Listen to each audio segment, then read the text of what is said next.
Hey guys, you are watching your anime world. How are you all?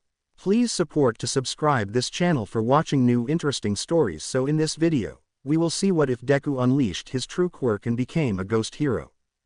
Here is short summary. Izuku Midoriya was dead, and it turns out he did have a quirk that keeps him in this world as a ghost. Many things had happened since his death. The emergence of a new vigilante in Musutafu. Encounters with a racer and his attempts to adopt a stray. Having a real friendship with a purple-haired outcast from society. Adopting a drug dealer and turning him into a minimally decent person who didn't want to burn the world. Causing aneurysms for Detective Tsukauchi and giving nightmares and traumas to a great number of people. The truth was, many things had changed since Izuku had died. Now that his abandoned corpse had been discovered on Dagobah Beach, Izuku had been forced to disappear at the hands of his self-proclaimed adoptive brother, Dabi. What Izuku was not aware of is that neither Aizawa nor Tsukauchi would give up on the kid. No, now that they had the slightest clue about what the hell was happening with Izuku Midoriya, they weren't going to let it slide. They would get to the bottom of the matter and bring their problem child back home with them. But before we start, if you want more stuff like this, then be sure to subscribe and like this video. And if possible share this video with your friends. Now let's start the story. Shinso cursed the sound of the alarm clock that shattered his wonderful dream about a certain green-haired boy. He shifted in bed, and somehow, a growl served as a warning that if he wasn't careful, a certain feline would end up biting him. Nothing that really mattered to Hitoshi, who approached the little ball of hatred to bury his face in it and give it an infinity of morning kisses. The cat eventually tolerated him before going back to sleep. Damn lucky bastard, he muttered. A couple of knuckles rapped on his door before it swung open. Get up, little listener. Present Mike encouraged him with an energy that should be illegal at 7 in the morning. Hitoshi responded with a growl. 2 minutes later, he was dragging what was left of his will to live into the shower. Elsewhere in the apartment, Present Mike was wrestling with his extra strong hairspray and hair gel for his hero look, just like every morning. Somewhere in the living room, Aizawa was probably sleeping with the rest of the cats in the house. It was weird, super weird. Today was his first day of high school, and he was nervous. Unlike every previous year, this time Hitoshi had a hot meal for breakfast with freshly brewed coffee to give him energy. For the first time in a long time, someone cared that he had everything he needed for his first day of classes. His uniform was freshly ironed, he had new backpacks and notebooks, and books he didn't have to borrow from school. Well, not a home-cooked meal. The truth was, neither of his foster parents was good in the kitchen. Quite the opposite. They were a disaster that deserved to be banned from the kitchen. No, there was enough money in his wallet for him to get whatever he wanted at the cafeteria. At UA's cafeteria because that's where Hitoshi had been accepted. Leave some coffee for the mortals, Aizawa's ghostly voice came from the floor. Hitoshi, halfway dressed after his shower, clung to his coffee mug. For that, you should first be alive, and you don't look like it, the teenager replied before pouring a second cup of coffee and handing it to Aizawa. Mike burst into the room, fully embracing his hero persona. Are you still like this? Come on, we'll be late. The whirlwind of energy that moved them in the morning. No, Hitoshi had never had such a warm place before. He had only been with them for 3 months, but it felt like much longer. It had been strange, very strange, walking into a place knowing that the room had not been built for him but for his best friend, who was still missing. But that was Izuku, Hitoshi told himself. Was he mad at his friend? Yes, because Izuku was being foolish to think that Hitoshi could replace him. No, Hitoshi wasn't there to replace Izuku, and Mike and Shota had made that clear the first week he arrived at their home when they noticed Shinso's hesitation to enter his own room. Because that wasn't his room, it was Izuku's. His now adoptive parents sat him down on the couch in what felt like a strange intervention. In one corner, a cat was vomiting a hairball, and in another, a phone was ringing incessantly. And as important as both of those things might seem, Shota and Hizashi focused solely on Hitoshi. We know this has to be weird and difficult, coming to live with 2 strangers. But we assure you, We want you here, Hitoshi. We want this house to be your home. Since then, the apartment had slowly been rearranged to accommodate Shinso as one of the family. The new Aunt Nemuri had given him an Xbox on the first visit. Apparently, she wanted to compete hard for the title of favorite aunt, even when she had no competition. Hazashi as an authoritative figure was terrible. He was too playful and kind to be taken seriously. Shinso soon discovered that the man loved giving affectionate hugs at the slightest opportunity, as if Shota or Hitoshi were his assigned plush toys. The blonde was a strange mix between a cool dad and a helicopter parent. He became anxious about wanting to do everything right as a father. Maybe it was first-time parent syndrome. He tried to cook and always ended up in a mess, but he tried. He went out of his way to buy anything that seemed to attract Hitoshi. If Hitoshi stared at a cat blanket, Mike got him the blanket without asking. He got him notebooks, clothes. It seemed like he wanted to shower Hitoshi with love and affection. While initially, Hitoshi was less receptive, the blonde had started to break down the teenager's defenses, especially through ice cream. He cared about the school Shinso was attending, helped him study, and even let slip that the entrance exam for UA consisted of robots. That moment had been quite comical. Shinso remembered, sitting on the couch eating pizza for dinner while Aizawa was on patrol. That night, Hazashi had bribed him with energy drinks so that Shota would never find out the truth. Then there was the fact that Hazashi was present Mike. And wow, the man had his own studio at home for when he couldn't make it to the radio station on time. He was a teacher at UA and also worked as a pro hero, albeit fewer hours than a full-time hero, but he still pursued it. Mike was that cool dad that one was proud to call their dad, although it might still be too soon to call him dad. On the other hand, there was Shota. Shota was what, at first glance, appeared to be a complete mess. In truth, as a human being, Shinso had never questioned so much whether it was worth existing. Eraser worked longer hours as a pro hero, something Shinso had always known since he was a child and had always admired for it. But he was also a teacher. Well, a teacher without a class. Literally, without students. But in the rest of his life, he seemed, how should he put it? Barely passing. Hitoshi had seen him sleep on all sorts of surfaces, subsist on the bare minimum to avoid exertion, and spend hours focused on cases. But when something had to do with Hitoshi, the hero seemed to pay special attention. Do you want to be a hero? I don't recommend it, Aizawa muttered one night. It's a crap job where you can easily die. That hit Hitoshi like a punch. So, you don't think I can be a hero?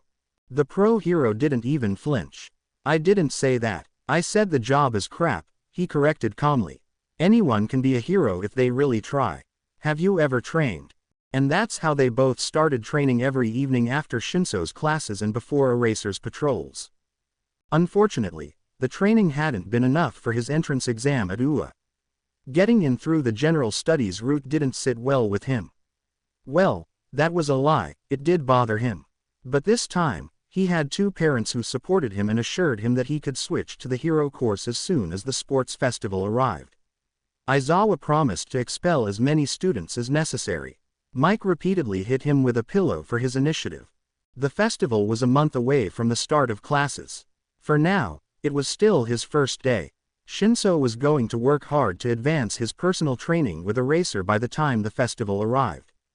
The family was very excited about the start of the school year, with all the changes. But silently, all three knew that someone was missing. Izuku was missing, with his smile, babbling about all sorts of possibilities. Izuku had become a strange taboo subject. What all three were clear about was that one day, Izuku would return. Whether by good terms or bad, he would return. 3 months had passed. 3 months since Izuku had left Musutafu and everyone he knew. Well, except for Dabi. Dabi was an ultra-special case. The same one who should now be returning from work to his new home, a small apartment in the dangerous area of Tokyo. But, you see, the rent was cheaper, and well, no one dared to mess with Dabi and his flames. For Izuku, he was untouchable. Literally. That's the good thing about being a ghost, you can choose to be corporeal or not. It had only been 3 months since Izuku had promised Dabi that he would blend into the crowd and not stand out, at least until news of his body was forgotten. 3 months, and Izuku was running like a madman with his hood up while a group of gang members chased him with sticks and bats. The idiots didn't know that Izuku was actually leading them straight into his trap, right in front of one of the heroes patrolling the area and as far away as possible from the poor victim they had almost beaten up. Izuku emerged onto the street, followed by the gang of thugs. By the time the hero turned to see what the commotion was about, Izuku was out of sight. Only the stunned gang members remained, and a hero who started lecturing them. No, Izuku Midoriya was incapable of staying out of danger. There was something in him that made him act without thinking, something that didn't sit well with Dabi. But, as always, it's not like anyone could stop Izuku if he didn't want to be stopped. What a shame. Izuku resumed his routine patrol route. He couldn't help it, he couldn't just stay at home doing nothing. He had thought it would be easy, he lied to himself. But this time, he was trying to be more inconspicuous, always pulling up his hood when he went outside. He spent more time invisible and tried not to interact too much with people. Keyword: tried. At the end of his night, Izuku tended to always end up in the same place. Only now, instead of the abandoned beach in Dagobah, it was a posh cemetery in Tokyo. Hey, you, it's already dawn, he spoke to Tsuya Todoroki's grave. Well, to the supposed grave of Tsuya Todoroki, because without a doubt, the one buried there was his own corpse. Today, most of the classes start. I wonder if Toshi got into the hero program. I'd love to see him in that uniform with those bags under his eyes. I'm sure he'd be complaining about how big and expensive the facilities are on the inside while internally fangirling. He chuckled at the thought. It must also be Kachan's first day. I'm sure he got into UA. The ghost sighed, sitting in front of the grave. I miss them. I miss Eraser, and the detective. Mom, Toshi. Izuku couldn't help but break down in tears. He had told himself that this was for the best, that everyone would move on without him. How wrong he could be. Maybe in another universe, on this day, Izuku would also be getting ready to go to UA. But in this one, he was crying by himself at Todoroki Tsuya's grave. What are you doing? An unexpectedly cold voice interrupted him. Izuku wiped away his tears and looked up to meet a pair of blue and gray heterochromatic eyes, a scar across one eye, half white, half red hair, tall, and wearing a UA uniform. Crying, Izuku replied, annoyed by the disrespectful intrusion. I can see that. I mean, what are you doing crying here? The teenager pointed out. Izuku blinked in confusion. It's a cemetery. People come to cry in cemeteries, duh. The stranger furrowed his brow. Do you have to cry over a stranger's grave, or are you some kind of weird and twisted Endeavors fan? Izuku jumped up indignantly. Hey, I haven't insulted you or disrespected you. Don't accuse me of being a fan of that piece of crap. Something in the familiar's gaze changed.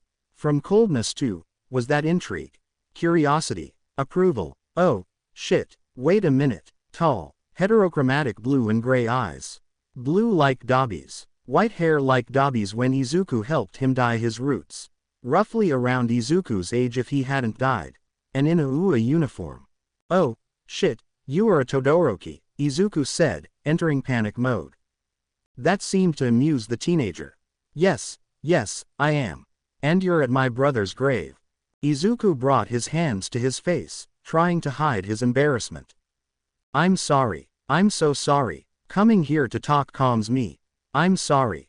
The teenager didn't seem to care much about what the green tadpole had to say.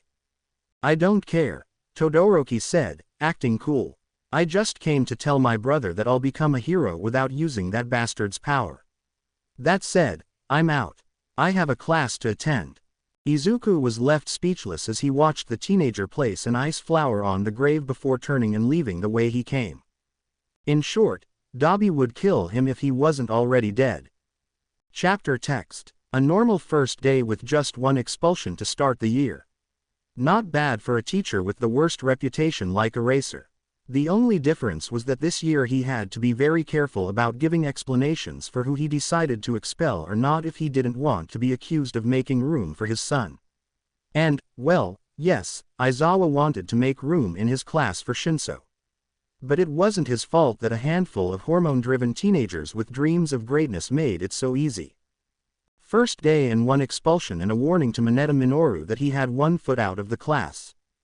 After the test he conducted every year for the first years, he had the rest of the afternoon free.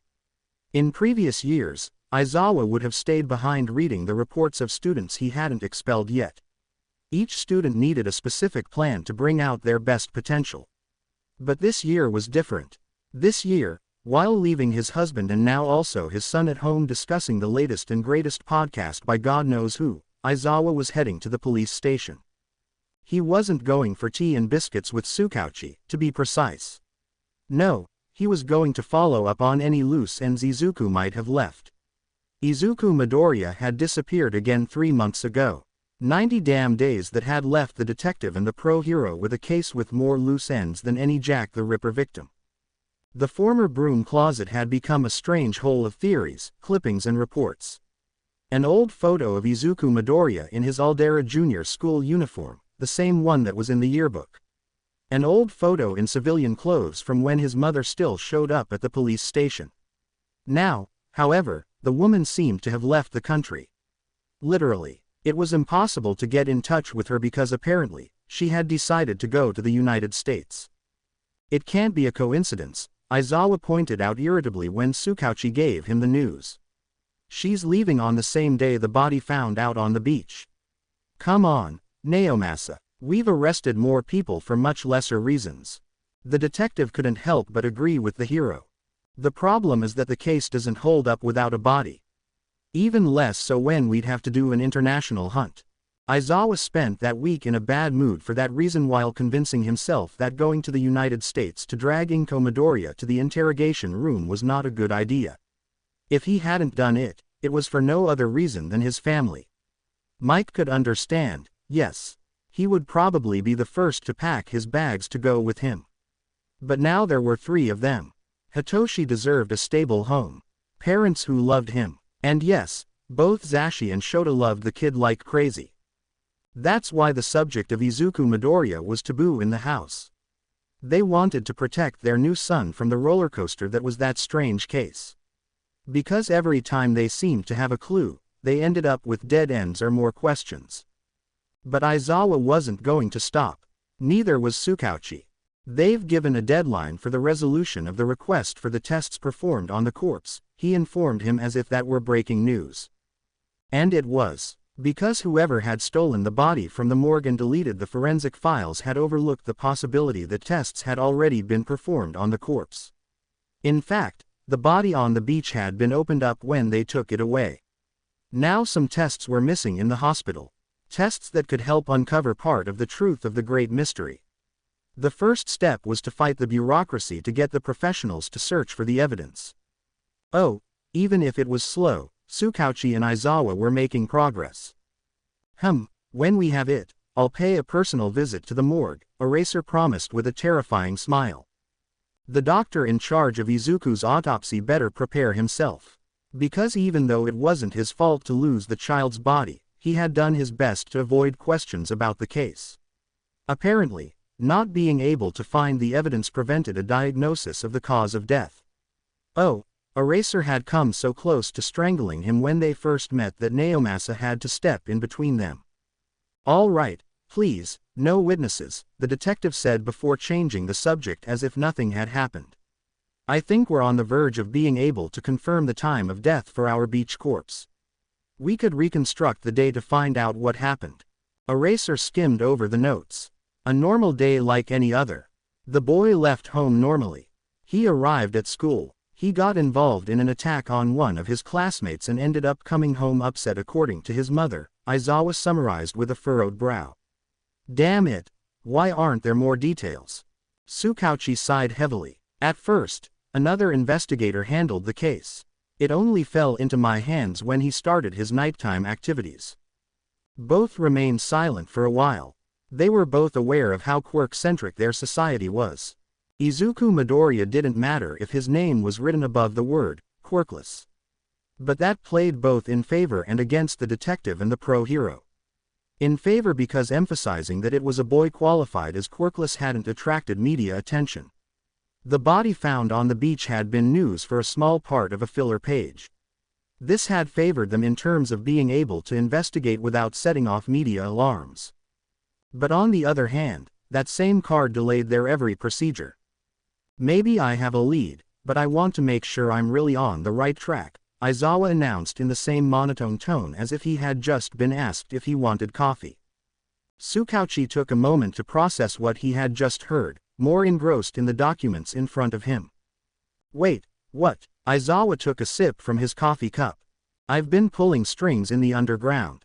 I don't want to get my hopes up, but there's a possibility that there's another case related to ours, the pro-hero casually informed. Tsukauchi heavily placed the papers on the table. What case? Tell me more, he demanded, eager for new threads to pull on. Eraser made a wry face. It might be related to the disappearance of another minor in Nagoya. I want to investigate it up close. I'll go in person, though your help would be appreciated. The detective sighed. Of course, that's why he was telling him. In their strange professional relationship, the detective tended to share more than his colleagues did. Fortunately, he had a quirk that made him indispensable. Of course, I'll make time, the detective promised. Dabi hadn't imagined his life like this in a million years. Being a responsible adult taking care of a minor. Well, who was he kidding? That was as much a lie as the fact that Izuku Midoriya could stay out of trouble. The only difference is that when Dabi promised not to get into trouble or illegal stuff, he at least kept that promise, especially the second one. As for the former, he tried. There he was, being a responsible adult or the closest thing to it he had ever been in his life. Having a legal job, well, technically not, because Dabi didn't have documentation. But at least he wasn't selling drugs again. Apparently, the world of nightlife was claiming him on its brighter and busier side. Dabi was beginning to navigate all the pubs as a beloved guest. Not as someone who sold illegal stuff or ran errands for others. The difference from Musutafu, old man Matsumoto wasn't there. But that didn't mean that the help from that man didn't come in other ways than with the initial money he had given Dabi. Mr. Matsumoto had managed to put in a good word for him. Although he found that the door guardian dog position was usually already filled, he got another job as a bartender behind the bar. During the first few days, he spent more time learning combinations, washing glasses, and cleaning the floor. Izuku had been by his side, laughing every time he tried to spin the bottles with style. There was a moment when he thought about quitting. And he would have if it weren't for Izuku. That kid was softening him, and he was letting himself be softened. But that smile was worth protecting. When he finally started working at night, Dabi discovered that he strangely had a way with people. Something about him attracted customers. Maybe it was his mysterious personality and his air of not giving a shit about anything. Or maybe it was the tenderness that came from a tough guy protecting a baby face. Whatever it was, the pub now had more visitors, and few of them complained when their order was wrong. Dabi liked his job. Well, he knew it was exhausting, and the night hours weren't the best in the world. But it wasn't bad to know that there were people waiting to see him at work every day. Colleagues, regular customers. What he didn't expect was for them to set him up. Well, not just anyone. Izuku Midoriya, also known as his adopted little brother or Pipsqueak, smiled at him from the other side of the nightclub as if he were a saint. And that only meant that something was going wrong. Not a minute later, the DJ appeared at the bar in a hurry and approached him desperately. "Man, I need help. I'm about to poop myself. I think something was off." His face contorted in pain as he spoke. "Dud, are you okay?" Dabi started to sweat. That damn angelic smile. It was clear that his little gremlin had something to do with it. "I'll be fine," the DJ promised, completely bent over the bar. "Go to the booth and act like you're playing, man. You'd be saving my ass." Dabi didn't show any emotion. Inside, he wanted to strangle a certain person. "I don't know how to play." The DJ blatantly stole a bottle of water from him. "It doesn't matter. No one will notice," he said before leaving. The man left, and there were two paths in front of him to choose from. Maybe he could stay as a flirty and mysterious bartender. Or he could climb up and pretend to be a DJ. Staying would have been the sensible thing to do. But internally, Dabi was a drama king. What if someone offered him the spotlight among a bunch of drunk people and loud music? Well, Dabi was a showman by nature. The fire user climbed up high, checking the programmed playlist. Did he have to put on a show? Well, Dabi would give them a show. His personal little gremlin raised his thumbs, adding fuel to the fire. And suddenly, there was Dabi dancing around himself while pretending to play here and there. By the time the next song started, Dabi was already grabbing the microphone. Mummy don't know daddy's getting hot. At the body shop, doing something unholy. Quote, look, if the atmosphere was lively before, it was now heated. Maybe they would fire Dabi for getting on stage, microphone in hand, dancing as if the world were about to end. Singing with his dark and enticing tone just as the song required. By the time the song ended, Dabi had his own personal fan club. By the time the next one started, he was just about to get on the bar. By the time the DJ returned, Dabi had taken over the entire audience. When he returned to the bar, Dabi wasn't aware of all the changes that had happened in just 10 minutes. He was so surrounded by people that he didn't even realize how his personal gremlin disappeared through the wall. Dabi couldn't help but fall into the kid's distraction trap. Suddenly, he was with her boss, being yelled at to keep putting on more of a show if it meant selling more and more alcohol. That night, Dabi went home with more money in his pocket than usual and a half smile on his face. Technically, Izuku wasn't getting into any trouble. Technically, he was just doing a bit of breaking and entering. Well, after all he had done, sneaking into the house of the number 2 hero wasn't that big of a deal. It was nighttime, well, it was almost dawn. He would have arrived earlier if that DJ had drunk his full lactose-filled milk coffee a bit earlier.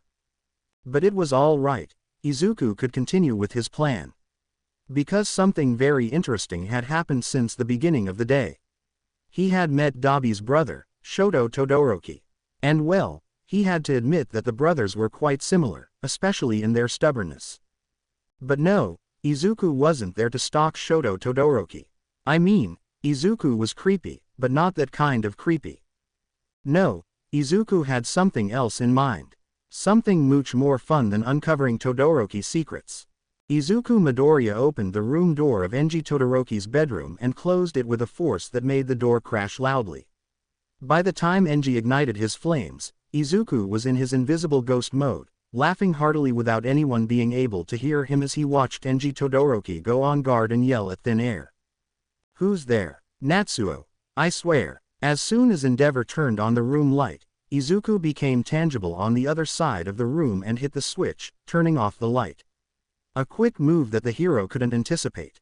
The number 2 hero straightened up and walked heavily, making a lot of noise, while he turned the light back on, despite illuminating the room with his own flames.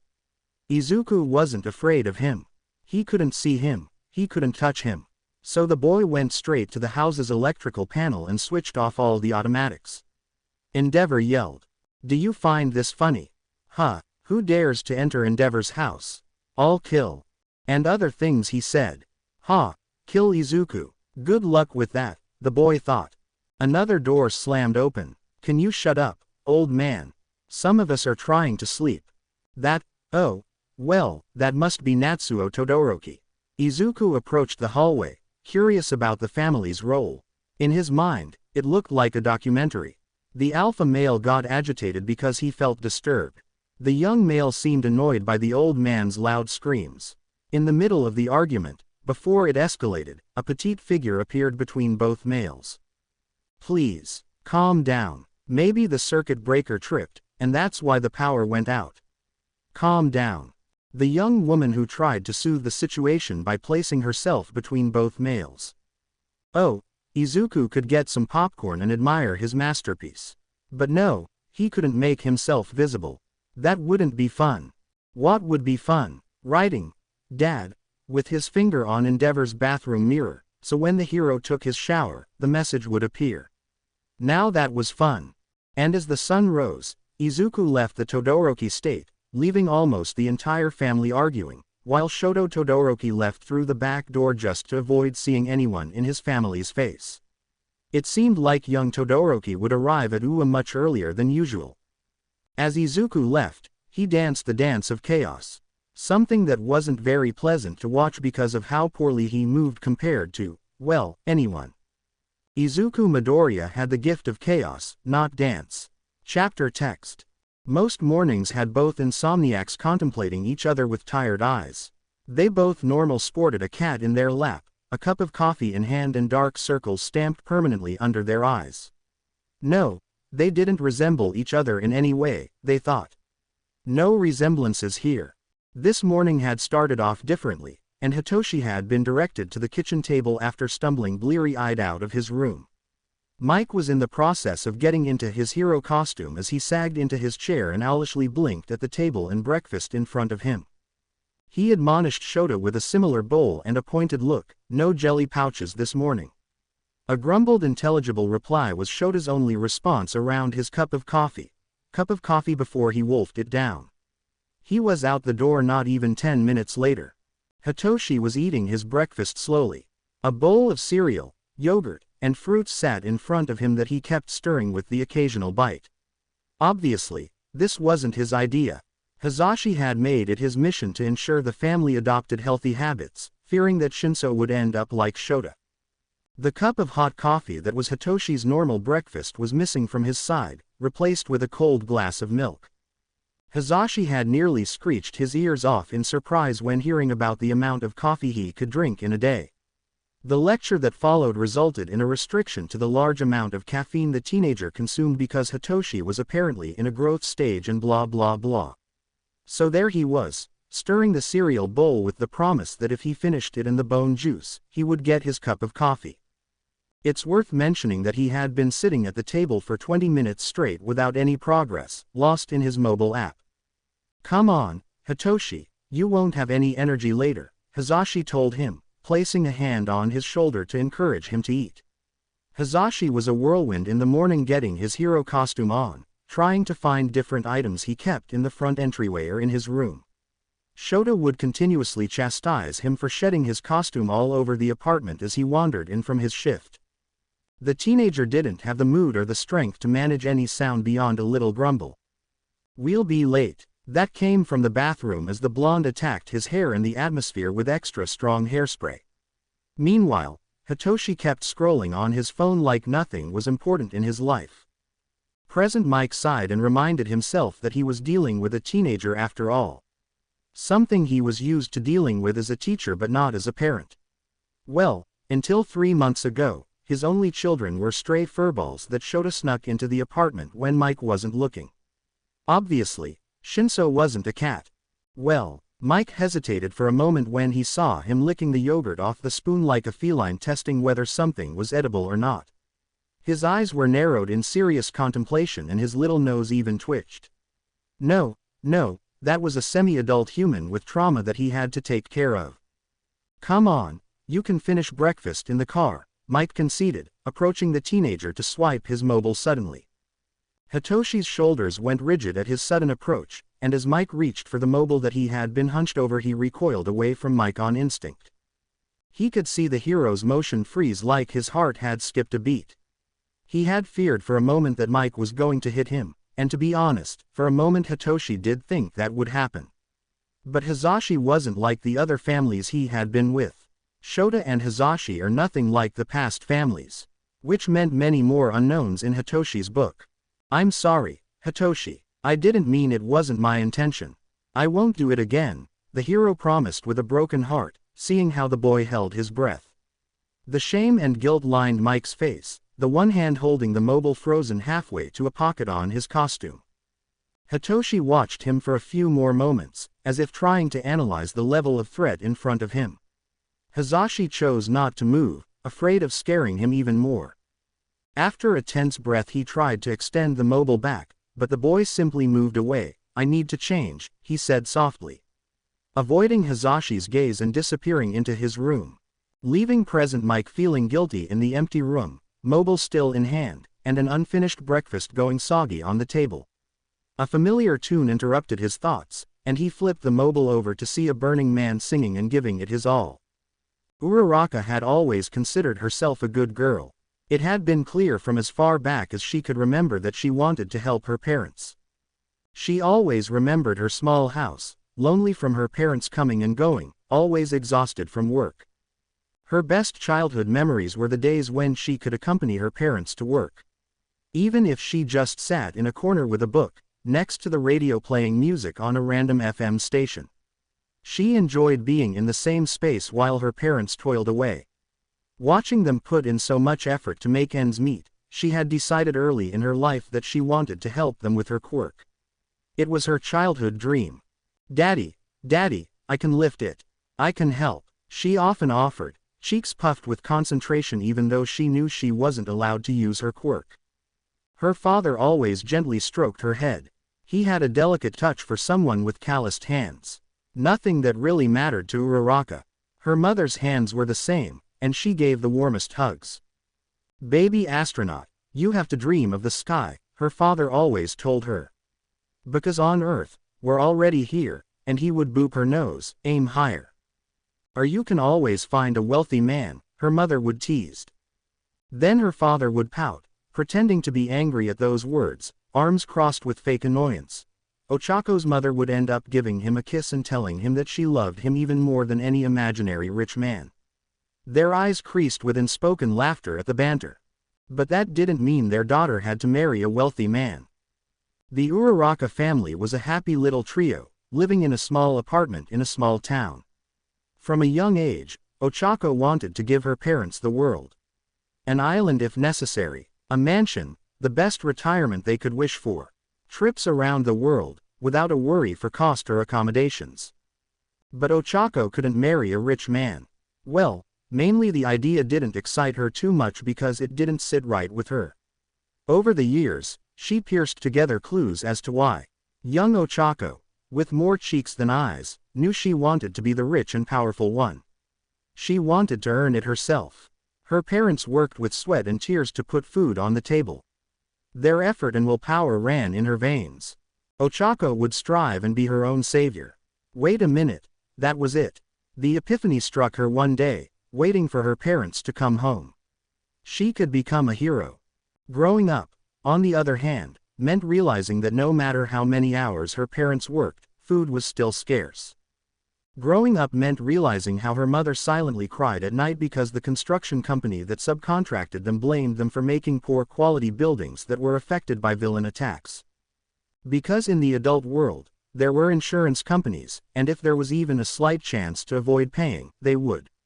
And when the blame fell on the construction company with a reputation for subcontracting to make more gross profit, that company passed the buck to the subcontractor.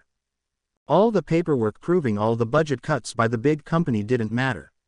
Or how they forced her parents to use lower quality materials despite their multiple warnings. Money always went away, one way or another. And Ochako knew that from a young age. From the beginning, instead of going to pre-K or a kindergarten like the rest of the children, Ochako stayed with an elderly neighbor. Something that continued for years. She knew her textbooks were always borrowed. She knew she didn't live in the best neighborhood. She knew many of her neighbors were in similar conditions. Yes, Ochako Uraraka wanted to be a hero to take care of her parents and become rich. But Ochako Uraraka also wanted to be a hero for all those people who, like her, needed a hero to give them hope. And she was determined to be that hero. All might just entered her life as a coincidence of fate. As a sign from destiny. It had been purely coincidental when she was coming home from school. A truck barreling out of control nearly sent multiple people to an isekai when the number one hero appeared out of nowhere to prevent the impact, making the truck fall onto what appeared to be abandoned rubble. But that wasn't rubble, it was old Mr. Misho's home. Uraraka acted without thinking, ignoring everything else. She used her quirk to lift the truck, then the debris blocking his door, frantically searching and calling until she located him. She didn't care about the nausea, and fought against the strain it placed on her quirk as they made their way out of his demolished house. She didn't care if the police would find her. Uraraka only cared about the well-being of the elderly man. Fortunately, the man escaped with just a few scratches and a broken arm. That's when her mentor entered her life, right after apologizing for the inconvenience she would face with the police, but she didn't regret her decision. Mr. Misho was more important than any repercussions. In return, the hero said something that shattered all the young girl's preconceptions. Never be afraid to save someone, that's where a true hero's heart lies. When you act without even thinking, you remind me of a young man I met not long ago. All Might acknowledged, and I would like to train you to become the next #1 hero. And well, Uraraka would like to say that she said yes and jumped full of joy, and everything in that moment was perfect. But in reality, that was the moment when her quirk said, "Enough is enough," and she proceeded to vomit onto the shoes of the nation's most influential hero. She had never been more embarrassed in her entire life. Uraraka straightened up with a smile and said yes before the hero could back out. Like hell am I letting this opportunity go? All Might, to his credit, didn't flinch. Well, he moved his foot a little and tried to discreetly shake off the vomit chunks, but he did his best to ignore the embarrassing situation. From there on, All Might became Toshinori Yagi, a flesh and blood person. And one for all became Ochako's goal. Nothing comes for free. Be careful. The teenager's words echoed in her head day and night. To date, Uraraka had been following All Might's American dream plan, and the truth was, she was starting to dislike the United States. Running until you vomit, cleaning heavy appliances like washing machines and refrigerators while thinking about the states of the USA, well, it didn't inspire much. Maybe a tetanus booster was its true goal. But she knew it was necessary to achieve what she wanted, and if Ochako wanted to be a worthy hero, she would train no matter how demanding. It was a dream to think that All Might, out of all the dozens of heroes, would train her for almost half a year to prepare her for the UA entrance exam. It was incredible. She didn't mind waking up early and spending most of her time at the beach. The payoff would be worth it. And there was Toshinori, usually there to encourage her even if he often reminded her of a frail cheerleader. Her beach training was infrequently interrupted with a new character, a kid that could pop up out of nowhere. Must be an invisibility quirk, was the first thing she thought after being started one too many times. The mysterious green-haired boy only appeared when the hero wasn't around. The boy who seemed younger than Ochako but not by much. She noted he was always in the same clothes, a gray hoodie and blue jeans, with scuffed red sneakers. He reminded her of Mr. Misho. He probably didn't have a home, or maybe his home was complicated. Or both. Uraraka wanted to help him even though she didn't know how. Ochako kept waking up in the middle of the night with the memory of the boy's corpse lying on the beach. Don't go there. Don't trust. Be careful. The boy's voice continued to echo in her head. The image of a pale boy, skin dry and clinging to what little muscle remained. A decaying pineapple. She didn't know why, but she couldn't forget the pineapple. It was like a puzzle piece that didn't fit. But that hadn't been a nightmare. It had been real. Ochako Uraraka had seen Izuku Midoriya's ghost, and he had warned her to be careful with All Might. No, with Toshinori Yagi. Because the boy knew Yagi's identity, something that was a state secret. Uraraka Ochako was terrified. Ochako tried to warn the police, and when she was about to do it, when she gained the confidence to speak at the police station, Toshinori Yagi walked in through the door to take her away. Never before had Ochako Uraraka felt so powerless and so afraid at the same time. Her ideal dream had dissipated as if someone had thrown a bucket of cold water over her, because it was now that she realized how messed up the situation was. For the past few months, Ochako had been lying to her parents, telling them she was going to train, which was true, but without telling them where or with whom. And she didn't tell them because All Might had told her it was better to keep it a secret. For months, Ochako had gone every morning to a secluded place that was perfect for hiding a corpse. Because, in fact, that's what had happened. All Might had never planned to clean the entire beach or for Uraraka to clean it up so quickly.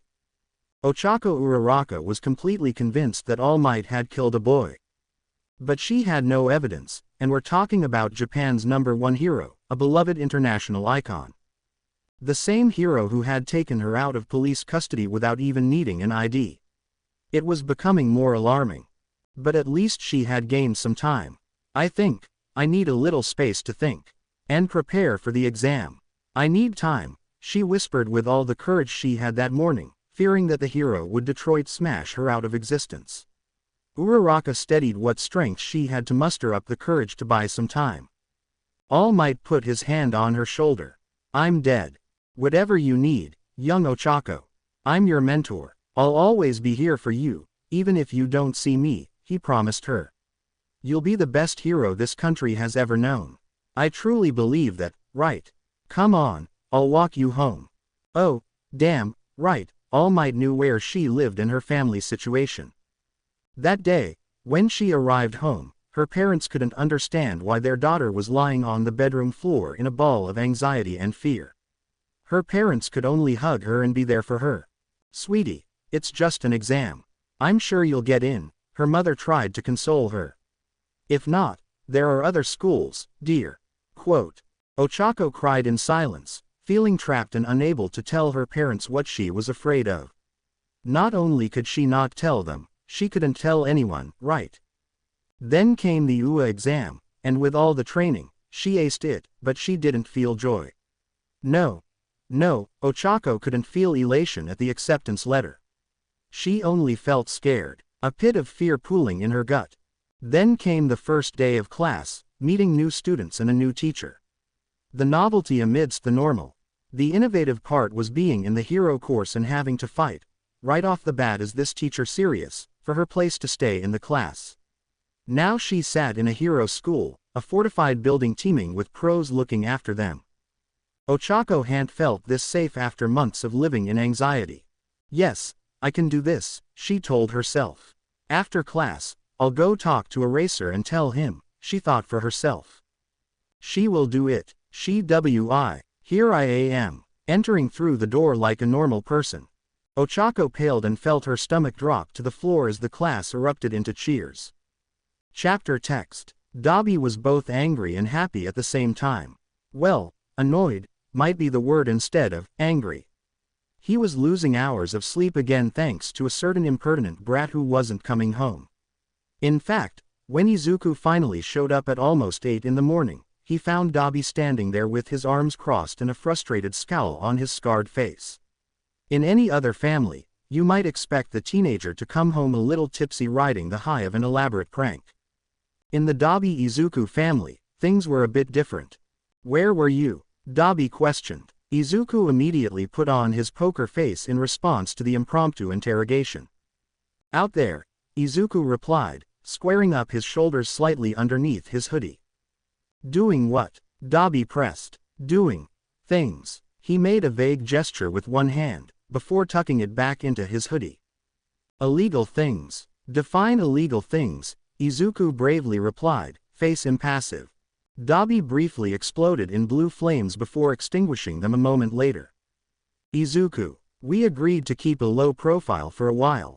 And what you did tonight was anything but low profile, Dabi accused, pointing at him with his finger still faintly smoking. Izuku pretended to be offended for at least half a minute, a hand coming up to clutch his dead heart dramatically. Excuse me, because I could swear the one going all out and not keeping a low profile was most definitely not me. Izuku stared pointedly at Dabi and tapped his jaw thoughtfully, each tap landing on where a staple would be.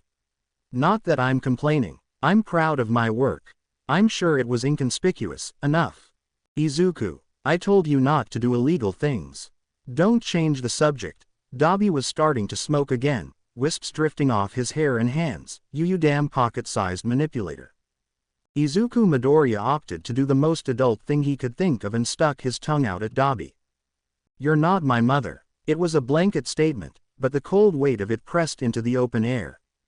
Dabi became exasperated. There were good days, bad days, mixed days, and days like these when Dabi felt like a single teenage mom. And I'm not trying to be, I'm also damn proud you're not like me, you little brat. If you had turned out like me, Japan would be doomed, Dabi ranted. A hand came up to massage his forehead and eyes in a quick scrubbing motion. It dispersed the last of his smoke and he dropped his hand to frown back down at Izuku.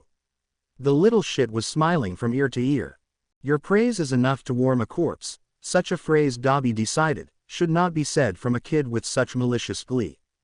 Dabi cursed himself, knowing he had just added fuel to his own personal hellion.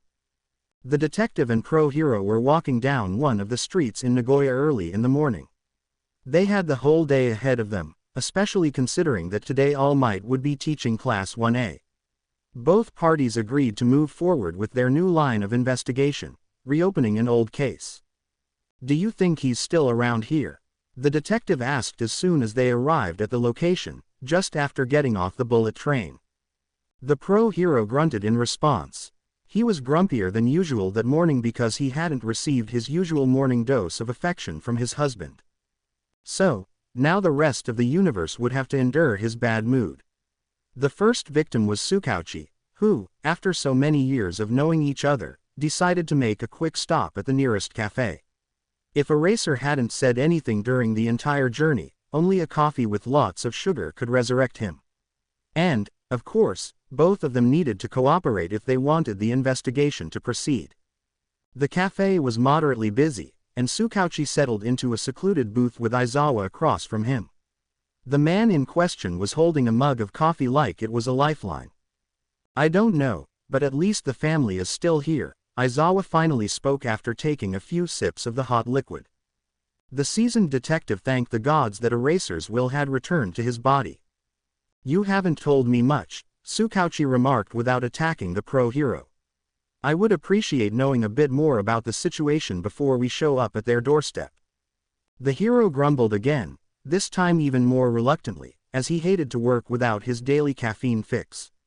But he agreed because it made sense that his partner had the information he needed to assist with the interrogation. With the slow pace typical of mornings with a caffeine deficit, Eraser took a folder from his backpack. "This is a closed case already. The disappearance of a teenage girl almost a year ago," Aizawa informed him. "It has the same similarities: bullying at school, a questionable family environment and a discriminatory quirk." Tsukauchi took the folder in his hands and opened it for the first time. This case had never reached his ears. He was only a detective, not a god. "Toga Himiko," Naomasa read out loud. "Quirk. Transformation. She can transform into anyone by drinking their blood. Oh my god. Do you think this girl is Izuku?" Eraser shrugged in his seat. "It's a possibility. Think logically. Toga Himiko disappeared a year ago, shortly after Izuku Midoriya. Maybe they crossed paths and she saw an opportunity to become someone else." The detective looked at the hero in abject horror. He couldn't understand how Aizawa could talk so calmly about that possibility, especially considering the affection he harbored for Izuku. Izuku wouldn't kill anyone," the policeman defended him. Aizawa glared at him over the cup of coffee before setting it down. "Of course, Izuku wouldn't do something like that, Naomasa. But imagine that he found the body of a boy. Someone who didn't go back home and whom he could replace. That's something Izuku would do." The detective let out a breath that he didn't know he was holding. Izuku could be many things, like a vigilante, a fruit thief or a library arsonist, but not a murderer. "We still don't know the cause of death of the body on the beach," Tsukauchi pointed out. Aizawa leaned closer to the detective across the table. "Exactly. We don't know if it could have been suicide, negligence or murder. We don't know because we don't have anything. Yet," the detective emphasized hopefully. "Yet," the hero repeated with certainty. The detective left money on the coffee table. Now he had a clearer direction of where they were headed. Both adults got up from the table and walked side by side. "Any relevant information about the case?" Naomasa asked. "It has a very similar pattern to Izuku's. According to the report, Himiko Toga argued with her parents and went to school. She never returned. The last clothes she was seen wearing were a middle school uniform. She's only a year older than Izuku." The hero handed him a picture of a school with a homeroom class group photo in it. Set apart from the main collective of students was a blonde girl with a small smile. Sharp canines poked out of her smile and her hands were folded in front of her, nearly obscured by the baggy cardigan she had on. Tsukauchi took the photograph and studied the girl's features. No matter how hard he tried, he couldn't see anything in her that reminded him of Izuku. "Eraser. I don't know, I don't think.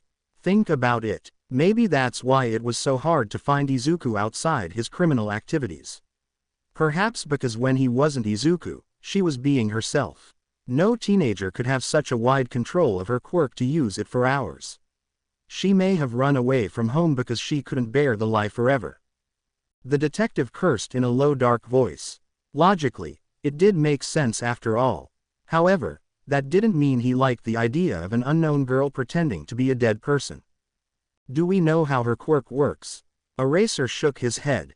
No, there isn't much information on that. Or on anything specific. And that's why we're here, he said, announcing their arrival in front of a house in a residential neighborhood. Now, go and do your thing. The detective blinked in disbelief while looking at Eraser, who was relentlessly pointing at the house's entrance. Just above the mailbox, the sign read, Toga Family. The detective cursed again. Why did you make me come if you could do this on your own? Naomasa accused him. Because if I go in there alone, I might end up being the one who has to hide a body on that filthy beach, Aizawa said matter-of-factly. Fair enough. Naomasa could imagine that happening. The detective took a deep breath and composed himself. He rang the doorbell. Time to get some answers. Bakugo Katsuki walked through the halls of Ua with his feet dragging and his hands in his pockets. It was the first few days of the school year, and the students' energy was still evident as they ran enthusiastically around the campus, exploring the place. Katsuki could see how all those extras around him lit up in the presence of the number one hero. Well, almost all of them. Everyone was excited about their new hero costumes because, a glimmer of what they would become if they survived the next 3 years. Something that didn't worry Bakugo. You see, Katsuki Bakugo was, and had always been, a genius. Yes, he had been physically preparing for years to enter the world of heroism. He was determined to be the greatest hero the planet had ever seen. Everyone around him were just extras filling up space. That's what Bakugo really thought. He was someone who had never struggled with getting bad grades. Katsuki was one of those people who understood everything quickly. Well, mathematics, languages, geometry, things with logic and rules. Dealing with people and social integration had never been Katsuki's strong suit. He had always been treated like a future leader, admired as some kind of deity with his quirk. Everyone was certain about Katsuki's future. Everyone knew where he would end up, except for that stupid nerd. Damn, he was thinking about him again. And thinking about him made his nose hurt. It wasn't a physical pain. His nose had been fixed weeks ago, but his brain didn't get the memo. Katsuki cursed. He should be happy to be at Ua, but he wasn't. Because every time he got distracted, he ended up thinking about that damn nerd. Because this year was the first time the school year had started, and Izuku wasn't there. And that was causing something in his chest that he didn't understand and that he hated. That damn nerd had been in Bakugo's life since they were toddlers. They had shared every first day of class. And now, for the first time, Izuku Midoriya wasn't in his life, and Bakugo couldn't stop thinking about him. Thinking about that nerd who always sat in class and muttered nonsense. That damn idiot who always seemed to be overexerting himself to try to keep up with others, not realizing he'd never make it. That damn idiot. Bakugo leaned his forehead against the cold metal of the locker. He had reached the changing rooms automatically, following those extras. He held in his hands the hero costume he had always dreamed of, and he couldn't feel anything. In his head, the image of the morgue table with Izuku's consumed body kept repeating. No, he would never have to share a class with the nerd again. And strangely, that made Bakugo nauseous. Hey, dude, are you okay? Someone asked. Bakugo grunted. Of course, I'm perfect. Damn extras trying to take advantage of his moments of weakness. The others decided to leave him alone. Bakugo quickly changed before heading to All Might's class. When he arrived at the training ground, the students present were listening to praises from the new teacher about their hero costume designs. Some asked if the class would be different from Aizawa's. A few asked if they would be expelled if they didn't reach a certain score, like the day before. Bakugo just let out one of his characteristic, TCH, sounds and moved to the back of the class. The idea of expelling students who didn't measure up made it more appealing to him. He was tired of being surrounded by extras. Katsuki had yet to find a worthy rival. We'll have 2-on-2 simulation battles between villains and heroes, All Might announced. Katsuki didn't even smile at the idea of finally being able to beat someone up legally. Among those present, only 3 students remained in the back, observing All Might's explanation. Bakugo only had the strength to beat someone, not to endure their social enthusiasm and the like. He wanted to be a hero already, to prove he was the best, not to make friends. To him, he wasn't surrounded by classmates. They were extras. Extras who stood out more than in previous years, yes, but still extras. Bakugo could already identify that the blonde guy with a lightning bolt on his hair probably had an electricity-related quirk. Or the guy with sticky balls on his elbows. Or the one with multiple arms. Or, well, seeing them all so enthusiastic over a simplistic task made Katsuki want to explode their heads. Not that he would do it. But the urge was there. Bakugo was good at analyzing his surroundings. In his eyes, only 2 people stood out at that moment. Like him, only 2 people there didn't seem entranced by All Might. Only 2 people apart from him seemed to be on alert, expecting the worst. The candy stick and the round face. Both were silent, separated from the group in different areas. Something in their expressions made Bakugo not want to underestimate them. Not yet. Then we'll start with the hero-villain battle. As heroes, Todoroki Shoto and Toru Hagakure. And for the villains, Bakugo Katsuki and Mineta Minoru. TCH, it didn't matter who his partner was.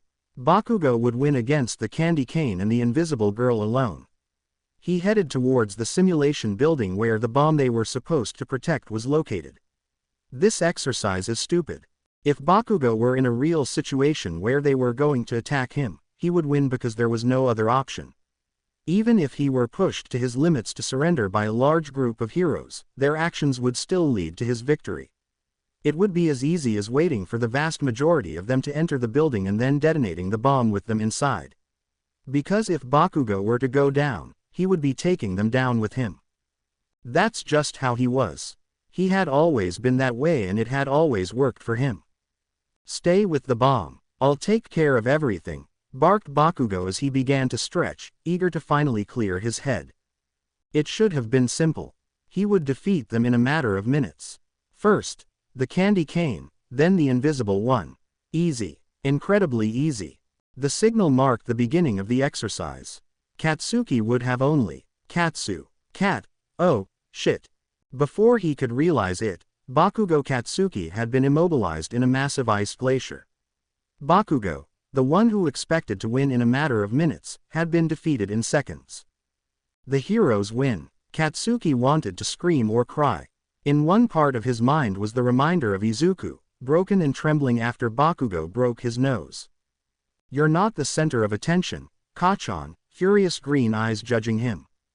Katsuki was entering an era of realizing that maybe, for the first time, he would have to work hard himself if he wanted to measure up to the rest.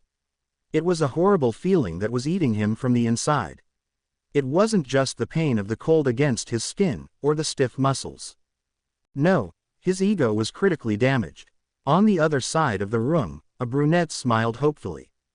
Because maybe with a classmate like Shoto Todoroki, they would be better suited to inherit One for All. She just prayed that All Might would change his decision on his own. Chapter text. Maybe Hitoshi was giving Present Mike the silent treatment. He wanted to, and at the same time, he didn't. Toshi wanted to tell Hisashi that he needed some time to process all the conflicting feelings in his chest. But at the same time, he kept thinking that he could delay 5 more minutes. And 5 more minutes were nothing more than that, just 5 more minutes. Which end in a lot of more than just 5 more minutes. Hitoshi ended avoiding all the glances that Present Mike threw his way between classes. At lunchtime, he had avoided the hero who seemed to be looking for him again. Even in the hallways, he noticed Aizawa's gaze coming out of his 1A class. When they had returned home, he had locked himself in his room with the pretext of doing homework. Later, he claimed he wasn't hungry, had homework to do, or that the ceiling was something very interesting to look at. By the time evening came, both adults were quietly chatting in his room about something that Hitoshi was unable to hear. Any anger, Stress, or intrusive thoughts were quickly pushed aside by the relentless search for more videos of the man dancing to Unholy on the bar. Before he could realize it, the sun was beginning to rise. That's when Hitoshi knew he had messed up. He hadn't managed to sleep at all. And the worst part was that, no matter how much he searched for videos about the fire user, the ones he found weren't very professional. But Hitoshi was content because he had hope. These videos meant that Izuku wasn't just a figment of his imagination. Somewhere out there was Izuku's homeless friend, and if anyone could know about his best friend, maybe it would be him. For now, he'd just have to grab a coffee and go through his third day of class as if everything was normal. Pretending that his dark circles weren't any wider than usual. Perhaps he could take a break during lunchtime and get some rest. Good morning, Hito, are you okay? Hisashi immediately worried when he saw his face. Hitoshi tried to distance himself, his expression as if he had just licked a beep. He didn't know how to express himself well, or rather, he feared that they would discover all his fears about being abandoned. Yeep, Hitoshi was internally panicking. I'm fine, he hissed before escaping to the bathroom as quickly as he could. Eraser hugged his husband and gave him a tender kiss on the cheek. We'll fix it. We'll talk about it tonight. His blonde husband nodded. Yes, they just had to be patient.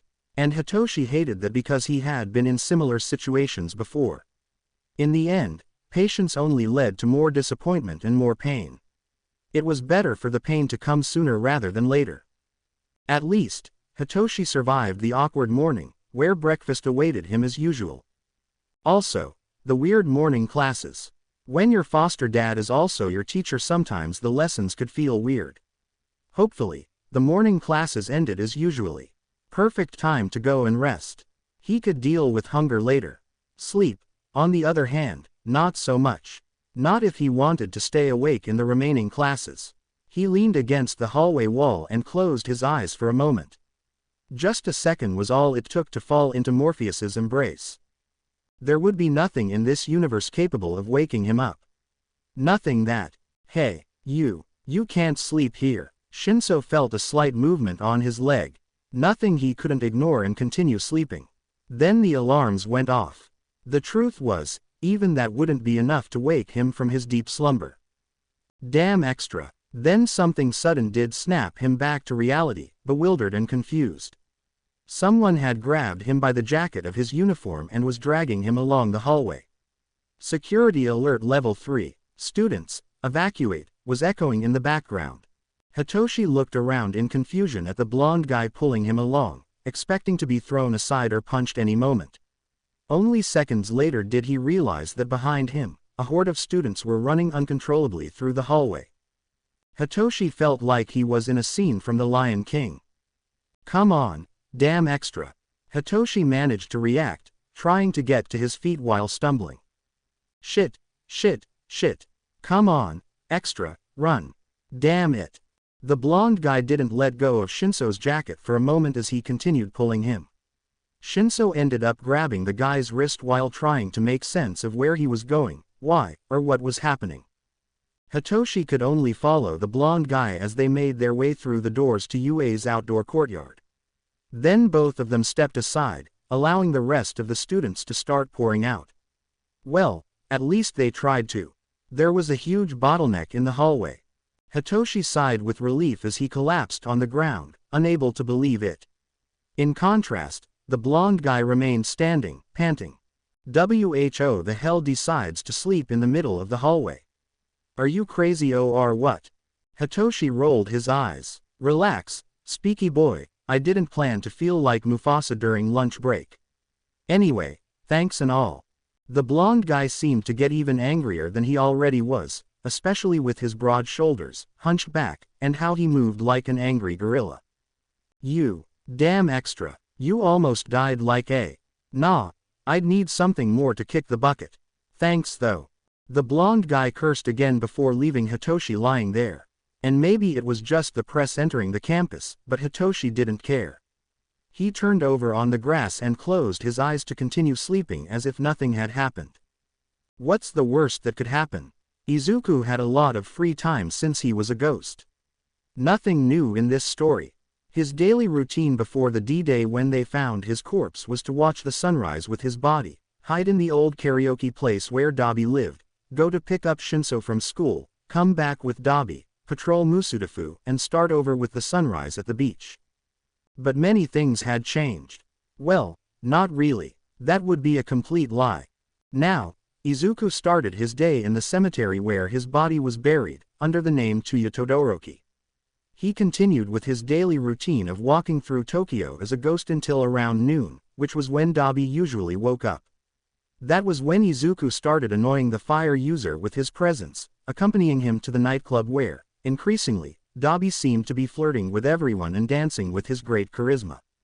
Well, it was great to see Dabi having a good time, but the fact was that Izuku had been 14 for over a year and a bit more now. As a somewhat childish 14-year-old boy, he didn't quite enjoy nightclubs as much as the idea of going to beat up really bad people. But he couldn't. He couldn't because he had to keep a low profile. This brings us to Izuku's new hobby, annoying the number 2 hero, Endeavor. Sure, Izuku had his personal reasons. But who cares, he's dead, haha, anything goes. Let's remember that Izuku is still 14 years old, and his hobby had now led him to be in the bathroom of the number 2 hero while adding salt to his aftershave lotion. He wanted to add dye or something to Endeavor's shampoo too, but that meant taking it from the outside and sneaking it into the house. Too much work for a ghost who couldn't touch things in his invisible state. But the time would come. His pranks were now limited to what he could do with what was available in the house, including adding chili to Endeavor's soap. He was grateful that the Todoroki mansion was large enough for each person to have their own private bathrooms. He could only imagine the accidents that could happen if it weren't. And well, he was discovering a new side of Dabi's life. There were nights when he spent part of the early morning in Dabi's old room, hitting the wall with a tennis ball. Every time Endeavor opened the door, he found nothing but emptiness, just a ball lying on the floor. But that didn't seem to be enough. Not when, on one of those nights with the ball against the wall repeatedly, Dabi's sister showed up. Fuyumi, he had learned her name on the first days annoying the family. The girl sat in a corner of the room, her back against the wall. And she cried. She cried uncontrollably in silence. Please, please, Tsuya, if it's you, tell me. I'm sorry, I'm so sorry. Please, stop. Is it because of Shoto? Is it because of Dad? Why now and not before? Izuku felt bad about himself. The idea of his torment wasn't meant to make the rest of the family suffer, only Enji Todoroki. Is it because Shoto got into Ua? Tsuya, please, stop. You'll only make Dad angrier and take it out on Shoto. Please, pray for us from the other side. Mom keeps asking about you. She's better, much better. She doesn't think about you being alive as much as before. Now, only on the worst days. Please, take care of us because I don't know how much more I can take, Fuyumi confessed with a broken heart. Izuku approached the woman. She had the same eyes as Dabi, but hers were warm and filled with pain, drowned in tears. Sobbing silently while biting her forearm so no one else in the house could hear her lament. The ghost became tangible and visible for just a second to wipe away her tears. Fuyumi gasped in surprise, but by the time she opened her eyes, there was nothing in front of her. I'm sorry, Fuyumi, Izuku said from his ghostly state, being invisible and incapable of being heard. But I can't stop. I'll save you, I promise. Just wait a little longer. I'll find a way, Izuku promised her. That day, when he got back to the apartment he shared with Dabi, he went straight to hug his older brother. At first, Dabi thought it might be some kind of trap, and that Izuku was just trying to stick something to his back. But in the end, he accepted the hug, strangely comforting his brother. Izuku had a new goal in mind. He would save the Todorokis and make Endeavor bald. Chapter text. Aizawa had just arrived home when he encountered the little disaster in the kitchen. Mike, his beloved and adored husband. His naturally messy blonde hair. Especially messy when he was in the kitchen. Don't get me wrong. Both of them, the married couple, the eraser Mike, the duo of teachers, both were a disaster in the kitchen. The difference was that Shota usually either burned everything he touched, made it taste bland, or just had laziness and ended up eating jelly pouches. But, oh, man. Hazashi was another story. Hazashi was the creative type. The kind who, when he felt like innovating, overdid it. The last time had been with Izuku, and the poor kid ended up being the little chef responsible for making sure that day nobody ended up in the hospital with gastroenteritis. But now, it was just him in the kitchen. "Zashi, are you okay? Did something happen?" Aizawa asked. The blonde raised his face, completely covered in chocolate. He had a sad pout that made his eyebrows tremble and his lips quiver. "Shota, yes, Shota, Aizawa responded, trying to be patient. "Shota." The blonde threw himself into his husband's arms. Aizawa rolled his eyes while he picked up his husband. "I'm right here. Is this about yesterday?" He tried to redirect his husband. The blonde buried his face in his husband's neck. "Yes, Hitoshi got angry with me, and now he hates me." Aizawa rolled his eyes, not believing a word. It's not that he didn't trust his husband, but he knew him very well, and he often tended to exaggerate. That's how he knew him, and that's how he fell in love. "I don't think that's going to happen, Zashi. Tell me, what happened?" Clear and concise. Aizawa didn't expect to be mediating between his husband and their son so soon. In fact, the bets had always been the other way around. Mike used to be the friendlier of the two. Well, not used to, he still was. Hazashi was the life of the party. He just got stuck with those who were like Shota, the ones who were consumed inside, kept everything to themselves, and couldn't open up. "It's like I told you, he doesn't talk to me. He avoids eye contact with me in class, Shota. He doesn't want to eat, he isn't sleeping, well, not at night." Cementos complained that he nodded off in his class. "Has Hitoshi talked to you?" "Because he hasn't to me." "What if we're doing it wrong?" "Shota, what if he thinks we're going to do the same as the other places the poor little listener's been? What if he thinks we don't want him? What if he leaves like Izuku?" "Mike, stop right there. It's your anxiety talking. Izuku is a special case. I'm working on it. Naomasa and I are investigating it. Hitoshi is Hitoshi, and Izuku is Izuku." "Shota, you weren't there seeing that terrified face when I took his phone." "Shota, he was terrified. What if he doesn't want to live with us? Like Izuku," but that part went unsaid. It wasn't necessary, not between them. Specifically, the night before, Aizawa had been updating his husband on the case. They had an unspoken agreement not to talk about Izuku in front of Hitoshi. Their runaway son's case was between the two of them. Hitoshi had enough on his plate already. But in one thing, Shota was right. Hitoshi wasn't Izuku. If something wasn't working, it needed to change. "Zashi, breathe. We'll fix it, like adults. So start by fixing this whole mess." Aizawa pointed to the general chaos in the kitchen before making his husband let go of his embrace. I'm going to talk to Hitoshi. We'll all discuss it as the family we are." If Hazashi thought he had ever loved Shota with all his heart, at this moment, his heart told him, plus ultra, and shouted at him that he would marry his husband again in this life and the next and all the lives after that. The blonde wiped his tears away with an infinite affection for his husband before obeying him and starting to clean up the chaos at the kitchen. His insomniac husband gave Mike's shoulder one final squeeze before heading to their children's room. Well, the room of one of their sons. Soon, it would be plural. He knocked gently on the door before opening it. He didn't expect to find Hitoshi there, nervous, with a phone flying between his trembling hands until it ended up in the pocket of his pants.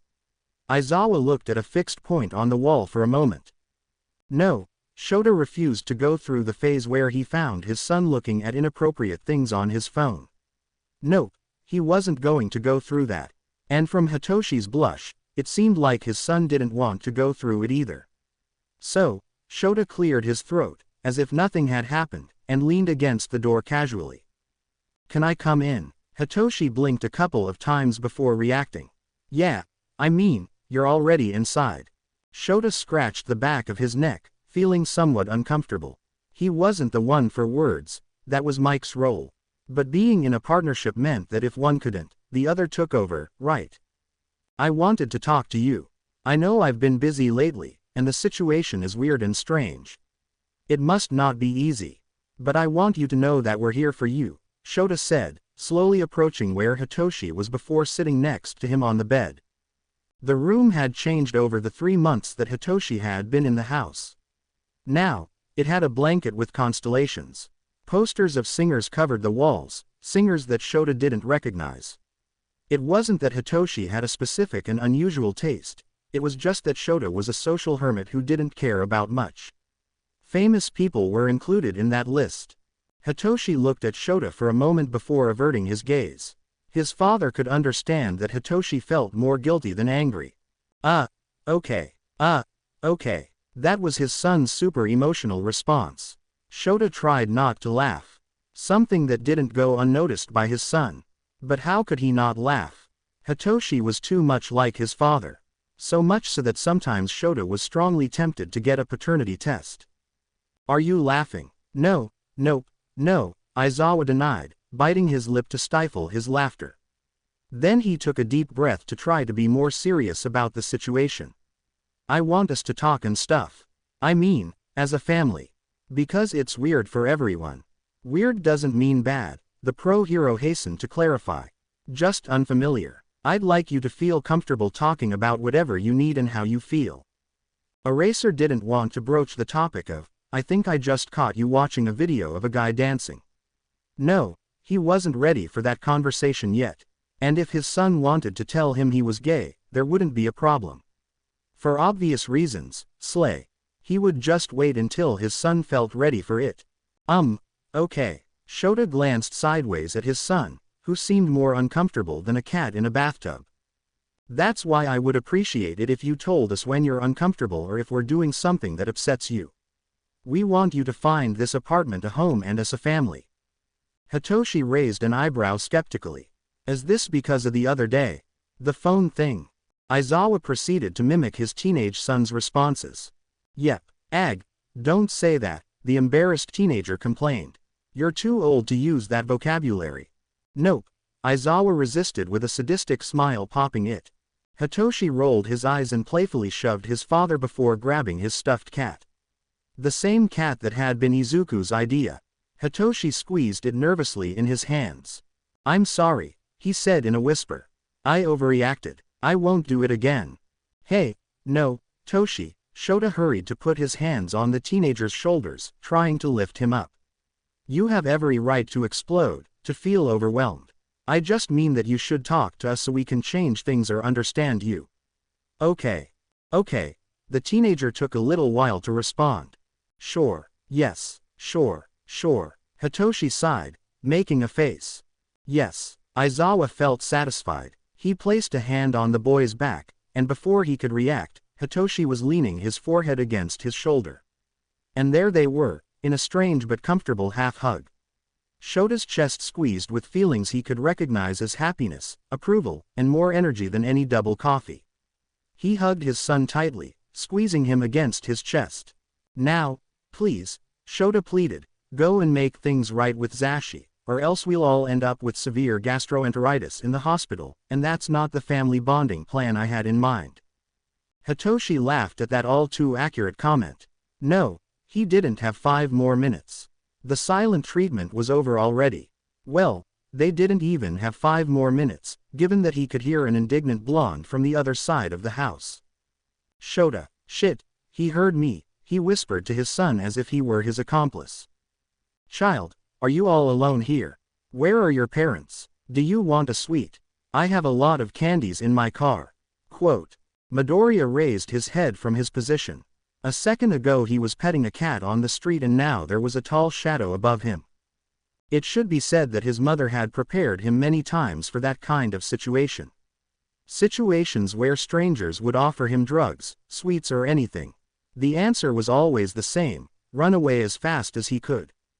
Well, Izuku Midoriya, instead of screaming and running, smiled like an inoffensive angel and got up from the ground, saying goodbye to the cat with a caress. Yes, I'm alone, Izuku responded in a more childish tone than usual. Do you like lollipops? Quote. Izuku nodded in agreement. The man extended his hand and the 14-year-old preteen, shorter than the average Japanese, accepted it. Well, You're going to love everything I have. Come, we are very close. Yep. Izuku popped at the end of the word. Izuku followed him, jumping in happiness in the direction that the man was taking him. Today was a wonderful sunny day, perfect for holding hands with a pedophile. Oh, how Dabi was going to be pissed off when or if he told him. No, better not said any word about it. The stranger stood in front of a white regular van with dark windows. Wow, a dark one was more expected. The movies tended to always make them black. What a scam. The man opened the sliding door. I have the sweets right here. Izuku jumped, showing the joy of a child on Christmas morning. Great. He proceeded to get into the car without hesitation. There was a slight confusion on the man's face, as if it were too easy. But you don't look a gift horse in the mouth. He closed the door, and he had the child he wanted. Now it didn't matter how much the child kicked or screamed. The boy had already entered the lion's den. Now he couldn't get out. Or rather, the pedophile was digging his own grave. Izuku lay down on the floor of the truck without eating anything at all. Inside there was a ton of chocolates, gummies, everything. Nothing that got his interest anyway. Izuku became intangible but still visible. He stared at the roof of the van the entire way to wherever they were taking him. The ex-vigilante was very calm with the idea that that day he could break a couple of bones of a predator before handing him over to the police. The truck stopped as soon as it entered the basement of a building on the outskirts of the city. Hey, man, where were you? Izuku heard another voice from his position. Izuku pouted in boredom. He wanted to gossip too. So he became invisible and moved to the front of the van. You know, getting a little dessert, the kidnapper said sarcastically. The new man made a disgusted face. How disgusting. Anyway, Fukuoka called. He has been told by a friend who knows a friend that they are asking for people for a super easy job. It's your style, the boy, somewhat younger than the kidnapper, pointed out. It's to beat up some brats. The man rolled his eyes. I want to give them love. A special love, not just punch them. The man corrected him with a tone. Both Izuku and the new man grimaced in disgust. Oh yes, boy was I going to enjoy breaking that man's bones. Look, dude, it's an easy job. Easy money. Beating up some kids. PFF, do they really need that many people for that? The man in the window grimaced uncomfortably with the kidnapper. Whatever, I'm going. I'll leave in half an hour with or without you, he said before slamming the car door in farewell. The man muttered something about young people being disrespectful before starting the car to finish parking it. Izuku watched as the man parked and put on gloves, all so calmly. As if he had done it so many times before. Opening the glove compartment and pulling out a taser. Oh, Izuku thought to himself. So, that's how he prevents kids from screaming when he transports them from place to place. The man left the taser on the seat for a moment while he looked for some zip ties in the same place he had taken the weapon. We've arrived at the candy factory, kid. Are you still awake? Izuku became visible and tangible again, grabbing the taser quickly. Yes, you son of a bitch, wide awake, he said before pressing the taser against the man's neck. He pressed the button, once, twice, 3 times. Well, he kept pressing the button until the man, after convulsing, stopped moving altogether and fell unconscious on the steering wheel. Izuku quickly moved him back to avoid any noise. He grabbed the zip ties and tied the man's wrists tightly until they turned red. Izuku looked disappointed at the man. It had been too easy. He didn't know if the man was inept or if Izuku had just had a lot of practice by now. Either way, Izuku wasn't very satisfied. He took the man's phone and unlocked it with his fingerprint. 911, what's your emergency? Izuku got into character again, using his childlike voice. Hello. I need help. A man put me in the back of his van. Please, help, hell. And he hung up the phone and put it in the man's pocket, patting him on the head. Sleep well, dirty pig, they'll get you soon. If not, I'll come back for you and break every bone in your body.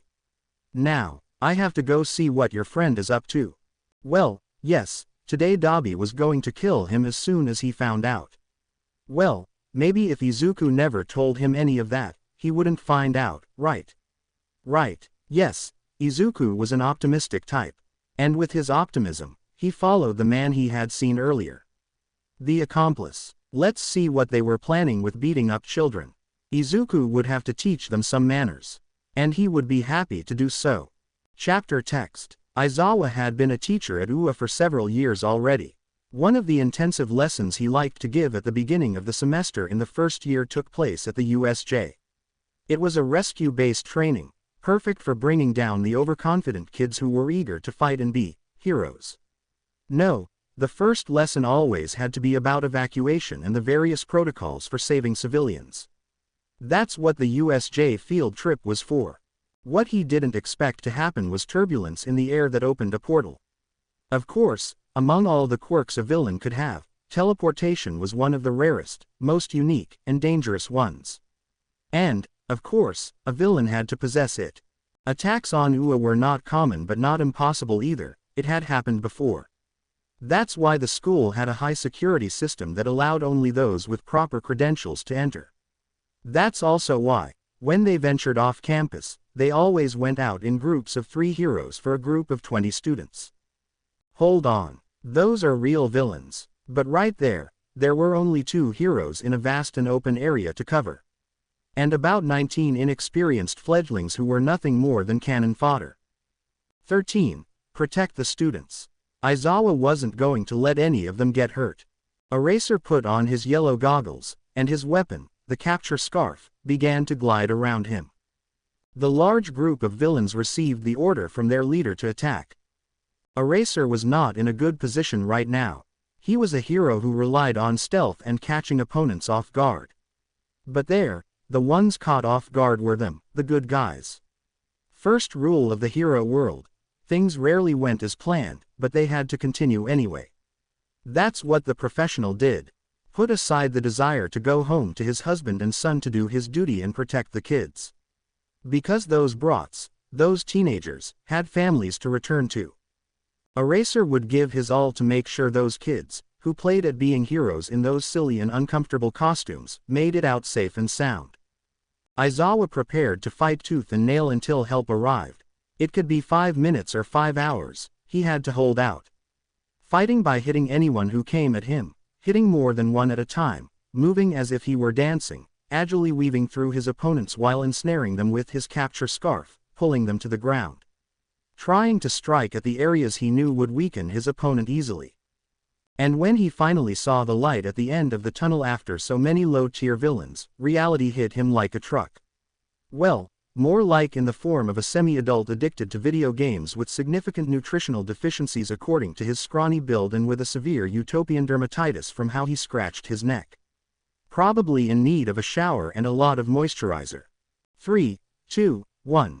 Even though the pain shot up inside his bone to his neck when the villain began disintegrating his elbow, Eraser didn't scream. The next thing happened very quickly. He had gotten his hopes up too quickly with the idea that he could control the area for the necessary time. Hope was a bitch. By the way, hero, I'm not the final boss, warned Shigaraki, pointing to the strange black beast with a beak and an open skull. The same size as All Might. For one endlessly long second, Shota saw that he wouldn't make it to his retirement. Eraser didn't have time to analyze before that monstrous thing tried to grab him. It wasn't in Eraser's skill set to defeat a monstrous creature if he couldn't erase its quirk. And so far, Eraser had never been able to erase a mutation quirk like the strange individual seemed to have. Eraser was willing to die if it meant his students would survive. He was prepared to die fighting. What he wasn't prepared for was to hear a sharp scream of pain cutting through the entire atmosphere of the USJ Plaza. A scream very similar to that of a desperate little girl. Except that there were no kids under 15 there, right? Right. Of course not. Well, technically, yes and no. Because that scream came from the, MIDI, villain. Tearing in pain because hanging from his back was a figure that Shota Aizawa recognized very well. He recognized him very well. About 5 feet tall, male, gray sweatshirt and blue pale jeans. A mane of unruly green hair. And 100% a problem child. Shota was left breathless. After more than 3 months of searching, there he was. His problem child, hanging onto Shigaraki, or rather, biting Shigaraki's shoulder with force, making him bleed from the bite. No! Izawa screamed as he saw that monster approaching his child, instinctively activating his quirk.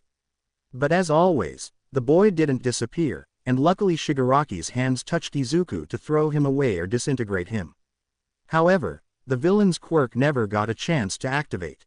So, he only managed to get the boy off him and throw him to the ground. Well, Eraser, so cool. But your quirk won't be able to do anything against my Nomu. Nomu, kill the kid. Izuku, who had rolled on the ground, stood up before he could even hear how fast the Nomu was approaching. Izawa's heart stopped for a moment when he saw that the monster charging at his child. Izuku. Izawa had experienced countless losses in his life, with Oboro being one of the most impactful. It had torn him apart for years. But he never would have imagined that there could be a worse pain than that, until that moment when all he could see was the monster. At that moment, Shota couldn't think about anything else. The rest of the USJ seemed to have gone silent around him. The sounds were completely muted. He couldn't even hear 13 or the other students. Not even Shigaraki's laughter. No, at that moment, blood drained from Shota's face as he imagined Izuku's body lying on the ground, bloodied by the impact. Unconscious and motionless, as pale as a beach corpse. For a moment, Shota swore that his heart had stopped beating. Then, in the next moment, a lively Izuku went through that monster as if it were a wall. Just as he always did, with a cocky smile while he looked at that thing called Nomu. Wow, I was wondering earlier, are you sure this is a person? The boy asked as if it were a class. Then their gazes met. Izuku's green eyes were tinged with embarrassment.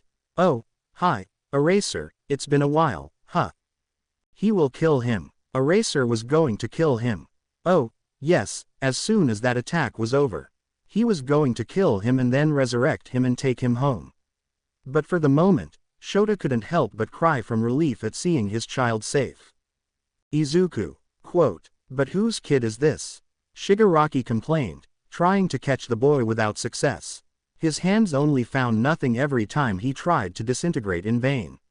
What kind of trick are you using? Are you one of those random heroes in training? Izuku then turned his attention to the villain. He seemed hurt.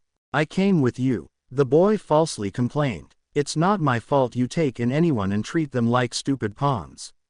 Then don't complain if someone turns their back on you and bites you. Literally was unsaid. The semi-adult got angry and launched as many attacks as he could without even touching anything, getting even more frustrated by each try. By the time Shigaraki got tired of seeing the boy doing nothing with his hands in his pockets, he was already panting. In contrast, the boy, as soon as the villain stopped to catch his breath, delivered a precise punch to Shigaraki's entire nose. Even Izawa could hear the sound of Shigaraki's nose cracking from a distance. The Nomu lunged to protect its master. Unfortunately, just like Shigaraki, it couldn't do anything when the boy disappeared. Kurogiri, he broke my nose. The stupid kid broke my nose, Shigaraki screamed like a little child, even though there was no Kurogiri nearby to assist him. Izawa was still in shock, unable to react. His child had been there, just a few meters away from him, and now. PSSSSS's, Eraser, Izuku's voice whispered behind him. The boy was curled up behind him as if he was trying to avoid being seen by the villains. Before I came, I already warned the police. Hold on a bit longer, please. Hold on for Zashi and Toshi. And for me. Oh, Eraser was going to strangle him with a loving hug. He was sure of that. The boy disappeared again as the pro-hero nodded. Shigaraki continued to rant and rave. Oh, come on, it's just a nose, Izuku told him, appearing again on the Nomu's shoulders. Hey, can this thing think for itself? Quote. The Nomu tried to shake the teenager off in vain. Instead, Izuku patiently waited for the creature to stop trying to attack him, and then he put a finger into its brain. He didn't know what to expect from that gesture, but barely 2 seconds later, he was standing to the side, suffering from disgust at having touched something viscous, wet, hot, and soft. If anyone cared about the Nomu, the poor hybrid had regenerated super quickly. Ha ha. You can't beat my Nomu. It's the perfect creation to defeat All Might. Izuku, still on all fours, feeling nauseous, looked at the villain as if he were stupid. Let me get this straight. The green-haired boy swallowed hard to keep his nausea in check and stood up, regaining his composure. You created a killing machine with extra strength and regeneration to kill All Might, and you decided to attack a school with low-tier villains to kill All Might. Are you dumb or, quote? That didn't seem to sit well with the villain. Aizawa got up, sweating and holding his arm against himself. Just a few minutes earlier, Shigaraki had tried to disintegrate him. But now, any pain became insignificant if Izuku was involved. Damn NPC, who do you think you are? You pretended to be part of my party. Izuku shook his head. He was trying to buy time, and Aizawa had to admit that he was too good at it.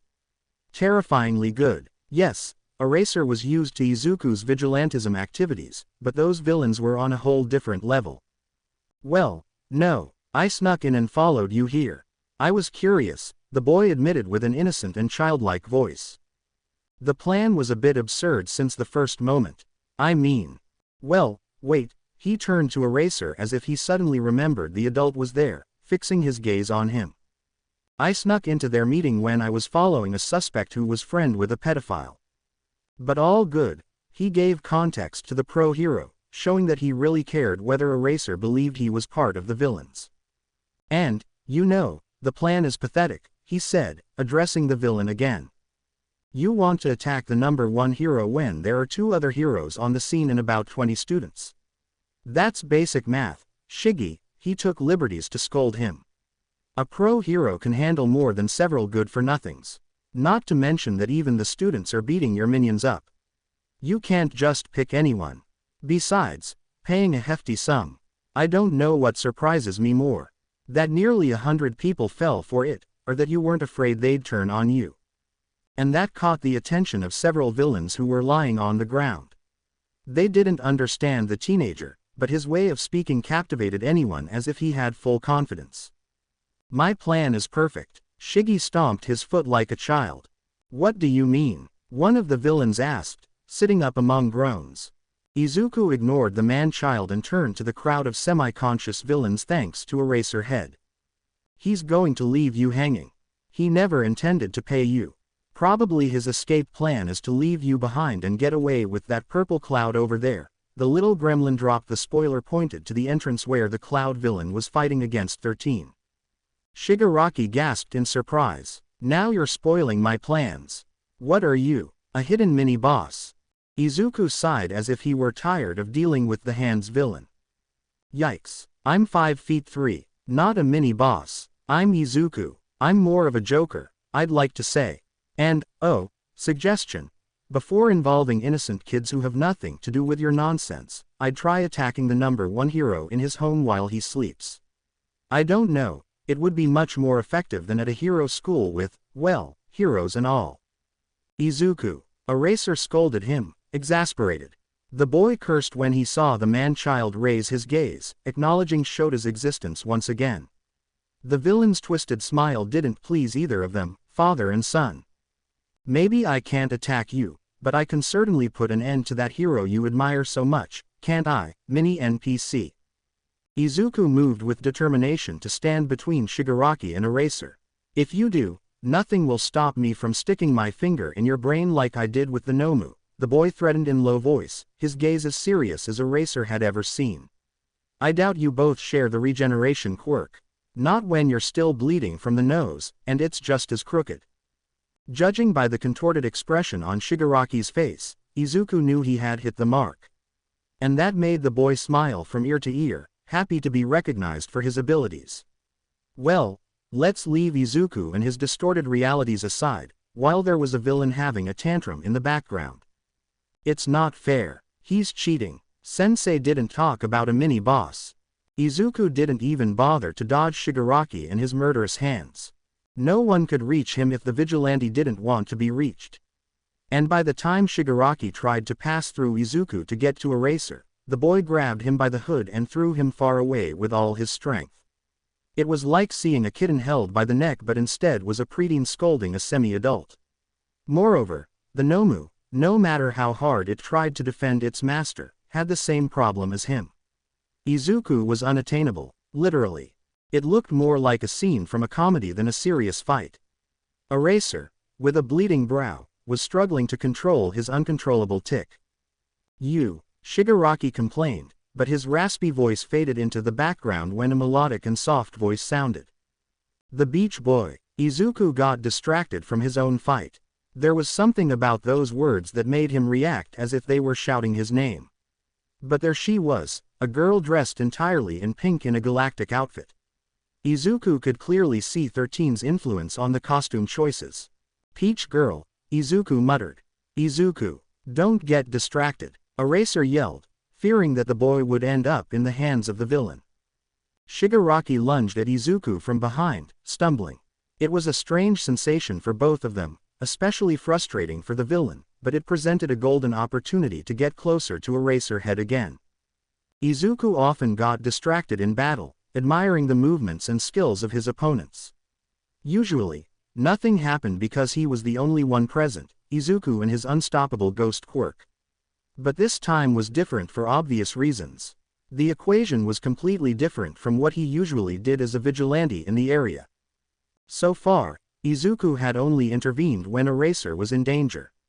He had wanted to be a silent guest at that party, fighting in secret against villains or being the guardian angel of the teenagers, like a stealthy ninja without anyone seeing him. But Izuku never got what he wanted. And now, he was in the middle of the fight. Not only in front of Eraserhead's eyes but also in front of students. There were students there, living students who could stop being alive very easily. Something Eraser understood better than Izuku, given how quickly he reacted when Shigaraki's pet moved toward his student. Izuku had always been a big fan of Eraserhead since he first met him. But it was in moments like these that Eraser reminded him why he was such a fan. While Izuku was distracted, Eraser turned his body to kick Shigaraki while his capture scarf enveloped the Nomu. Even with all his strength, Eraser couldn't stop that creature, but the pain in Eraser's voice made the monster react quickly, turning to protect its master. Izuku could hardly react. He barely realized what was happening around him, with everything moving so fast. The monster turned swiftly in its path, slamming into Eraser. Zawa! Someone shouted. No, Izuku shouted, but his brain couldn't even process it. There, on the ground, was Eraser, bleeding as if he had just been hit by a truck. Izuku had to get that creature off Eraser before it moved again, before it struck him again. The ghost ran towards Shigaraki and punched him in the jaw, causing the dead hand he held to be thrown aside and throwing the villain to the ground. The monster stood still, awaiting its master's orders. Except that this time, its master was too preoccupied to react. Not when Izuku was on top of him, straddling Shigaraki and continuing to punch him repeatedly. Izuku grabbed the fallen hand and quickly slammed it into the villain's face. Bad boy, you're terrible, you don't deserve anything good, Izuku shouted without thinking as he continued to pummel Shigaraki's face with the dead hand as if he were challenging the villain to a French duel. You don't deserve me to stop, Izuku screamed on top of the villain. You, brat, I'll end you, Shigaraki screamed from the top of his lungs. Izuku continued to hit him relentlessly, blind from the anger. Brat, you're hardly older than me. I'll kill you all. At that threat, something snapped in Izuku's head. Without even having time to think, he shoved the dead hand into the villain's mouth, silencing him. Izuku couldn't bear to hear more obscenities coming out of that foul mouth. Death was not something to be taken lightly, and Izuku knew it all too well. Death was a permanent state, something not to be threatened so casually. Not to the ones that still alive. In one of their struggles, Shigaraki, the villain, managed to push Izuku away from him, sitting on the ground. Izuku quickly got back on his feet, ready to pounce on the villain with relentless energy. But the villain raised his hand, trying to create some space between them. If you attack me again, I'll tell the Nomu to kill the girl or the pro hero. You can't touch me, but you can't split yourself, can you? Izuku spat on the ground, furious like a rabid animal. If you do anything stupid, I swear I'll turn your brain into Gruyere cheese, he reiterated his previous threat. The villain seemed to give a confident smile, even though his opponent was a 14-year-old kid. Shigaraki didn't see him as a child but as a hidden character. For a long moment, they stared at each other in a silent battle. Until a loud crash shattered that false stillness. "Fear not, for I am here." Oh, there was All Might, and no, he wasn't smiling. "Finally, you show your face. Nomu, kill him." Both colossal masses collided in the middle of the plaza, creating a gust of wind. Izuku no longer mattered to the villain. Not when the main target just arrived, late, as always. And the young vigilante no longer saw the villain as a problem because there was something that terrified him even more. He turned pale. Izuku paled upon seeing the symbol of peace right in front of him. So he did the best thing he knew and vanished as quickly as he could. Izuku disappeared like a coward, leaving Shigaraki and the Nomu at the mercy of the #1 hero. He turned invisible, feeling that everything around him was either moving too fast or too slow. Drowning out all sound as both behemoths collided with each other, crashing into each other. Izuku only reacted when his eyes met the motionless body of Aizawa. His Zawa. How could he ever look Hisashi in the face again? How could he when his husband was bleeding out on the ground in the midst of a Titan's battle? No, Izuku needed to do something. He forced himself to put one foot in front of the other until he found himself falling to his knees next to Eraser's motionless body. He became visible and tangible and couldn't hold back his sobs any longer, collapsing while hugging his almost adoptive father. "I'm so sorry, I'm so sorry. I'm sorry, you have to hold on. You have to hold on and get home to Zashi and Toshi," the boy begged amidst his tears. He seemed to have lost all his courage in an instant. He cried, sobbed uncontrollably, hugging Eraser with all his strength, drowning in his own tears. He couldn't lose Shota. He couldn't shatter another family because he got distracted. He couldn't do that to Toshi and Zashi. Zashi. Eraser's hand rested on the boy's head. "It takes a lot more to kill me, problem child." The hero talked with a rasped voice for the effort of fight for being conscious. "Eraser." The boy whimpered, hugging him even tighter despite his protests. "If I knew I had to get hit to see you, I would have done it a lot sooner," the teacher admitted with a tone much warmer than any of his students could ever imagine hearing. "Zawa, don't say that, not even as a joke," the boy protested while sniffing. Eraser tenderly and delicately caressed the boy's cheek, as if he feared the boy might disappear completely. Izuku lent himself to the soft touch of the pro-hero. "I've been searching for you like crazy. How are you? Have you been eating well? You know you can always come back home. We're waiting for you, Izuku. Toshi and Zashi are waiting for you." That completely squeezed Izuku's heart. Just the thought of going back and reuniting with his family. That loud blonde who looks like he sings in the shower. With Toshi hugging Sushi on the sofa, making a blanket fort for the two of them. But that wasn't for Izuku. No, that was for the living. And Izuku wasn't alive. "I'm fine," Izuku promised, breaking into even more bitter tears. "You have to stop looking for me. Please stop. It's the best for everyone," he pleaded with his heart in his hand. Izuku. Eraser's one good hand interlocked fingers with the boy's disheveled hair, pushing him closer. "Everything will be okay," Eraser promised him. "Everything will be okay." Izuku sobbed deeply on the hero until a warm hand landed on his back. "Beach Boy, Sensei, we're going to help you," the girl promised. In an instant, Eraser's weight disappeared, floating in front of him. Yet, Izuku refused to let go of the hero as if his life, or lack thereof, depended on it. Hey, kid, I know you're scared," Uraraka assured him. "But we need to get you out of here. All Might can't fight properly if he's protecting both of you." Izuku, with the battle behind him, cared very little about its outcome. Not when Aizawa was hurt, not when someone he cared about was in danger. But unfortunately, the voice of reason in his head told him that the girl was right, and he reluctantly let go of Eraser, hoping she would take him far away. Far from death and toward life. Eraser held on tightly to his hand. "Don't let go of me, problem child. I won't let you go." Izuku smiled sadly and wiped his tears away with the back of his hand. "It's not like you ever had a choice, Eraser." And true to his nature, Izuku began to vanish while in the distance, a loud boom followed by a Deku was heard. But by the time the explosive blonde reached his teacher, his childhood friend had dissipated into the air. Moments later, a troop of pro-heroes stormed the facility, securing the area. The villain's plan had failed spectacularly. Hitoshi was in his physics class when he realized that something was amiss. While trying to solve the problem of two trains, one departing from Kyoto at 275 km per hour and the other from Tokyo at 320 km per hour. All the students were immersed in their exercises following the beginning of term review when the alarms sounded throughout the school. To all faculty members, please report to the teacher's lounge immediately. There were no flourishes in the message as the principal usually liked, no introductions regarding his mysterious animal origins. Nothing of that sort. It was a short and concise message that left the teachers bewildered. Not as much as the students, who remained puzzled and continued with their tasks, except for some. Little by little, students began to whisper to each other until a student from the third-year hero course appeared in each class just 10 minutes before all the teachers had left.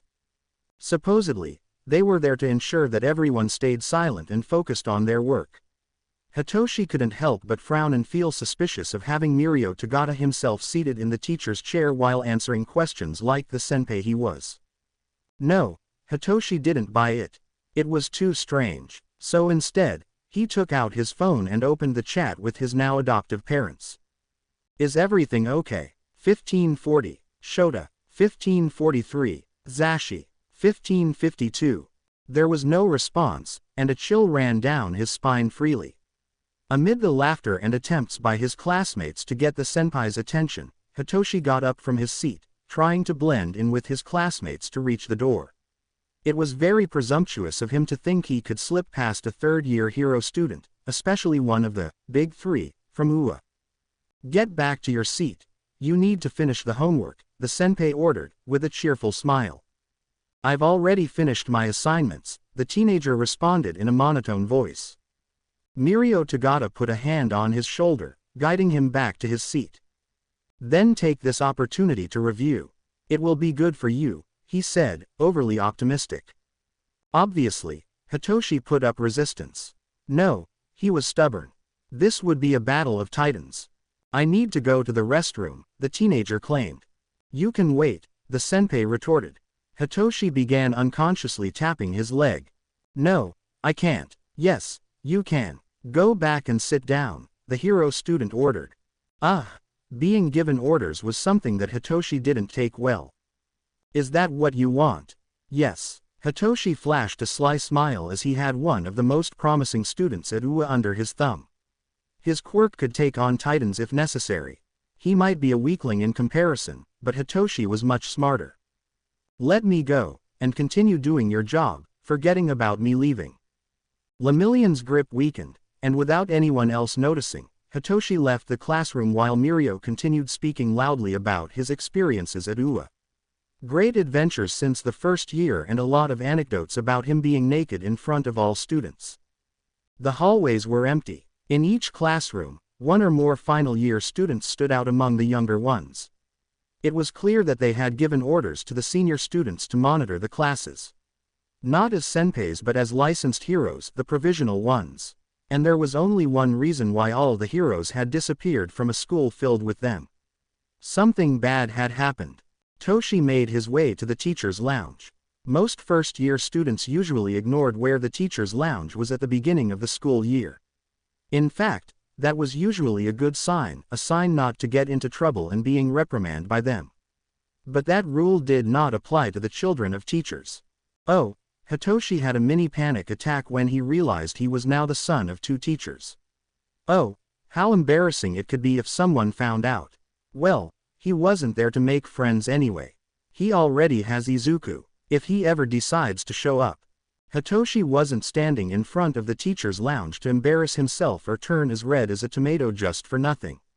Nor was he there to realize that he was still getting used to being someone's child. No, Hitoshi was there because his parents had stopped communicating with him. And even if Hitoshi wasn't sure if his placement was something permanent or rather temporary, just for 4 more years until he came of age, Hitoshi knew that, for the time being, things were going too well. But everything usually had an expiration date. Hitoshi was starting to fear the worst. Something that gained momentum when he opened the door to the teacher's lounge and found it completely empty. Had a serious attack happened in the city? That would explain why they need so many heroes at once. Blue and red lights caught his attention from the window. Police cars were parked at the entrance to UA, blocking the entrance. Hitoshi approached the window, pressing his nose against the glass, and saw Lunch Rush and one of the many robots of the principal talking to some officers. Both appeared to be conversing calmly at the gates, while the press seemed to disperse thanks to the presence of the police. Hitoshi noticed one particular police officer, Cat Head. No, Hitoshi didn't remember the name of the police officer. Hitoshi remembered him from when Cat Head had taken him home after a detective had pointed a gun at him. He also remembered seeing that same officer when a racer rescued him from his previous foster home. To all students, a robotic voice began over the PA system. Classes have been cancelled. Please exit the classrooms and return home directly. Thank you. Hitoshi moved quickly, reaction as fast as he could. Something had happened, and if there was anyone there who could answer his questions, it would be the only faculty member. Hitoshi saw himself going down the stairs, trying to get ahead of all the other students. He attempted to advance through the crowd of students until he managed to get to the entrance. As he had suspected, yes, Lunch Rush was already surrounded by curious students. Come on, keep going, straight home, the hero encouraged everyone who stopped. Hitoshi elbowed his way through. But has something happened? A red-haired girl with a ponytail insisted. In my younger days, if the school cancelled classes, we'd run home. Come on, get going. Go out, go out. Lunch Rush pushed the group toward the exit again. Hitoshi planted his feet and grabbed the hero's forearm frantic. Do you know anything about Aizawa or Hizashi? Wait, the hero restrained himself from denying. For a moment, he seemed a bit confused, but Hitoshi could see the light in his face as he connected the dots. He knew the exact moment when the hero put two and two together. Are you the kid who likes fruit sushi? Never before had Hitoshi turned so red, up to his ears. Well, there were other times, yes, but none that didn't involve a green-haired person. There was no need to answer the question. Lunch Rush took his arm and pulled him aside. Stay here for a moment. Hitoshi nodded and stood to the side as students chatted with each other. They talked about meeting at the arcades, the last history lesson, or excitedly discussed how lucky they were to leave early. It was torture to see them all walk away so carefree. Finally, the seniors from the hero program left. They exited as a team, clearly distinct from the other students heading home. We've checked the classrooms, chirped a girl with long blue hair. No one is left. Although Tamaki had trouble getting a girl out of the lab, added another senior student. The latter in question hid his face against the back of a taller student, the same one who had been in Hitoshi's class. The same student who carried Hitoshi's backpack with his jacket hanging from it. Oh, and I accidentally let a student. Oh, there he is. Hi, I have your things. Hitoshi nodded uncomfortably and approached to retrieve his backpack. He didn't say anything. Not a thank you, not an apology, nothing at all. It was a strange situation between a visibly uncomfortable person and another who smiled as if they were immune to bad weather. Lunch Rush decided to lighten the mood and took Hitoshi under his wing again. Well, you can all go home. Thanks for your help, guys. The students nodded, and after a brief exchange of words, Hitoshi finally turned to face the retired hero. He needed answers, and he needed them now. I want to know what's going on and where Aizawa and Yamada are, the student demanded. The hero turned to look at Officer Sanza, not knowing what to expect from the officer. He only twitched an ear, but Hitoshi could see the light go on in his face as he spoke. I'm Officer Sanza. We've met before. They introduced himself again. There has been an attack in the faculty. We are investigating it. We will inform you as soon as we have news. For now, it would be best to wait in the immediate vicinity. The other students have already been informed that their parents are waiting for them. Hitoshi furrowed his brow. So, because I don't have parents waiting for me at home, I'm not supposed to leave. The silence was enough of an answer for Hitoshi. He was frustrated with the lack of information, as if he didn't have a right to know anything. It felt as if they were saying that Hitoshi wasn't really part of the family, just a facade that would eventually come to an end. We need to make sure you'll be safe. Hitoshi adjusted his backpack grumpily. I'll be safe, thank you, he said irritably and started walking. The hero and the police officer tried to stop the teenager from leaving, blocking his path. You can't go. Why? Hitoshi asked, infuriated by the situation. Hitoshi just wanted to be alone with his thoughts. Maybe have a bubble tea. Perhaps cuddle with a cat. Maybe kick a trash can. Perhaps spend time in the library until closing time. Well, if someone hadn't burned it down months ago. Maybe one of those 24-hour cyber cafes. Hitoshi wasn't sure if he had money enough, but in worst cases he had been. Because you're the child of pro heroes. You're a possible target. Besides, we're waiting for news, the feline officer responded very formally. And Eraser and Mike would kill us if we let you go without protection, added Lunch Rush, with pure sincerity.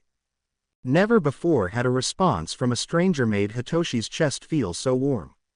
It was as if he could actually believe the lie the adults were telling him. As if he truly mattered to someone and it wasn't all a falsehood. Hitoshi was forced to sit on a bench while Sansa received a call. Much later, he was getting into one of the patrol cars, heading in an unknown direction. At this point, Hitoshi didn't bother asking. It was better to listen to music on his headphones, drowning out the outside world. It was a surprise when the police car stopped at the emergency room entrance of the hospital. By the time he got out of the car, Hitoshi no longer knew what to think. He couldn't think. Why were they taking him here? Why? What if something had happened to Toshi? Arms surrounded him before Hitoshi could realize what was happening, hugging him tightly to his father's chest, squeezing him as if he truly cared. There was present Mike, no, Zashi, hugging Hitoshi tightly. Repeatedly kissing the top of his head as if he were a small child. It was at that moment that Hitoshi knew it wasn't a facade. No, it wasn't, it couldn't. Zashi, wait, Hitoshi complained like an embarrassed child receiving sudden attention from a parent, even though he made no resistance to the hug. What happened? Present Mike cupped Hitoshi's face in his hands, as if making sure he was safe and sound. It made no sense to Hitoshi, who had spent his entire day inside UA. There was an attack at the school. Sho is in surgery right now, the news hit the boy deep, as if a knife had been thrust into his stomach. But he's okay. His life isn't in danger, Zashi hastily added. They're fixing his arm. Don't worry, everyone is fine. 13 is also under observation. At last, Hitoshi felt like he could breathe. Aizawa was okay. Aizawa was fine, and so was Hizashi. Everyone was fine. Hizashi hugged his son again, this time Hitoshi hugged him back. The last time Izuku was in a hospital was to steal a corpse. However, there he was, back in the same hospital but in a completely different section. One near the morgue, yes, but nothing to do with death. This time, it was about life.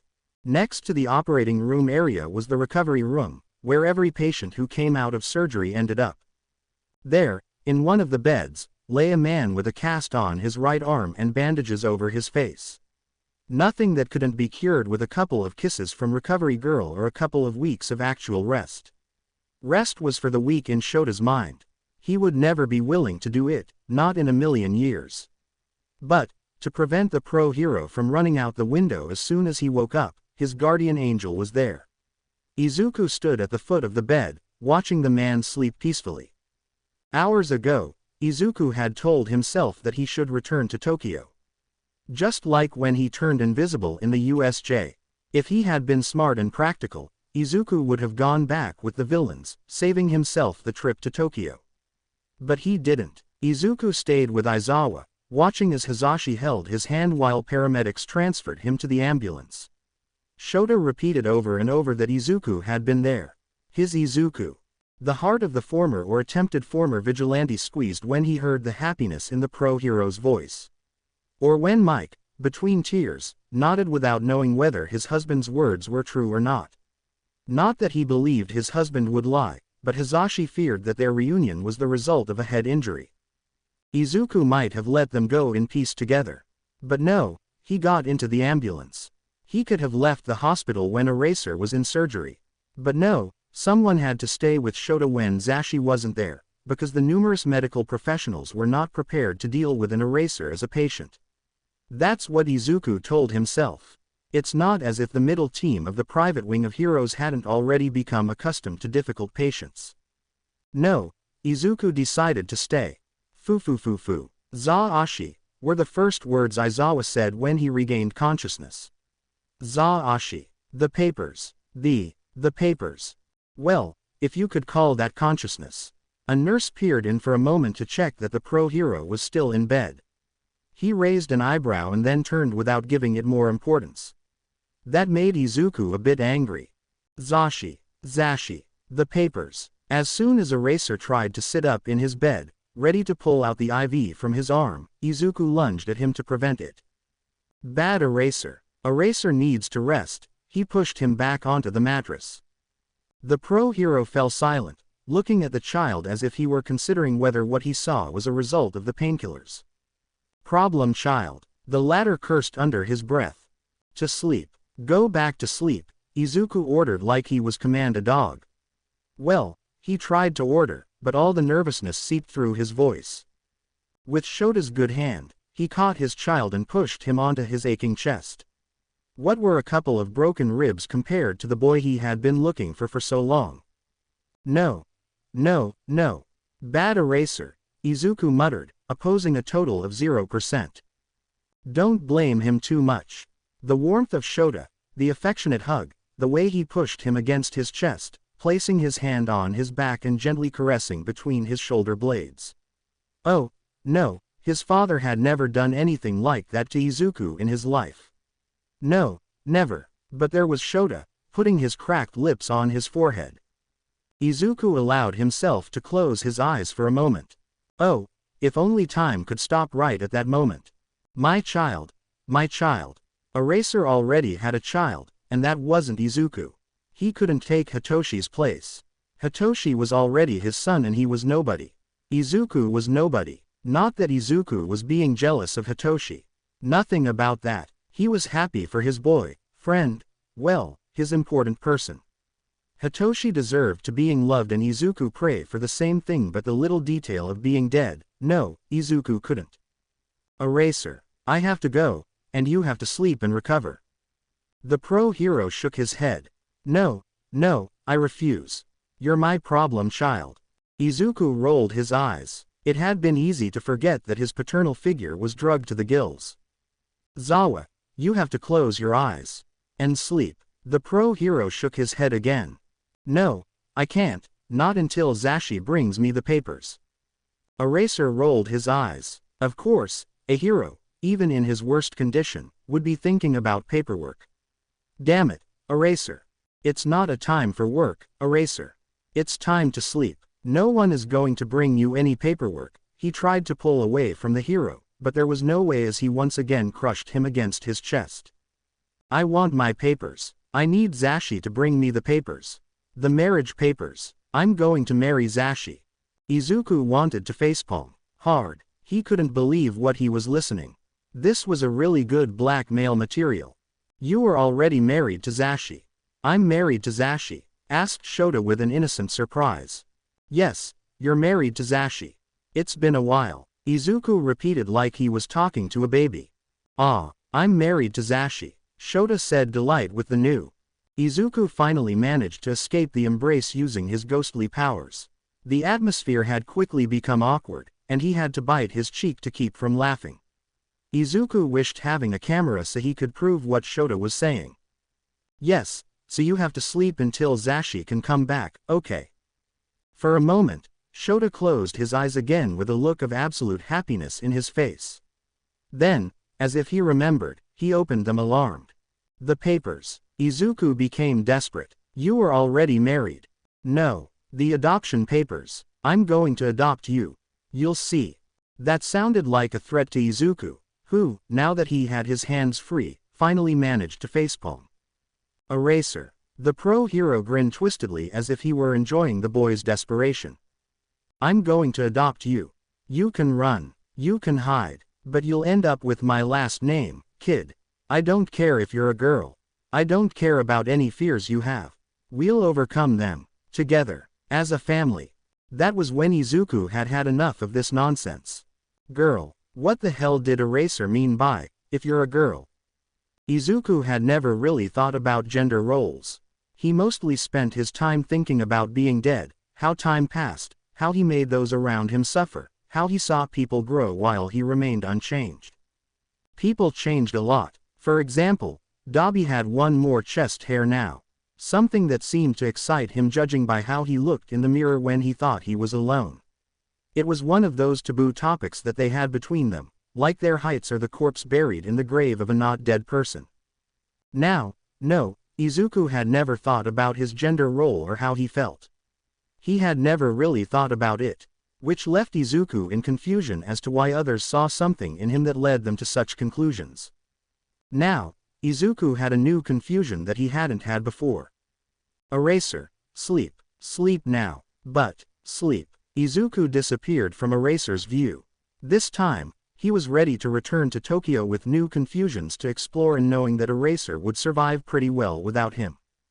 Chapter text. You know those movies where when a teenage guy sneaks out to party at night, they return home to find a parent waiting sitting in the dark, arms crossed, and a murderous look in their eyes. The kind of scene that usually happens on TV and not in real life. Well, it seemed to be more common than Izuku believed. Because there he was, avoiding eye contact with a Dabi, arms crossed, sitting on a stool right in front of the entrance. Perhaps with dark circles under his eyes if it weren't for the burns under Dabi's eyes erasing the evidence. Izuku swallowed nervously. Hi, what time is it? Or rather, what day is it? Izuku audibly swallowed again. It's worth mentioning that more than 24 hours had passed since they had last seen each other. Well, he had spent almost the entire night with Eraser in observation. It wasn't until almost dawn that he could catch the first train back to Tokyo. And, not to mention, the time he spent at the cemetery in front of his non-existent grave before returning home. You know, a ghost occasionally had to connect with his corpse and narrate all his little stories. It should be understood that Izuku was supposed to have returned home the morning of the previous day, but no, the offer from a pedophile had been too tempting. Blame it all on the pedophile, thought Izuku. Tuesday. I got a little mixed up. Ah, just a little. With what, precisely? Izuku scratched his head nervously. Dabi raised an eyebrow, detecting the first sign of weakness in his brat. I got sidetracked for a little while, Izuku confessed with a falsely innocent tone. No, Dabi wouldn't fall for that crude tactic. Perhaps Izuku was used to being an only child when he was alive, but when Dabi had an alive identity, he was the oldest of 4 siblings. And although it was only for 12 years, it gave him an experience that Izuku could never understand. Doing what, Izuku? The kid shrugged and half-heartedly kicked an abandoned sock lying in the middle of the floor. Oh, come on. We just had this same conversation a while ago. Dabi sighed and pinched the bridge of his nose. It seems like you didn't quite get it, Dabi accused with a cold and false calm. Don't you won't tell me where you've been. Izuku put his hands in the pockets of his gray hoodie. I was just taking a walk, Izuku chirped. No, he wasn't lying at all.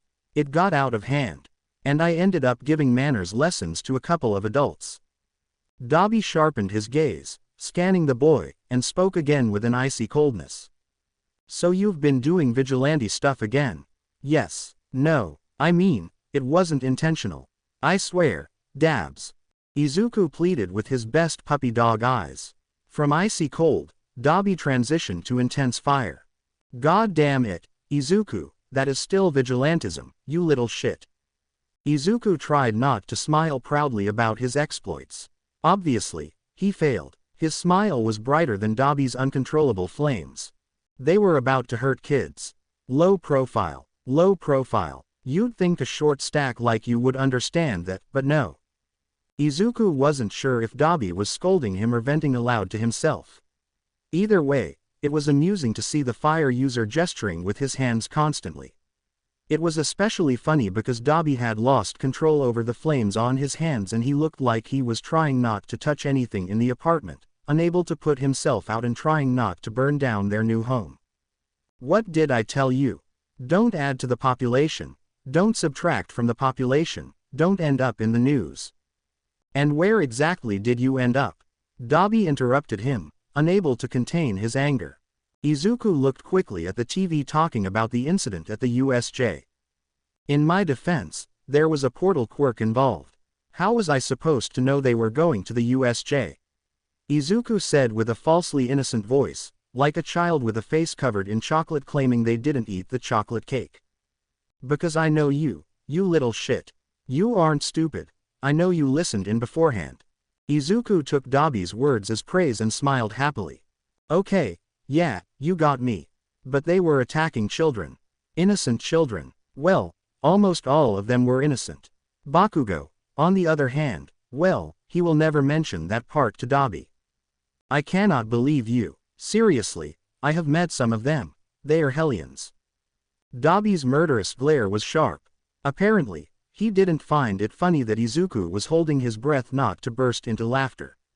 If he weren't already dead, he would fear that Dabi would try to kill him or attack him with a shoe. But it was awesome. Izuku couldn't contain himself and quickly jumped onto the couch, excited about the idea of sharing his adventures with Dabi. You had to see. I had never seen so many villains together. I mean, I've seen gangs, but that was something entirely different, dabs. Villains working together. People who weren't used to working with others. It was amazing. And that quirk, teletransportation. Do you know how unique is that quirk? Dabi burst into flames even more before eventually extinguishing himself, slumping down resignedly on the couch. Izuku's excitement about recounting his adventure made him seem alive again, and Dabi couldn't resist seeing that light in Izuku's eyes. The older of the two listened carefully to the details escaping from the boy. Waves of anger engulfed him with each detail. At some point in the story, Dabi ended up with his forehead against the pillow, screaming until he ran out of breath. This was the only thing that stopped Izuku from telling Dabi about every quirk he had seen at the USJ. Understandably, Izuku had been talking non-stop about the USJ for 2 hours and 48 minutes. The advantages of being dead included not needing to pause for breath. It's worth noting that Dabi had stopped understanding more than half of what Izuku was saying due to how fast he was talking. Izuku fell silent, looking at Dabi with concern. Maybe he had crossed a line. Dabi seemed completely exhausted on the couch, as if he had just finished a 48-hour work shift. Dabs, are you angry? I know I didn't do what you told me, but I couldn't help doing something when I heard they were going to hurt kids. And a couple of hours later, I was at the USJ, and everything was happening, and I know it wasn't right. But I can't imagine what would have happened if I hadn't been there. And Izuku, stop, Dabi pleaded. The boy fell silent, trembling like a leaf. He preferred Dabi's anger to the defeated aura he was seeing. Had he crossed the line for Dabi to kick him out of his life? Dabs, no, it's my fault for thinking that a hyperactive little shit like you could stay still for so long. This left Izuku speechless, feeling out of place. He pointed to himself, puzzled. Me, hyperactive? Dabi snorted without moving from the couch. Yes, Pipsqueak, hyperactive. You always have to be doing something, or you mess things up one way or another. You're like a puppy that needs someone to play with him all the time, Dabi explained, his voice lacking any real malice. Izuku puffed up his cheeks and jumped onto the couch to sit in front of Dabi. No, the fire user couldn't escape Izuku's intense gaze of disappointment. Yeah, sure. The point is, if you don't have a goal, you become a catastrophic level agent of chaos. Izuku fell silent. As much as he hated to admit it, what Dabi had just said might make sense. Oh, so, I have to think about how I can entertain you so that you don't end up on the front page of the next national newspaper, Dabi said more to himself than to Izuku. The pre-teen started to sweat at the thought of what might be going through his big brother's mind. Still, I wanted to wait a bit, build a support network, but maybe you're ready to help me in my revenge against Endeavor and kill him after ruining everything he loves in his life, Dabi blurted out with eyes glittering at one of the dumbest ideas Izuku had ever heard. And that's saying something, given that mixing cereal with vodka when there's no milk was one of many dumb ideas. Izuku stood up. No, Dabi. Bad dog. Oh my god. I get distracted, and you're turning evil. Your levels are up. You're going down the wrong path. We're living in an apartment, he pointed out the obvious, proud for once of having a place that seemed somewhat livable for an average person. You have a job you like. Do you really want to throw all of this away for a bitter old man? Yes, Dabi responded without a second thought. Izuku sighed in disappointment. He grabbed a chair and dragged it over to sit in front of Dabi. No, the fire user couldn't escape the intense look of disappointment in Izuku's eyes. Dabi, do you think you're giving someone who doesn't deserve it too much power over your life? Dabi suddenly burst into flames, clearly disgusted by what Izuku had just said. You don't understand, Izuku. That man destroyed my life. Everything he touches turns to rot. He uses everyone, and when they're no longer useful, he throws them away without a second thought. Every word spoken by Dabi was laden with the most intense venom. The boy pouted. He had to be very careful in broaching such a delicate topic with Dabi. I can't say I know absolutely everything you've been through, Dabi. Because only you can know that. It's been a horrible experience, and no one will ever deny you that. But Dabs, you deserve to be happy, Izuku assured him, taking Dabi's face in his hands and gently caressing the unburned skin, just as a racer had done hours earlier. You can't let him win and control your life, with your sole focus being to destroy him. What will you do when he's no longer around? Dabi blinked as if the answer was so obvious that it didn't make sense to respond. But he did anyway. I don't plan to survive my revenge, Zuku. Izuku let his hands drop and clenched his fists in anger. He already knew the answer. In fact, he had always known, but hearing it made it real. No, you can't do that, Dabi. Are you going to let that man dictate your life and even your death? I was born because of him, and I'll die ending him. You can't understand it, Izuku. You can't imagine the horrors he put me through. Izuku held his breath and tears back as he looked at Dabi, and that was worse than any response the boy could have given. Dabi tried to grab Izuku's hands, but his ghostly quirk prevented it. Dabs, don't you think you deserve to be loved? To live? Dabi smiled bitterly. Don't give me that. Live your life. Crap when you can't live yours because you're dead, he responded without thinking, and as soon as the words left his lips, he regretted them bitterly. But still, he said nothing as he watched Izuku's face contort with pain from those harsh words. Well, yes, Chuya, don't call me that, Izuku, Dabi threatened in a low voice a little up than a sorrow. Izuku continued anyway, yes, live because the truth is that being dead beeps. No matter what I do, I'll remain dead, Izuku replied in a whisper. I won't be able to grow up. I won't be able to love. To form a family. I won't be able to study what I want. I won't even be able to die completely. But at least in my death, I intend to help others because I can now. And that's my decision. Dabi looked away, unable to meet those troubled green eyes. You can't tell me to live for you, Pipsqueak. It's cruel. Izuku made a grimace. It's cruel to see someone very dear to me want to die, wounded Izuku replied sharply. Dabi buried his head between his knees. You don't understand. Dabi, I understand everything I can about you. I hear everything you've told me. I see more than you think. I was in the Todoroki condominium, Izuku confessed, with no intention of wanting to upset Dabi, though, clearly, he did. Fuyumi has anxiety crises in secret. Natsuo tries not to step into the house. Shut up. Dabi yelled at the top of his lungs. Izuku remained silent. Both of them did, looking at each other for long minutes. Serious faces, hurt expressions, eyes gleaming with tears. Izuku was, as always, the first to speak. Endeavor created you to surpass him. He created all of you. He mistreated you, and he still does with the others. And you know what bothers you the most? It's not what he did to you, It's not what he's still doing to your siblings. It's that bastard still living happily. Up to his dreams. Izuku, shut up, the fire user warned. Izuku ignored him. When someone dies, there's nothing left. Not everyone is like me, Izuku muttered bitterly, knowing he was the only ghost around. Once you're dead, there's no chance to see what happened.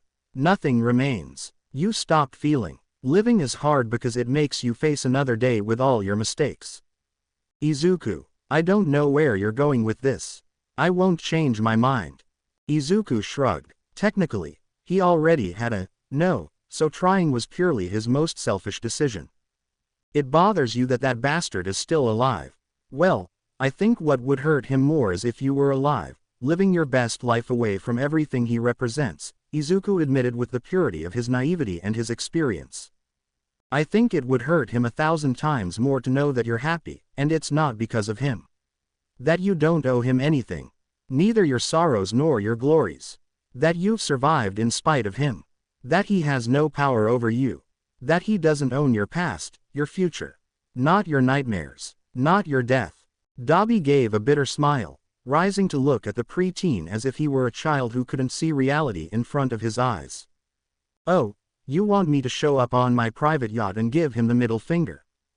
Izuku didn't laugh. He didn't find Dabi's venomous sarcasm amusing. Well, I don't see you on a massive body of water without burning a ship, he admitted with the same dry tone. But I also don't think he'd be too pleased if his dead son appeared from beyond the grave to talk about the abuse he put you all through. I also think he'd die if the world found out his son is gay. Well, everything you were would give him a stroke. But what do I know? I'm just a ghost. Dabi watched closely as the preteen stood up from the chair. He zipped up his hoodie all the way and pulled the hood down to cover his eyes, all under Dabi's icy gaze. I'll be back, Izuku warned, not willing to lose their friendship over an argument. I don't know when, but I'll be back, he added, putting his hands in his pockets to avoid digging his nails into his palms. I need to think. I recommend you do the same. By the time Dabi reacted and found his voice, Izuku had already vanished before his eyes. He sat there, unable to cry for his burned tear ducts but with a heavy heart, feeling that the apartment was too big for one person suddenly. Hours earlier, in one of Tokyo's cemeteries, just after dawn, Shoto Todoroki appeared. He didn't usually visit his brother's grave so often. His brother had died when he was still very young. He could hardly remember him, to be honest. Considering that his brother had been dead longer than he'd been alive since Shoto was born, it wasn't surprising. What was he doing so early in the cemetery alone, just a day after the USJ attack? Looking in the distance at the low figure of a boy who seemed to be narrating the entire USJ attack to his brother's grave. How did Shoto know this, given that he was observing from a distance? Well, that green-haired guy seemed enthusiastic, providing a good representation of how he was slapping an invisible being. Shoto Todoroki was right. The boy from the USJ was the same one he had seen earlier at his brother Tuya's grave. What was the connection? He wasn't sure, but he was determined to get to the bottom of his theory. Meanwhile, in the distance, Izuku pretended to stick a finger into an imaginary head.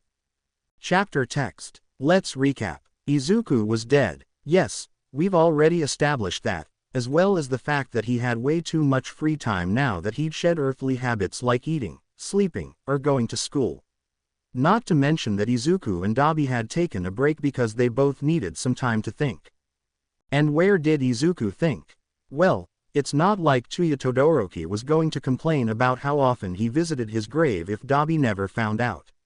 That was Izuku's philosophy. There was something about being close to his body that made him feel at peace with himself. Serene. Grounded. When your body is 6 feet underground, everything else changes around you. Being in a place like the cemetery was like stepping into limbo. There usually weren't many people there, no one stopped to talk to him. Not with a person in the midst of their grief talking to their lost self. Or in this case, body. At Tuya Todoroki's grave, there were now a couple of pieces of fruit that, no, hadn't been paid for by Izuku. Don't judge him too much, the guy didn't have money and couldn't carry it. Being a vigilante, contrary to what everyone thinks, was a bit financially precarious. The good thing was that he didn't have to worry about medical bills since he was already dead. Nor food, or other expenses. The bad thing was that Izuku had to clean his conscience of stealing fruit with apology notes and a promise that if they was ever mugged, Izuku would come to help. Izuku's intentions were good. His execution. To anyone who didn't know Izuku, any of those notes seemed more like a threat than the other way around. So, the conclusion. Pay for your fruits unless you're an adorable ghost. Izuku placed a banana in the center. Next to it, a plum. And in the middle, some blackberries. Hitoshi would always be the blackberries. Izuku blushed. Remember the soft lips of blackberries. Izuku, think in blackberries, only blackberries. You all go together so well, he praised as he gently stroked a blackberry with cuteness care. Izuku spent a little while carefully arranging the fruits on the stone. Then, from his pocket, he pulled out a large, vibrant orange. Brightful outside, bittersweet on the inside. I knew Kachan would get into UA. It seems to be going well for him. But then again, when has it ever gone badly for Kachan? Now, you, Izuku said, taking out the last piece of fruit, a soft pink peach. Peach girl, you've been a real surprise. I hope you do well. Izuku patted the fruit. Please, have patience with Kachan. It's not a bad guy. Not entirely. Perhaps Izuku had too much free time. Izuku had way too much free time. Yes, we already have established that.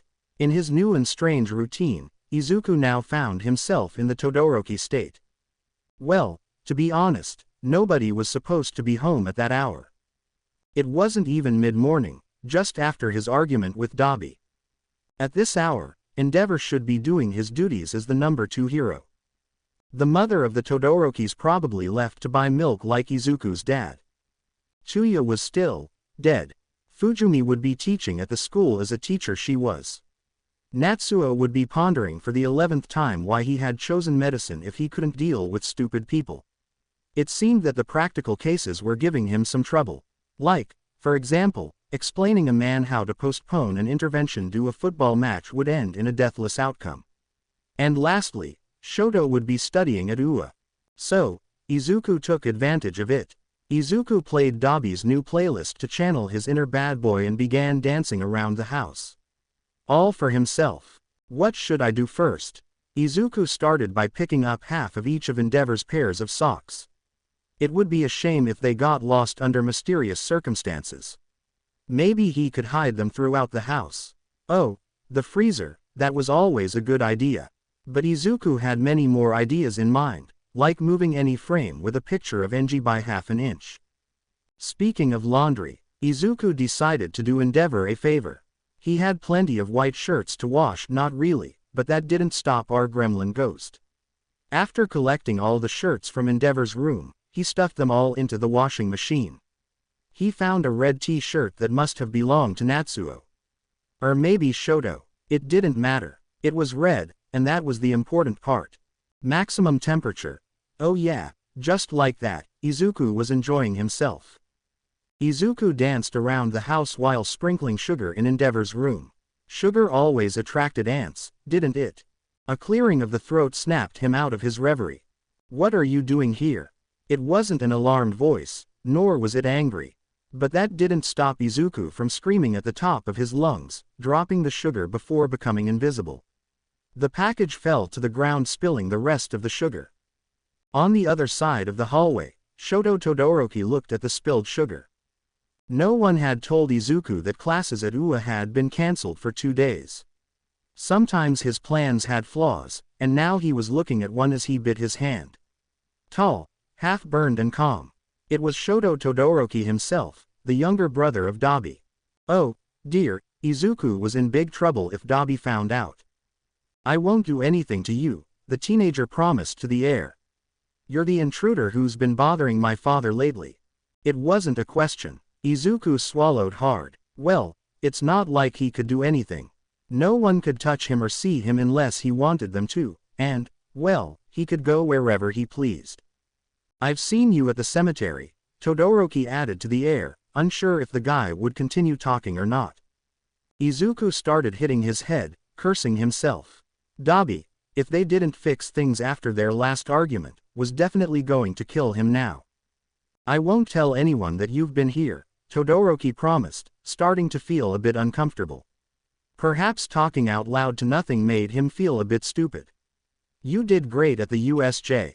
If that was supposed to be a compliment, Izuku didn't feel it that way. The preteen sighed and sat on the wooden floor at the other end of the corridor outside of Endeavor's room. Was Izuku trying to leave? Yes. Could he doing it when someone brought up the USJ altercate? Obviously, no. There are times when we have to fight with everything we have, Izuku defended his honor. Biting was totally accurate. Yeah, thanks to that, the sensei is alive, Todoroki added, clearing the misunderstood. Izuku raised an eyebrow, confused. Nah, I don't think so. Eraser was at a disadvantage, but I assure you he would have managed, said the kid who blew his cover to bite the villains just because he was afraid of losing Eraser. Hypocrite. Shoto moved a little closer to sit on the floor near where Izuku was. Then you had seen the sensei fight before. That makes sense. Izuku pouted. It was a good way to putting it. Not like he was chased by Eraser for sport in a regular basis. Eraser is amazing. But don't tell him I said that. Well, don't tell him we talked at all. Better yet, don't mention anything. Forget everything. Everything is a dream. Shoto didn't even blink, looking directly to the stranger's eyes. No, I'm not asleep. Shoto answered truthfully, convinced of that fact. Yes, you are. Rebated Izuku desperately. No, I'm not, Shoto insisted seriously. When I sleep, I don't dream. I just wake up at the next day. Izuku couldn't believe how absurd the conversation was, even though he had seen Eraser high as a kite. It was an image he would never forget. I have to go. Izuku stood up. Todoroki quickly moved to get up as a reflex to stop Izuku from moving. Naive to think he could actually stop him from leaving, as Izuku easily passed through him. Literally, it always happened initially with everyone. Wait, Izuku didn't stop, he was already accustomed to it. Todoroki moved to the next phase of his plan. I have Endeavor's credit card. Izuku stopped in his tracks. Don't judge him. He's weak. Are you sure this is what you want to do with Endeavor's credit card? Absolutely, Izuku assured him, clicking on the screen. A message appeared, indicating that Enji Todoroki had been successfully enrolled in All Might's special fan subscription. Messages on Prime that would reach Endeavor with everything the number one hero did. Such as when he stopped to buy a cupcake at the corner cafe, or when he arrived at UA for work every day. Even a picture of his behind flying through the sky. Paying of course for the annual calendar of the best buddy shots. Half an hour later, Todoroki was pouring a couple of glasses of juice. By the time he returned to Endeavor's office, the mysterious kid was already gone. The Endeavor credit card was still on the table, all under control. It was almost dusk, and Izuku was wandering the city. He missed going out at night to do his vigilante activities. It was much easier to find someone stealing, attempting murder, breaking and entering, and stopping them. There was a satisfaction in breaking the noses, fingers, and knees of people who deserved it.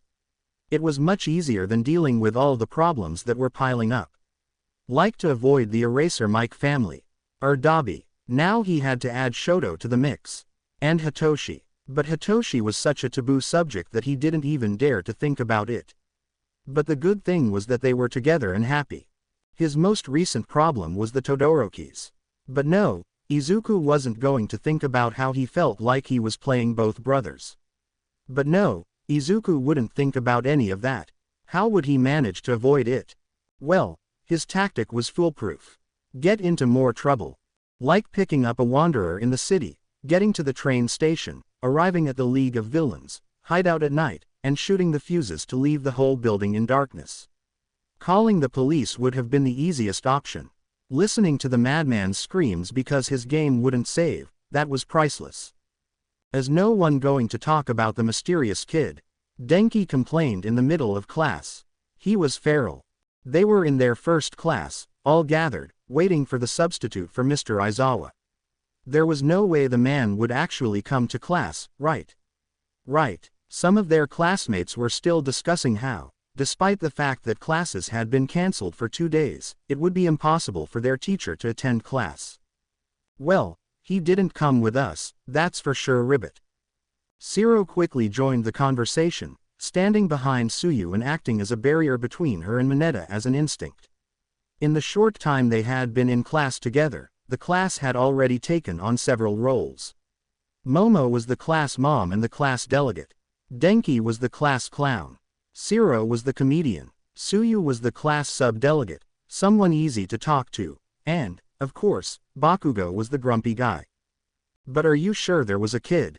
Very few could have seen him, Mina interjected, sitting on one of the desks across from the great boy, close to Kirishima. Jiro sounded like the voice of reason as she took her notebooks out of her bag for class. She couldn't help but get involved in the conversation. Not when she always heard more than she should thanks to her quirk. No, I heard him perfectly, she explained calmly. The only thing that seems strange to me is how Kaminari can remember anything after what happened in the USJ. She raised her 2 thumbs and started imitating him awkwardly, wheeze. Kaminari scoffed. He was proud to be part of the team that had managed to defeat the villain who had kept them incommunicado. But he was also embarrassed by the state he was left in after overusing his electricity. As always, he uses his quirk for too long or with a high level of electricity. Hey, I don't do that. I don't do that, right. Kaminari hung on Bakugo's shoulder, who grunted and threw him to the ground. The boy got up and leaned against Bakugo again as if he were a hyperactive puppy who hadn't realized he was too annoying for the others. Or, more accurately, for someone like Katsuki, who bit for any reason. Literally, Kaminari lived oblivious to everything. At the back of the class, Todoroki remained silent, paying attention to the conversation. Since the school year had begun, the boy had tried to remain unnoticed. Well, that was a lie. He had tried to distance himself socially from anyone who breathed. Well, Tsuyu and Uraraka were the ones who got the closest, Kirishima explained, remembering what he had witnessed that day. Although, now that I think about it, Bakugro, didn't you call him something? Oh, Bakugo felt everyone's eyes on him. The angry blonde huffed in annoyance. No, he wasn't going to get into that. He couldn't, so he did what he did best. No, he's a nobody, a dead man of no importance, barked in his threatening, leave me alone or I'll rip your head off, tone. Jiro didn't say anything about how Bakugo's heart suddenly sped up. No, that was valuable information to be kept to herself for the moment. But that behavior did not go unnoticed. Not by anyone, not even by the brunette who seemed to be observing the blonde out of the corner of her eye. But did you know him? Denki insisted, not understanding the warning signs not to touch the topic. The class prayed for the boy and his slim chances of survival. No, dumb face, he was just another villain, Bakugo responded in a new level of anger. The mere idea that Izuku was now hanging out with villains, it made his blood boil. Bakugo, I beg you, please don't use foul language to refer to your classmates, interceded the not class president. Shut up, Four Eyes. Let's see, dude, Shiro interceded, trying to be the voice of reason. He wasn't with the villains. He saved the teacher, after all, said it as if it were obvious. A good villain, Toru suggested, raising her hand. Perhaps just her index finger to emphasize her point. But they would never know without her gloves on. No, guys, you're not seeing it. Denki had a revelation. That kid was a ghost of one of Aizawa Sensei's former students. He must have died before Sensei could expel him. And now he'll stay by his side forever. Half of the class facepalmed at that notion. Ochako and Bakugo stared at him with trembling hands. No, it wasn't exactly what they believed, but it was pretty close. Oh, what a horrible fate. Is that what's going to happen to us? Toru asked innocently. The great boy of the class gasped. No, I don't want to be the sensei's assistant. I want to live. Mineta squealed in desperation, trying to grab Momo for a hug but getting tied to his chair with Shiro's tape instead. Come on, Mineta, nobody could love you, Mina said with disgust in her voice. There was obvious resentment. Especially when you leave your classmates behind when villains attack. There were so many villains. It was logical to hide. Mineta defended himself without any pride. Zero placed a piece of tape over his mouth, then admired his masterpiece. At one point, Denki began to draw things on Mineta with a permanent marker. Mineta, you're gross. Yeah, you're gross. Yeah. It was a unanimous conclusion. No one had liked discovering that during the USJ incident, Mineta had pushed Tsuyu into the water with the villains just to make them forget about him. Tsuyu had not stayed silent in the face of such disrespect in an act that was so unheroic. Or unmanly, as Kirishima would say. Hey, what if it's true that there's a ghost protecting us? Mina picked up the topic, unable to let go of a good piece of gossip, like a shark to its prey. That's a tremendous stupidity. He was a guy like us. Ochako, you knew him, right? I think you called him something. Kirishima pointed out that he had been near the central square at the time. Mina loved having Kirishima as her accomplice, even though he didn't realize it. Everyone's eyes were on Uraraka now. The girl ran out of breath for a moment. Bakugo's red eyes were the most piercing and terrifying of all. Beach boy, Uraraka admitted timidly in a whisper. So you knew him? Half of the class exclaimed all at once. Ochako shrank at her desk. Since the beginning of the school year, not many had interacted with the girl. She seemed sweet but very reserved. A slight tremor was visible in her hands. Well, just a couple of times before, Ochako muttered, unconsciously clenching her fists around her skirt under the table. See, it can't be a ghost. Jiro stuck her tongue out at Denki, teasing him for his ideas. Ochako knows him. When it seemed like another pseudo-argument would arise between them, with screaming and then Kaminari begging for attention, something unexpected happened. Bakugo stood up from his chair, placed his hands on his desk, and stared intently at the girl. It seemed like he was just a step away from flipping the table aside and charging at her.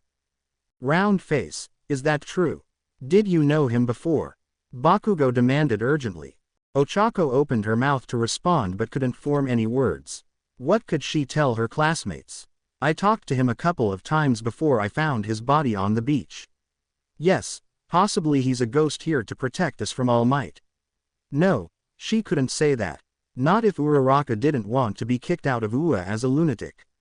Not without All Might knowing about it, and then Bakugo began to see her like a cheetah heading straight for his prey. Heyo, everyone back to your seats. Today I'll be substituting for your teacher, Mr. Aizawa.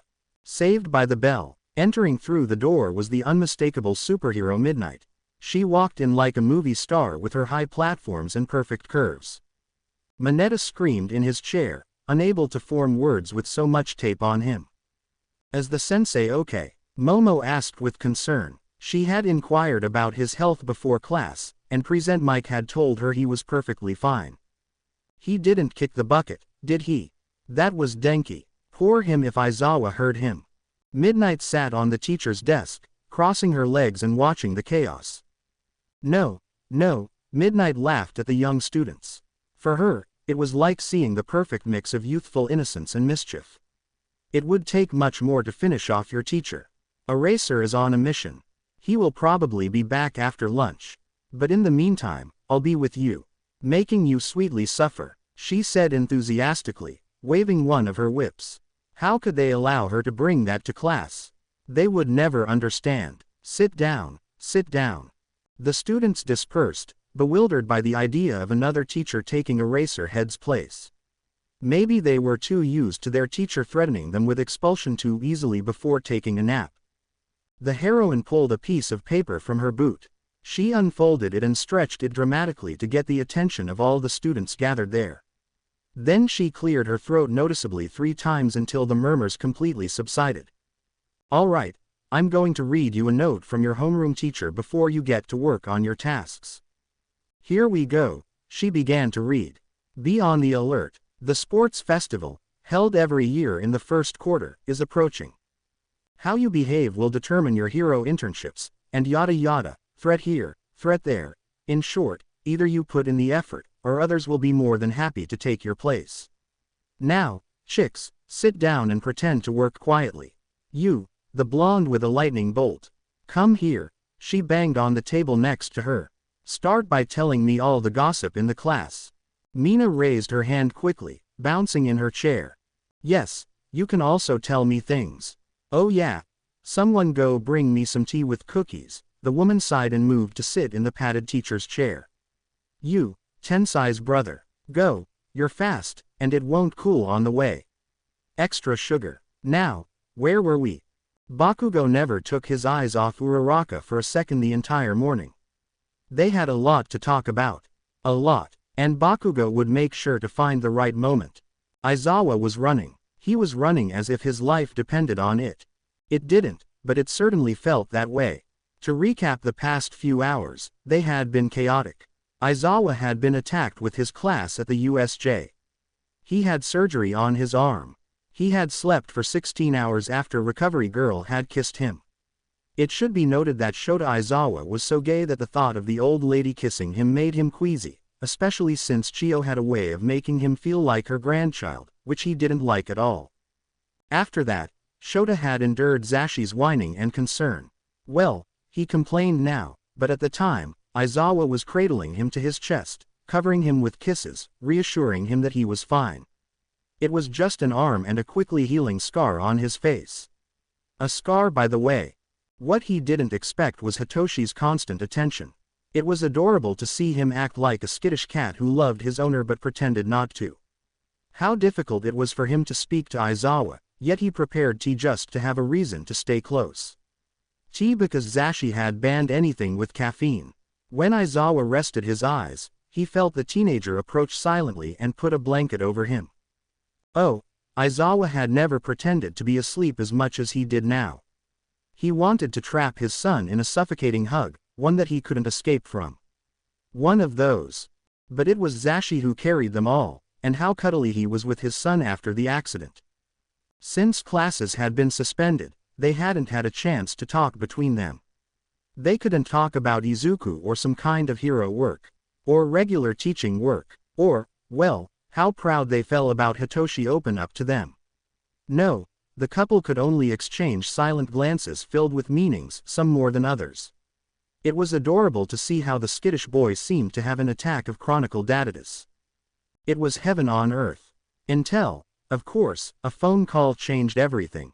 We have a lead. Eraser had left his house in the early hours of the morning, to the disapproving gaze of Hitoshi, the other insomniac of the house, leaving a quick note for Zashi. Work was work, he told Hitoshi, sending him to bed with the cat. An old one-armed man like you couldn't do shit, was the teenager's harsh response. Shota rolled his eyes before kissing the boy's head and leaving with his capture scarf hiding his smile. Would he get mad at a teenager's outburst? PFFFFFF, no. Aizawa Shota was happy. Hitoshi was finally opening up and feeling comfortable enough not to be afraid to speak to him. And he found it incredibly adorable how he tried to hide his concern with anger. It was like watching a grumpy cat that refused to move from Shota's side. Aizawa would have stayed, he swore. But he had to go after his stray kid. Hours later, he was running through the streets of Hosu with Ingenium, coordinated by Detective Naomasa. They had recruited a local hero since Eraser still had a cast on his arm from the recent attack. Ingenium was perfect for capturing someone elusive. Hey, they bit me and ran away, was one of Tensai's reports. Aizawa sighed, somewhat embarrassed. Yeah, that sounds like my problem child. What's your location? West, parallel to the main street. Copy. Aizawa moved quickly as if his life depended on it. No, it didn't, but the idea of finding his kid after the attack. Oh, he was going to catch him and take him home even if Izuku doesn't want it. It wasn't his choice anymore. Shota didn't know whether to strangle him or pamper him. He'd decide that in the car. They had been investigating the area for hours since someone had spotted a person matching the profile sent by Tsukauchi to all police stations in the country. From the sighting until now, it had been hours. Somewhere at UA, the teachers would be drawing straws to decide who would cover for Eraser. Not that he cares about. Not his problem until he came back. Instead, the hero kept running as if his life depended on it until he almost collided with Tensai, right at the border of West and the main street. Ingenium. Careful. No photos. Please, I'm on duty. There was something to understand in a situation like that. Something that not many knew. Tensai, Nemu, Zashi, and Shota had coincided at UA in their youth. They had been friends along with Oboro. Eraser had saved Tensai's butt more than once in their youth. Like when Tensai got lost in his own town because he was too nervous in his first internship. You're not Ingenium. That's why, with a quick movement, his capture scarf flew out to apprehend the hero.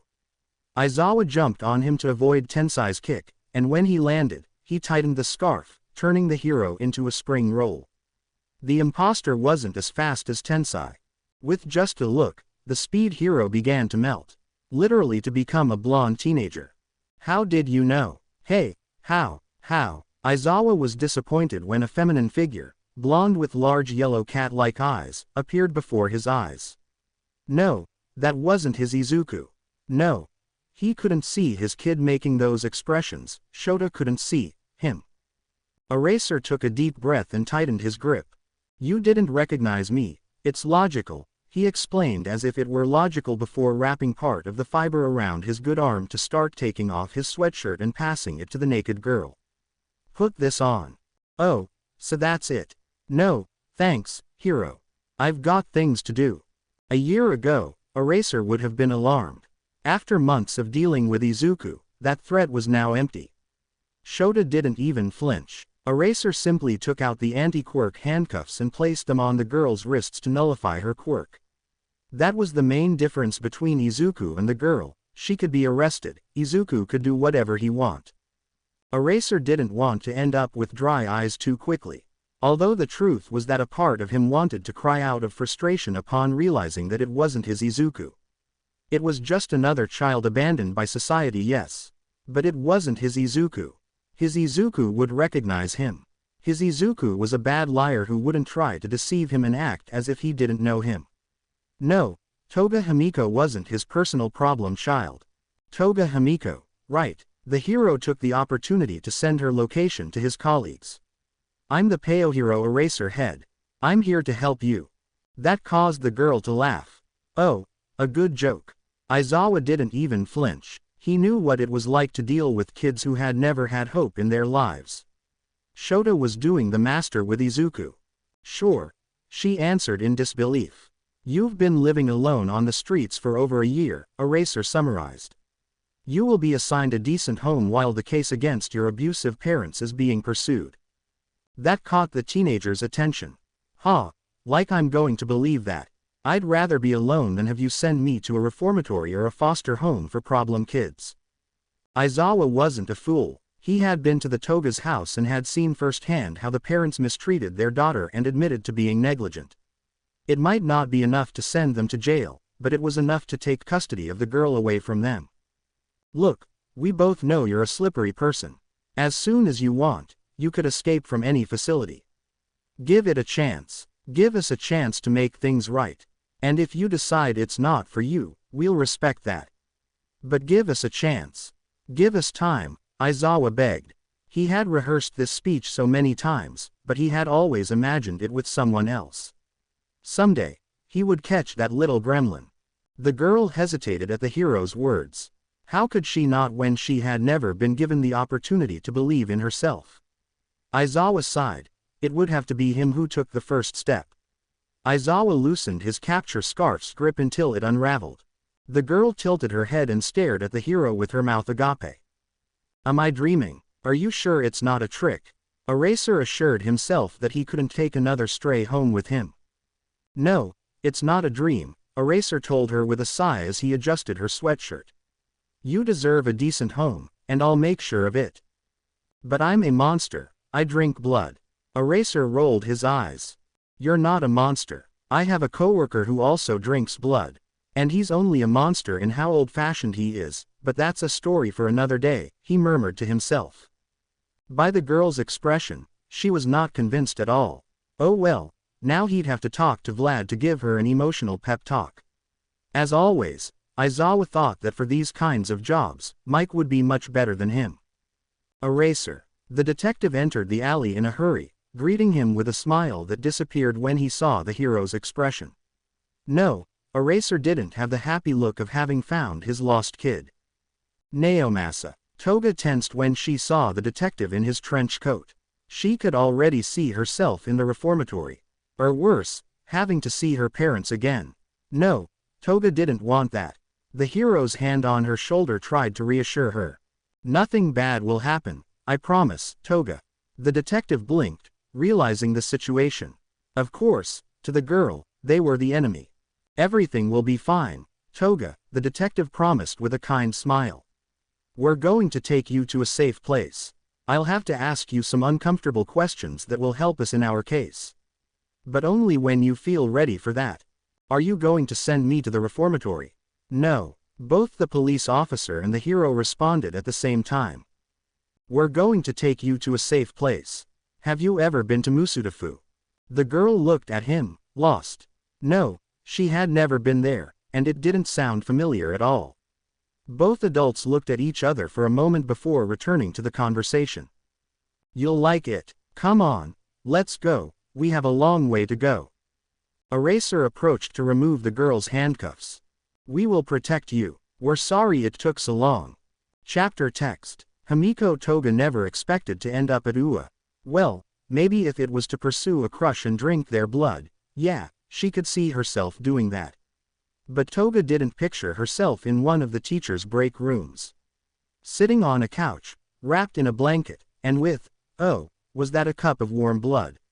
Oh, Himiko thought she had died and gone to heaven because this was too good to be true.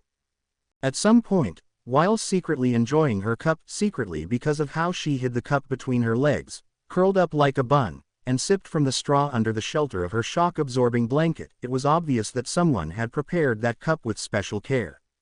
Usually, Himiko didn't drink blood. Not as much as she wanted. Not as much as she could. Not as much as she needs. The era of vampire fans was 60 years ago.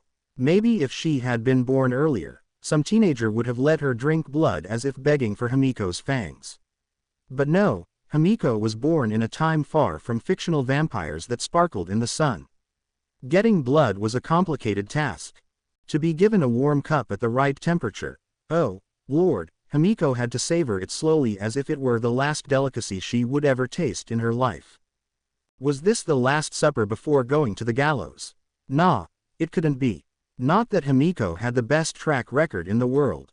To be clear and straightforward, Himiko was a problematic teenager with many cases of theft, robbery, assault, a dead pedophile whose body was never found because he had no one close to him, dog kidnapping, extortion to release said dog. Oh, of course, assault. She needed blood, and blood didn't come from trees. Exquisite blood coming from trees, That's what Himiko was thinking when the door to the teacher's lounge opened.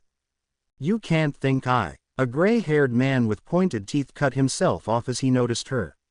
Next to him, Eraserhead had the same dead-inside expression he had every time he had to set foot in UA. Then the unknown adult turned to the insomniac. Fine, I'll take her, she is mine.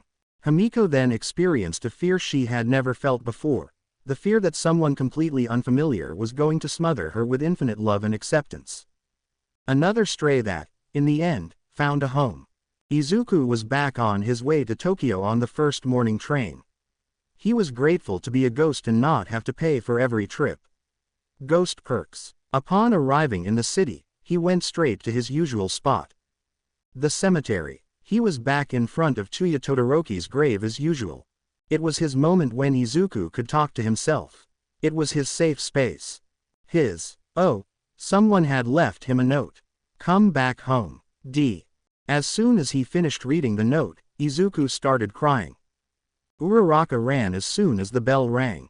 She ran for her life as if the class were an Olympic obstacle race. Uraraka leapt over a chair, skillfully avoiding the grumpy guy in the class who tried to catch her.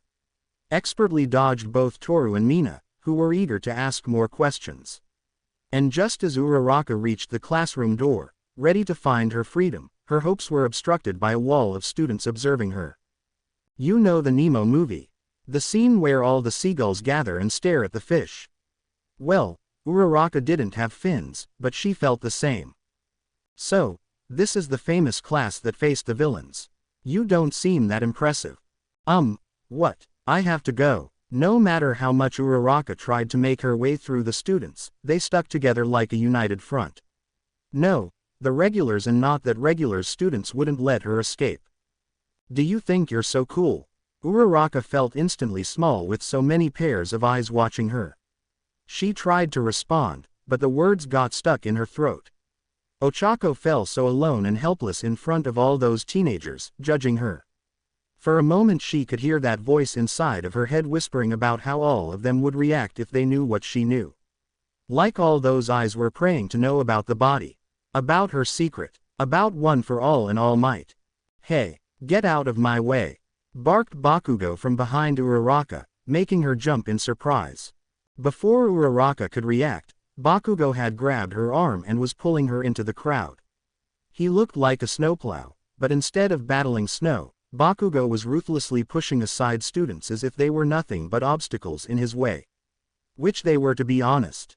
Uraraka managed to free herself as they turned down the hallway. Bakugo stopped abruptly, surveying the empty area given her his back. Katsuki put his hands in his pant pockets. That thing you said earlier about the guy from the USJ. Where did you meet him? By the time he turned around, the hallway window was open.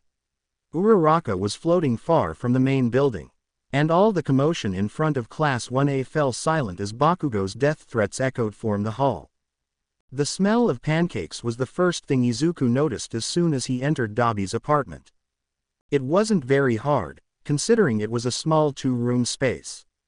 Dabi cooking was something unusual for Izuku in the sense that it didn't happen almost ever. Not that Dabi couldn't cook, because, yes, the fire user was a secret chef. Not as good as Kachan. Damn Kachan and his ways of always being perfect. Maybe Izuku should break his nose again to make sure Kachan at least didn't have a perfect one. Returning to the topic, with no deviations, the house had an uncommon atmosphere. Clean, tidy. There were no empty vodka bottles stacked near the door. Dabi's laundry was done and hanging to dry. Music was playing, and Izuku could hear Dabi singing while he cooked. Izuku felt like crying. Again. Well, when didn't he? The boy ended up sitting in a corner, letting all his tears flow as he watched his stray make blueberry pancakes. From his invisibility, Izuku cried in his invisibility. Of course, Dabi had changed since they had met. But, what if the time had come for their paths to diverge? Oh, Izuku bit his arm trying to stifle his sobs. Not that Dabi would really listen to him if he didn't want to, anyways. Maybe Izuku shouldn't have come back as the note said. Perhaps the time had come for Izuku to leave. For better or for worse, Izuku couldn't be someone's constant. He never had been before. Maybe that wasn't for Izuku. Maybe he was born to be alone. He felt like a monster for hating that. In the 2 days Izu had left Dabi, the latter seemed to get his act together. Well, at least in terms of the cleanliness of his apartment. Even food. Dabi eating something that wasn't ready to preheat. Maybe Dabi had reached the point where he no longer needed Izuku. Look, even Dabi had taken a shower. A pity that all that potential was wasted on a bastard-like endeavor. The mere image of Dabi burning himself to death to kill Endeavor made his blood boil. Maybe Izuku should have taken his time to think these days instead of spending his time bothering others. Maybe if he had, he wouldn't be suffering from an attack of anger, sadness, and helplessness now. Maybe, but no, Izuku had bottled everything up inside, and now it was exploding like an emotional volcano. You can't throw your whole life down the drain for an old abuser who's good for nothing. You're a wonderful person, and you can't die for anyone else. I won't let you kill yourself. I'll kill that bitter old man before I let you do it. Dabi, who had just sat down to eat breakfast, was petrified. Not that he only thought he was alone in the apartment. After so many months with Izuku by his side, he was quite used to the teenager appearing out of nowhere. Now, what he didn't expect to see was an agitated Izuku, with red, teary, swollen eyes. Shouting, proposing to murder someone for him. No, he didn't expect that Izuku at all. He had rather prepared for the disapproving look of the kid. The fire user quickly stood up to catch Izuku in his arms tightly. Hey, pipsqueak, breathe, Dabi asked without thinking because, well, Izuku didn't breathe by himself. Izuku kept sobbing while trying to hit Dabi as if he suddenly were 3 years old. In the sense that he was venting but not really hurting Dabi. In the past few months, he had learned very well how to break noses and other parts of the body. And right now, Izuku was just hitting Dabi's chest while he hugged him against himself. "You can't die. You can't die. You can't leave me." Dabi squeezed him even tighter. He kissed Izuku's head, accepting every blow the boy landed without resisting. "Shish, I'm not going to die. I won't leave you," Dabi promised, intertwining his fingers through Izuku's messy hair. The child broke into tears, hearing what sounded like lies from Dabi. Defeated because he wanted to believe those lies. He really did. His body betrayed him, losing strength and surrendering to Dabi's embrace. "Don't leave me. Don't leave me." Dabi cradled him against himself, heartbroken to see his little one so hurt by something he had done. It was heartbreaking. Neither of them had realized when they had become so important to each other. "I won't leave you, Shorty. You are stuck to me for eternity," Dabi assured him with a gentle voice that was anything but normal for him. "Don't lie to me," Dabi sighed, but he never let go of Izuku's embrace, not when the pre-adolescent seemed to want to merge with him the way he pressed against his body. "No," Dabi had to change the course of the conversation. "I did what you told me, Pipsqueak. I've been thinking these days," Dabi began to tell him. "I even went through a phase of melancholic songs, which I'll deny ever having heard." That drew a laugh amid Izuku's sobs. Yes, Izuku knew Dabi so well that he could imagine him lying on the couch, having one of his mental breakdowns while listening to Lana Del Rey. And the teenager hesitated. The sobs seemed to slowly calm down. That was a good sign for Dabi. It was going in the right direction. "I'm not giving up my revenge," the fire user admitted. Dabi felt Izuku's shoulders drop as if he had just received a cold shower. "But I'm not going to die," Dabi hurried to say. The budding adult pulled away to be able to look into Izuku's eyes. Those green, red-rimmed eyes that seemed completely exhausted and devoid of light. "I'm not going to die," Dabi repeated with certainty. "I won't kill him. I will end his public career," he assured him accurately. No, Dabi was like a hunting dog that would release his prey. Izuku pouted, unconvinced. He preferred the lies from just a few minutes ago. He would prefer Dabi to stay with him. But Izuku was never anyone's priority. Well, he always felt like he wasn't anyone's priority. There's a saying that goes, "None so blind as those who don't want see." And Izuku, for these kinds of things, was incredibly obtuse. "Dabi, no, listen to me, Izuku. This time, listen to me, okay?" Dabi asked with overwhelming certainty that he wouldn't accept a no for an answer. Izuku looked at him distrustfully but let him speak. Or rather, Izuku didn't have the strength to argue. "So far, all the changes I've made have been because you pulled me. You got me the job at the pub with Mr. Matsumoto. You made me gradually change my routine even when I didn't want to." With each word, the boy seemed to deflate more and more. What did Dabi want to tell him with all this? That he was an intruder who did nothing but bother him. Izuku was about to disappear in front of Dabi. There were things that were better left unheard. Dabi, on the other hand, refused to let any of that happen.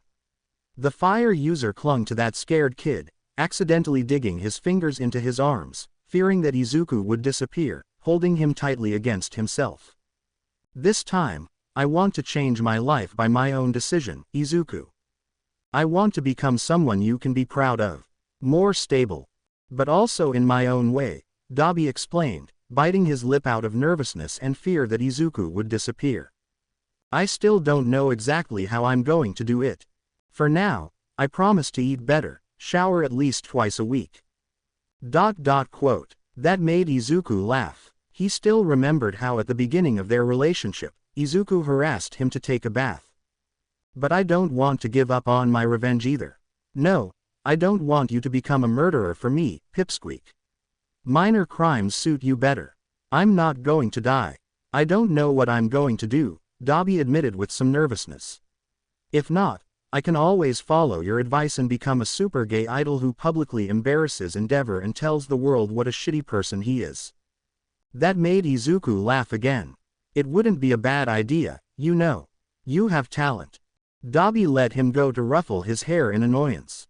That was the kid he wanted to see, the annoying, tiresome, and adorable Izuku. Do you know you're a little piece of shit? Izuku smiled widely, proud of the result of his efforts. Yes, and I wear that title with much honor, he chirped proudly. Dabi gave a half smile. Then, he went for a box he had waiting on the couch. Also, I want to change things. There were few things of yours in both here and the other apartment. Izuku tilted his head, not understanding why Dabi said that. Well, it's because dead people don't have things, dabs. The fire user approached with the box in his hands. A large black box like Dabi's soul. Apparently, the emaciated semi-adult was too weak to accept wrapping a present with a more vivid color. Izuku blinked in incomprehension. The last time someone had given him something had been a pineapple named Paul that he now missed a lot. Izuku usually never received many gifts. Not apart from his mother. His birthdays had always been empty since he was 5 years old. His Christmases had always been tight for a family living on a single income. Aren't you going to open it? Oh, yes, but, is it for me? Izuku asked incredulously. Is there a confetti inside? Dabi snorted and rolled his eyes. Of course, it's for you. Open it. With doubts, Izuku grabbed the box lid that fell to the side as soon as Izuku understood what was inside. This is. Dabi nodded, proud to see the excitement and nervousness in the kid. Yes, it took me a bit to find it. But I think it's perfect. And your size. Izuku started to scream and pulled the fabric out of the box. An intense dark green on one side, a gradient of light greens, and a soft brown ball. It was an enormous, super soft hoodie. Izuku didn't hesitate for a second to put it on, running so nervously that he put it on inside out. Dabi threw the box to the side and ran to rescue his kid, helping him put on the hoodie. I'm an avocado. A cute avocado, Dabi corrected him with a half smile. Izuku started jumping with the hoodie on. The small vigilante hugged himself, feeling the softness of the fabric. Oh, Izuku could spend hours without taking it off. Then he ran to the bathroom to see himself in the mirror. I'm an avocado. Dabi laughed, shaking his head but secretly enjoying his little one's reaction to the gift. Izuku ran back to him. It has pockets. That drew a laugh from Dabi, who instinctively raised his hand to touch Izuku's hair. Something Dabi often couldn't do because the kid lived in his intangible mode. But not this time. His hands found that unruly hair. Oh, sure, if Izuku wanted to wear his hoodie, he had to become tangible. And oh, that was a blank check for Dabi to squeeze him whenever he pleased. Why an avocado? Don't I look more like a horrible broccoli? Dabi shook his head. Nah, you're nutritious, tasty and go with everything. Like an avocado. Izuku's eyes sparkled at such a compliment. Then he started crying before running to hug Dabi, who didn't resist his little avocado's soft hug. At some point in that hug, Izuku remembered everything he had done without Dabi knowing. No, this wasn't the best time to tell Dabi that he had met another Todoroki. Izuku continued to enjoy his hug. Another day, Dabi would get mad at him. But not today. Today, Izuku was a happy avocado. Chapter Te. Aizawa slumped into his desk chair. Then, he proceeded to pull out his famous yellow sleeping bag from the desk drawer. Eraser stretched it out and, without getting up, slid both legs into the sleeping bag. In the eyes of more than a couple of teachers, Shota slipped down into the sleeping bag onto the floor.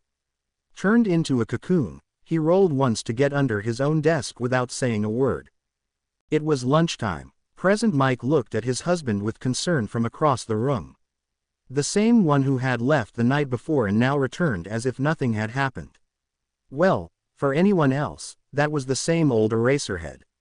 But not for his husband, who could see the depression settling in on Aizawa like mud. Present Mike went straight to sit on the floor next to his husband, leaning his head on his shoulder. Did it go wrong? Aizawa grunted in response. No, we found her. It wasn't Izuku. Each word felt terse and dry. Aizawa had returned not long ago from his mission, taking Vlad out of the teacher's lounge without saying anything. Now, Vlad was missing, and Present Mike feared having to cover for his husband with a false alibi. "Oh, we'll find him," assured the optimistic blonde. Feelings that the underground pro hero did not share. They both sat in silence until the bell rang, announcing the end of lunch break. The rest of the teachers got up, leaving the couple alone in the teacher's lounge. Shota still had an hour free before his next class. Mike could afford to be a little late for a good cause. Shota wasn't one of those to cry. He was one of those people who, no matter how much they wanted to vent, couldn't shed tears. It was hard for him to make the tears come. He didn't hold them back. Shota wanted to cry, but he couldn't. That inability made him wish to throw himself into his work until there was no emotion left to feel. Fortunately, Shota had Hisashi. That man who sought his hand with his own. Who intertwined his fingers with Shota's to remind him that he wasn't alone. That man who kissed his cheek with infinite affection, reminding him how much Sho mattered. Who let him know that Mike was seen when many others didn't. In many ways, Mike could always see through the waves of Aizawa's depression, no matter how much he tried to hide them. Eraserhead wasn't a cold being who just did the job. No. Behind the yellow lenses and the gray fiber capture scarf was a man who couldn't stand to see his students die. Who preferred to thwart their dreams and break hearts than attend another funeral of someone too young to die. "Zashi, I'm tired," Eraser confessed with a broken voice. "I know, baby," Hisashi caressed Shota's face, brushing a strand of hair from in front of his eyes. "Tomorrow will be another day," the blonde promised in a tone completely unlike him, low and calm. Hisashi squeezed his husband tightly in a hug. Two adult men under the desk wasn't the most comfortable or spacious place. That was the least of their worries. The back pain that came after 30 couldn't be compared to the chest pain that the disappearance of that child they cared so much about caused. "You don't understand, Zashi. I'm exhausted," Eraser admitted. "Shoo, baby, I think you should let out that storm you have in your chest." Hisashi placed his hand on his husband's chest and moved away to look him in the eyes. Dry eyes, incapable of crying despite all the desire Shota had. "You don't understand, Zashi. Make me understand then," Hisashi retorted in a soft tone, knowing how to pull his husband so that he could free himself from the emotional constipation he was in. "Zashi, whether it's our Izuku or not, we still have the corpse of a missing minor. A dead minor who was missing in the open air for months, and no one bothered to look for him. An abandoned child, Zashi. A child abandoned that no one cared about." His husband frowned, then moved, forcing himself to get under the desk right in front of Shota.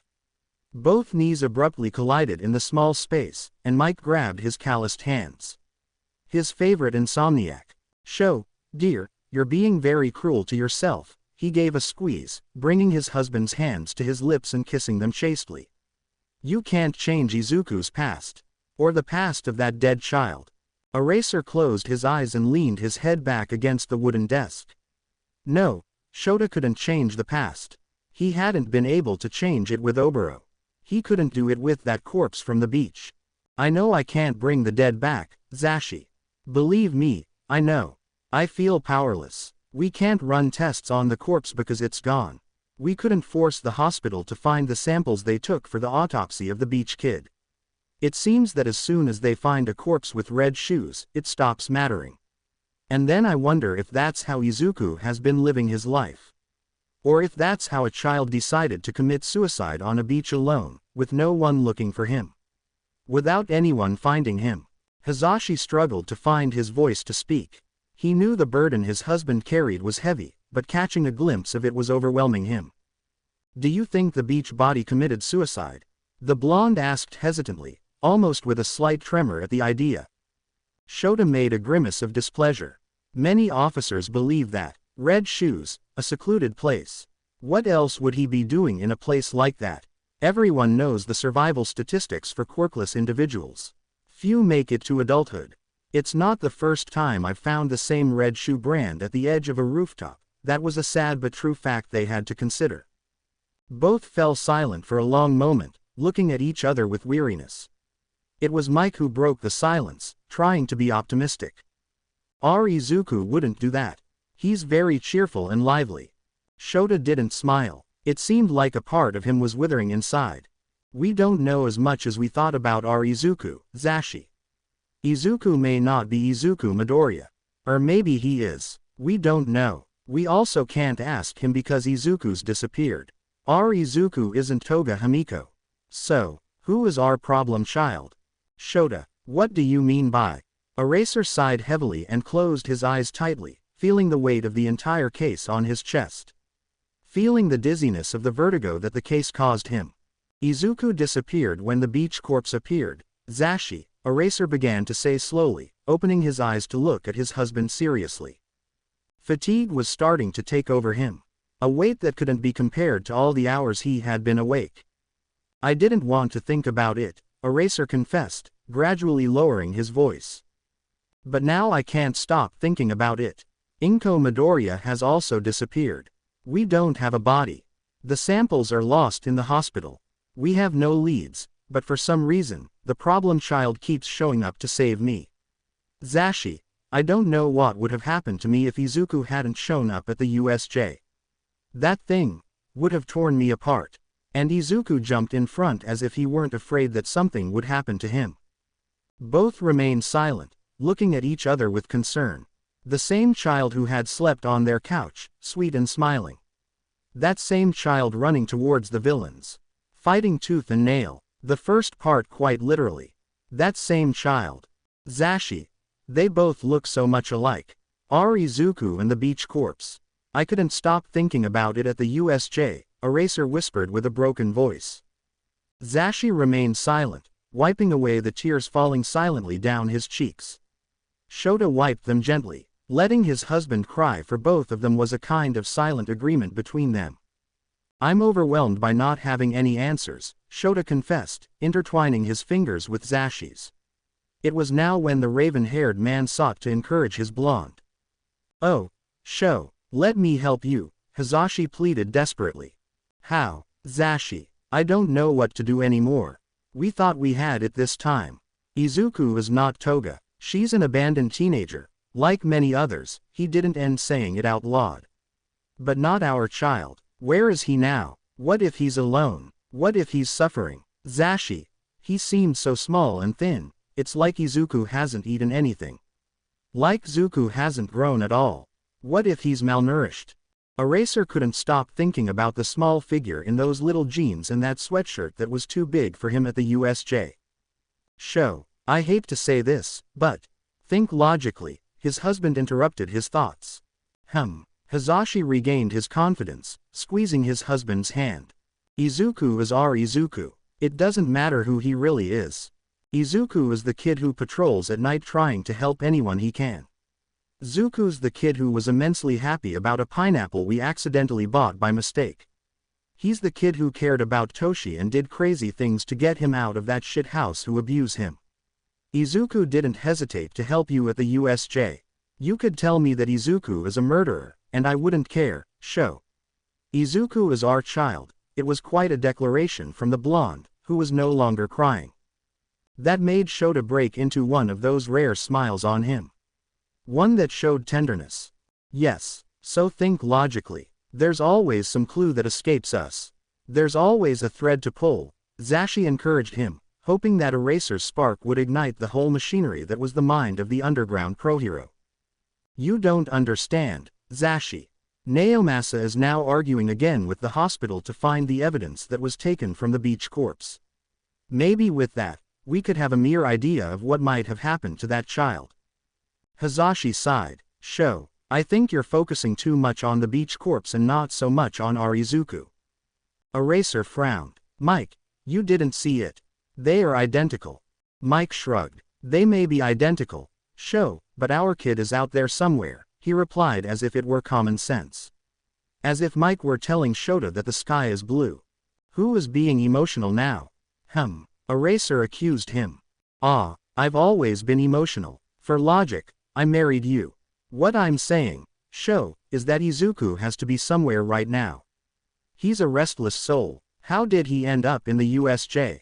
Shota suddenly opened his eyes as if a light had come on above his head. Then he grabbed his husband's face and planted a rough kiss on his lips before crawling out from under the table without caring about legs, limbs, or furniture get in the way. "You're a genius." "I know," said the proud blonde, very sure of himself.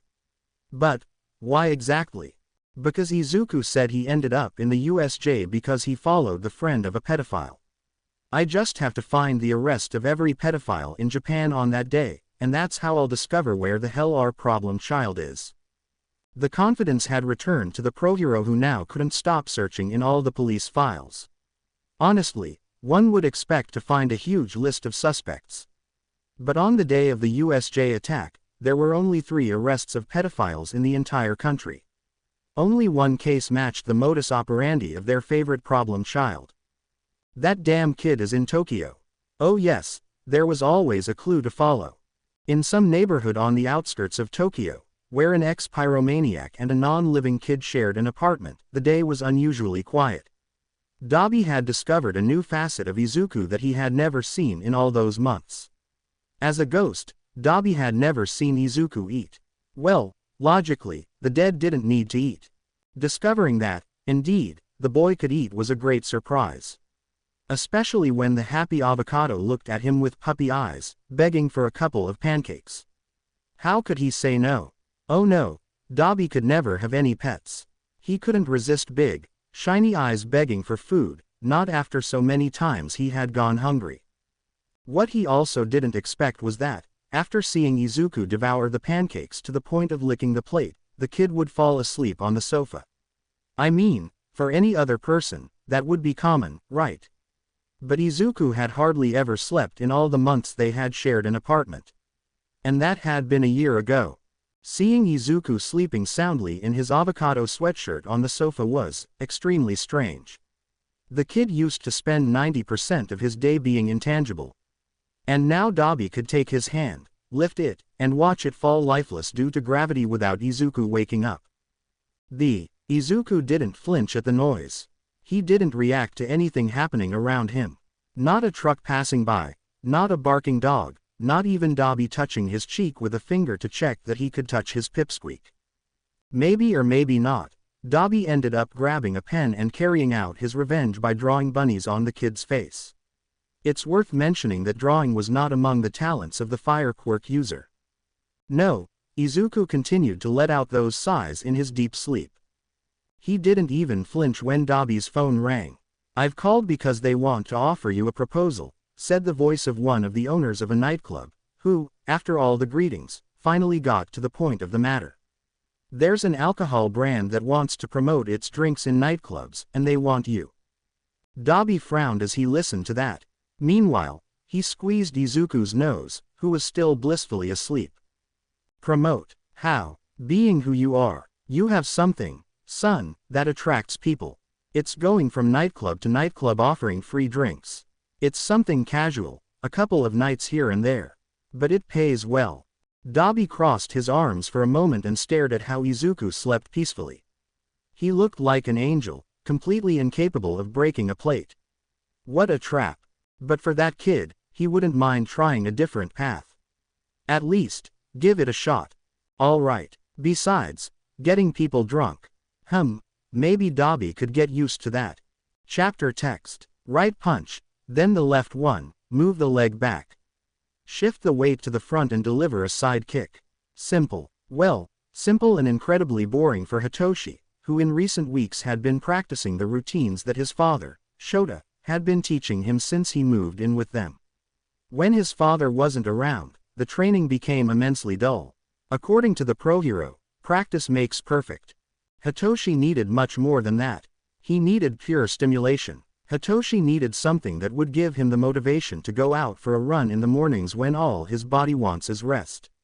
Insomnia is a cruel bitch who never let him sleep but also never rest. Something or someone, because he did have a short-term goal, the UA Sports Festival. It was something incredible to achieve, but when he feel alone in the cold mornings even that made him feel empty. Well, if Hitoshi were more sincere with himself, he would discover his heart missing Izuku. But Toshi wasn't honest with himself. No, he put a ton of thoughts in his mind to distract himself. Like how Eraserhead had entered the hero course after winning the festival in his first year. That's what Hitoshi wanted. That's what he needed. Hitoshi had always wanted to prove to the world that he wasn't a villain. So, Toshi was determined that he would end up on the podium, no matter what.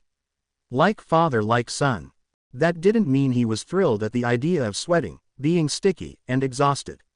Not to mention, it was incredibly boring being alone mostly. Eraser needed to work and Mike, well, no one knows how present Mike had that legs and that buddy if he avoided run so often. Let's remove that kind of thoughts about his dad from a child mind. So there Toshi was, listening to a podcast about strange and paranormal events in Tokyo when he felt a tap on his right shoulder. Of course, his first reaction was to throw a punch at the person. He didn't expect to encounter a teenager his own age with a grumpy expression, who effortlessly dodged the punch with a quick arm movement. And then deflected it as if Hitoshi had no strength at all. What a shitty punch, eyebags, Bakugo Katsuki remarked. Hitoshi snorted and rolled his eyes. In front of him stood Bakugo Katsuki. Tall, blonde, red smart eyes and annoyed face. How did he know his name? Well, the perks of being the son of the teacher. A daddy boy. What are you doing here? Hitoshi asked. The blonde raised an eyebrow and twisted his face into a disgusted expression. Seeing how badly you practice, what do you think, idiot? It's the school gym. What else am I going to do? Work out. Bring that, Blondie said, almost growling, as he grabbed Hitoshi's hands. You have to keep your elbows closer to your body. Look, asshole. He pushed him a bit to demonstrate, then punched the boxing bag bare-fisted with a single, precise blow. Well executed, as if Bakugo were accustomed to delivering such punches. Toshi was perplexed for a moment. These hero course students were made of a different material, that's for sure. Is that what they teach in hero class? Hitoshi said with a more sarcastic tone than he initially intended. The blonde seemed unfazed. Nah, right now, they're drilling us with rescue and evacuation procedures, the hero student complained, feeling tedious about the exercises. It's getting a bit more interesting with the attack simulations. But classes have to continue. Besides, they can't push us hard until after the sports festival. Hitoshi raised an eyebrow in confusion. That can't be true. The hero student left his backpack on the side and started stretching, just as Aizawa had always instructed Hitoshi. It was evident that the teenager had experience. The first year is to show off the potential they have. A mediocre level, Katsuki explained as he stretched his large biceps. In the second year, they show the change they undergo. It's all marketing. It's UA's way of shouting to the world who the best hero factory is. And the third year is a trailer for the future heroes. Bakugo drew a twisted smile. Pride seemed to show at the corners of his mouth. See, despite your shitty movements, you at least have some brains. Thanks. Toshi didn't know if that was a compliment or the opposite. Bakugo approached him like a curious pedrator. You're training for the sports festival, he stated, not asking. That guy was straightforward, rude, and blunt. Everyone is, Hitoshi responded just as rudely and bluntly. Anyone who isn't is just a dumbass taking up space. I'm serious, Toshi warned, making it clear about his intentions. Some sentiment about that statement seemed to please the blonde. You beep. I've seen you by chance. We're going to spar. Hitoshi didn't quite understand what was happening. Only that 3 minutes later, he was lying on the floor with Bakugo twisting his arm in a lock he hadn't learned yet. And oh, how much he wanted to learn it for himself. Out of nowhere, Hitoshi had found himself an unexpected training partner. One who wasn't very talkative, just like him. One who would go all out, regardless of whether or not Hitoshi was a novice. No, Bakugo Katsuki wasn't the kind of person to hold back. And Hitoshi wasn't the kind of person who liked to be treated like a defenseless child. No, he could take whatever they threw at him. Izuku was disoriented. He had been sitting on the couch for 10 minutes, staring out the window in a daze. Was it dusk or dawn? No, Izuku couldn't tell.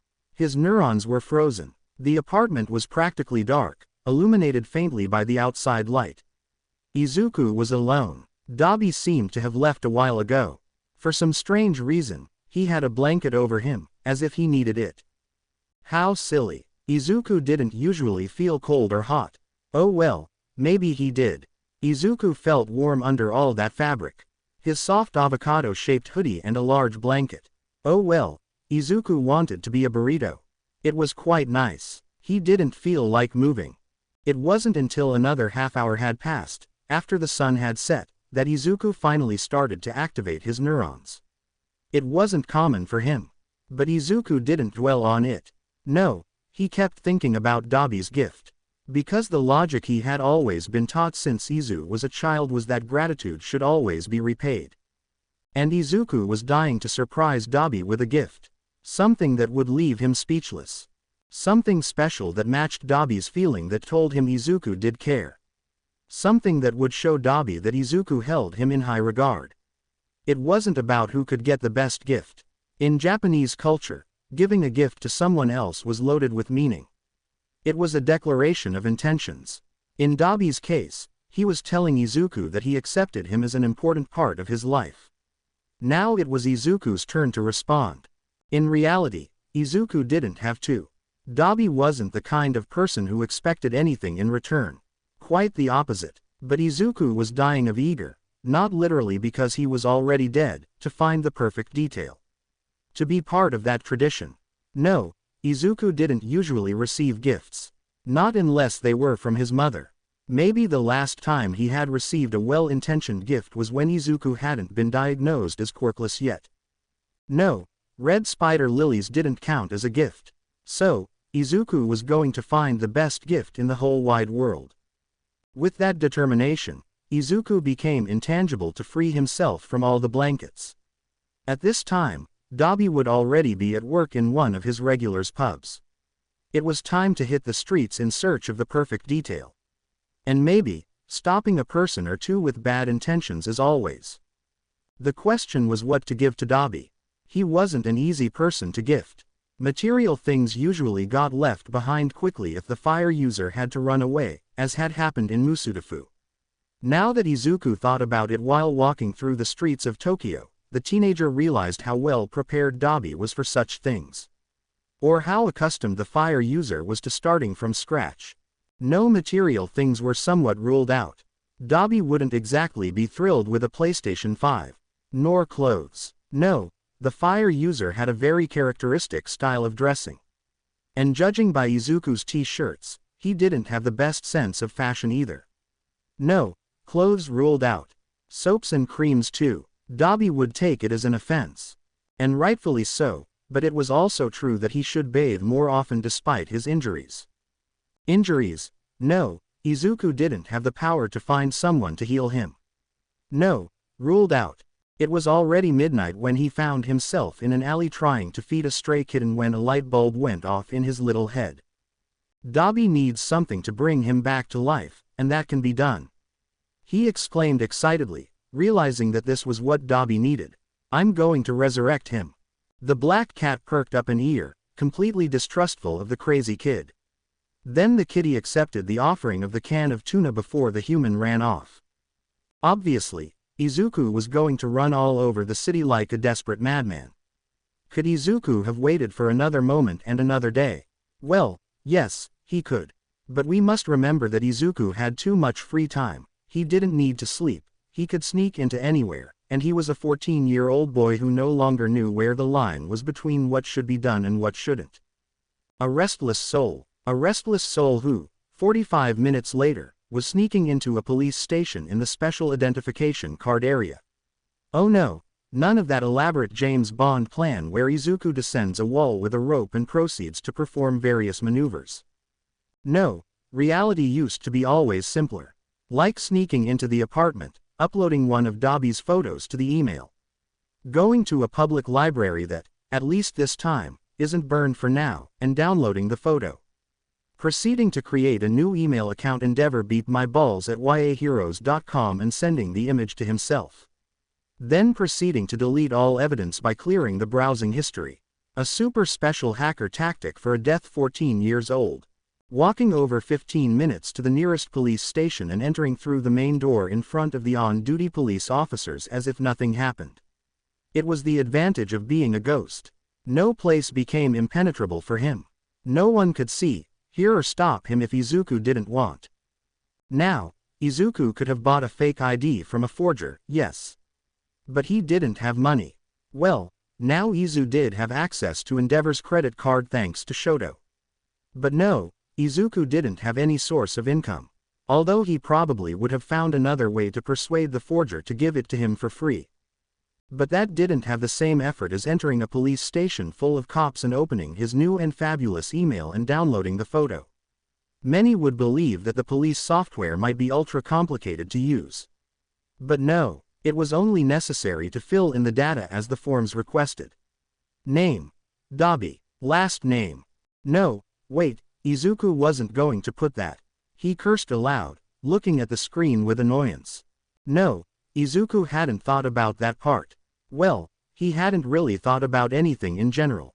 Zu was planning it step by step, like when he decided to create an email and then show up there. Or like when Izu was there, continuing everything on the go. Maybe being dead and being an untouchable ghost was affecting him in the sense that Izuku was becoming more reckless. But couldn't let something like a blank box defeat Izuku's plans. No, Izuku was going to give Dabi the best gift in the world, and nothing would stop him. Not even that mocking blinking cursor that seemed to taunt Izuku's creative block. No, it can't be Dabi Todoroki. He would kill me. He would find a way to revive me and then kill me again, Izuku said to himself while spinning around in a bureaucrat's chair. 10 minutes later, dizzy from the additional spinning, Izuku stopped turning in the chair and tried to type something. Not just anything, no. Dabi Akatani, he pronounced aloud, testing the sound of the name on his lips. Not bad. Then, he pressed enter. Akatani, like Izuku's father's last name if he hadn't abandoned him as soon as he could. Akatani, because Midoriya would be too obvious. Too easy to link Dabi to that crazy, unself-preserving ghost. Dabi Akatani, like the brother he was to Izuku. Akatani, like the father who had gone back to the USA when Izuku was barely born. It was perfect. Well, not that Izuku had any affection for his biological father, because no, his father was a person who wasn't in his life anymore. A person for whom Izuku harbored no feelings. No pain, no sorrow, no love. He had only been a sperm donor in the story of his life. But it was perfect in the sense that if anyone tried to investigate Dabi, it would lead them to America. And surprise, surprise, no one would take that kind of job too seriously. Well, considering that Izuku had long since gone through the phase of searching for his father without success, he doubted that anyone could do it better than him. Izuku's father had gone to buy milk in a very remote area apparently. But it was perfect. Perfect because, in one way or another, it was like linking Dabi to his life as the family that Dabi made him feel. One where it didn't matter if he was dead, alive, a ghost, quirkless, quirked or gay. The rest of the information was super easy and quick to fill. There was no need to take fingerprints when stated that the fire user had burned fingertips due to his quirk. It was simple, and it printed super fast, almost instantly. What better for a fake ID than to make a real one? Izuku flashed a triumphant smile. It was perfect, shiny and new. It felt like he had won a small battle against the world. Getting out was the most complicated part of the operation. Because getting in with nothing was easy thanks to his gift. But leaving with something physical without being seen could be impossible. Who am I kidding? No, it was easier than anyone would imagine. Izuku just opened the window and threw the ID as far as possible until it fell on the street. Then he made himself invisible and intangible and left the police station to where the ID had fallen. He picked it up and started walking quickly. If Izuku was fast, maybe he could catch Dabi at work. Maybe he could give him the surprise. Oh, Izuku couldn't imagine Dabi's surprised expression. Izuku was running through the streets with his hood on, telling himself that he was going to resurrect a dead man. Come on, what anyone would do on an early Thursday morning. Now, Izu didn't expect to find said dead man alive in the alley outside the pub where he used to work, against the wall with someone on top. No, Izuku didn't expect to find. Izuku didn't thought, he just attacked ready to kick that blonde ass. No one was going to touch his older brother if Izuku was there. Not even if he had large wings. Not even if. Oh, Hawks, Izuku said once he found himself face down by a red feather. Dabi smacked himself in the face upon seeing the scene. Izuku had tried to attack the number 3 hero in all of Japan. And not only had he caught him, but Hawks had left him hanging upside down with remarkable ease with just one feather. Only one was enough. Could Izuku have become intangible at any moment? Not if he wanted Dabi's ID to stay in his pocket and not on the ground. On the other hand, golden, slitted predator eyes looked at him with curiosity and amusement. Yeah, kiddo, Hawks. A fan, isn't it too late to be awake? Izuku struggled in his attempt to free himself without much success. The teenager didn't like being trapped. Because he usually never was. And since Izuku never had to make an effort to free himself, now he looked like a piñata swinging by his limbs without rhyme or reason. No, well, yes, but I'm more of an Eraserhead fan. Now let me down. As a hero, I should take you to your parents. That made both brothers present tense up. No way. There's no law that says how early someone can wake up, Izuku retorted, ready to counterattack if necessary. Dabi pushed the hero aside and went to grab Izuku as if he were a cat stuck in a tree. He's my little brother. Get lost for a bit, Dabi told the hero, activating his blue flames to burn the feathers holding the kid. Izuku fell abruptly onto Dabi, who caught him like a sack of potatoes. If the hero had suffered pain from the loss of his precious feather, he didn't show it.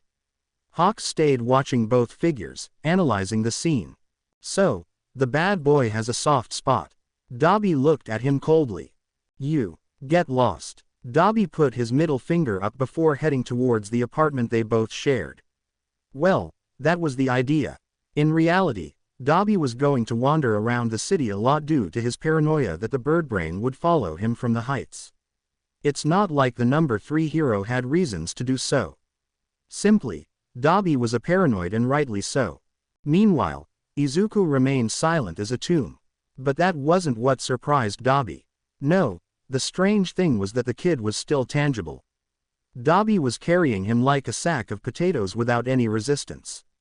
You know how when little kids are silent, it means they're up to mischief. Well, Dabi felt like that was exactly what was happening right now. When they had passed the same park a couple of times, the fire user decided to stop abruptly and lower Izuku right in front of him. Then the semi-adult extended his hand, looking at him completely serious. What do you have? Izuku looked away completely guilty. And nothing. Don't lie to me, Dabi interrupted him, serious. Izuku cursed under his breath and took a small red feather out of his pocket. Okay, maybe Izuku had gone a bit too far with taking a souvenir from the number 3 hero. Boo it, he was the number 3 hero. Hawks, the youngest hero to reach so high. With a quirk that made him ultra fast and easily adaptable to all kinds of situations. Besides, Dabi felt dizzy, no longer listening to the kid in front of him. Because yes, Izuku was being a fanboy out loud without realizing it. Dabi sighed and, with some guilt, burned the small feather without hesitation. No, Dabi made a disgusted face at Izuku's shattered scream. He's an idiot. You'll meet other heroes. In fact, no, better not. Bad heroes. Crappy heroes. I'm not 6 years old. Izuku complained. Dabi smirked mockingly. I'll stop treating you like a child when you stop acting like one. Don't you see that a hero could discover you? Izuku pouted and then jumped, pointing accusingly with his index finger. You were the one who had it on you. Dabi vehemently denied blushing at that accusation. You, damn, like the old times, Dabi raised his hand to try to burn the ghost boy. And like in the old times, Izuku reacted on instinct, making himself intangible. The ID fell to the ground, catching Dabi's attention. He bent down to pick it up much faster than Izuku could.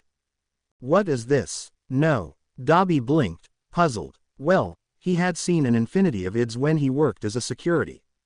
Both real and fake, and there it was, one with his face, and it didn't seem like a fake ID. Dabi Akatani, he read aloud, surprised. Then he looked at his favorite brat and widened his eyes when he realized what it was. Son of, you've resurrected me. Izuku flashed a wide smile. Yes, now you can have better jobs. Dabi hyperventilated for a moment. Well, he had never thought about coming back to life, being part of society again.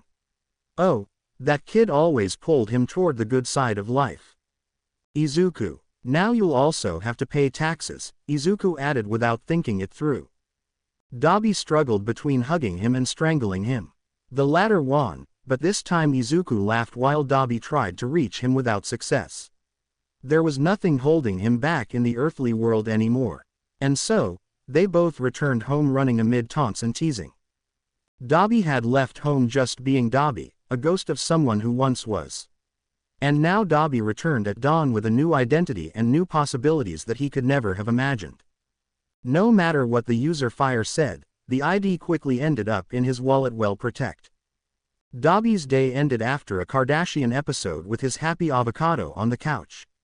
Both sleeping leaning against each other like the weird family they were. Chapter text. Let's pause and rewind several hours into the night. Long before a new Kardashian drama. Long before the alley between Dabi, the number 4 hero, and Izuku. Long before the fake true ID, before sneaking into, well, let's rewind to where Izuku is peacefully asleep on the sofa in his avocado hoodie.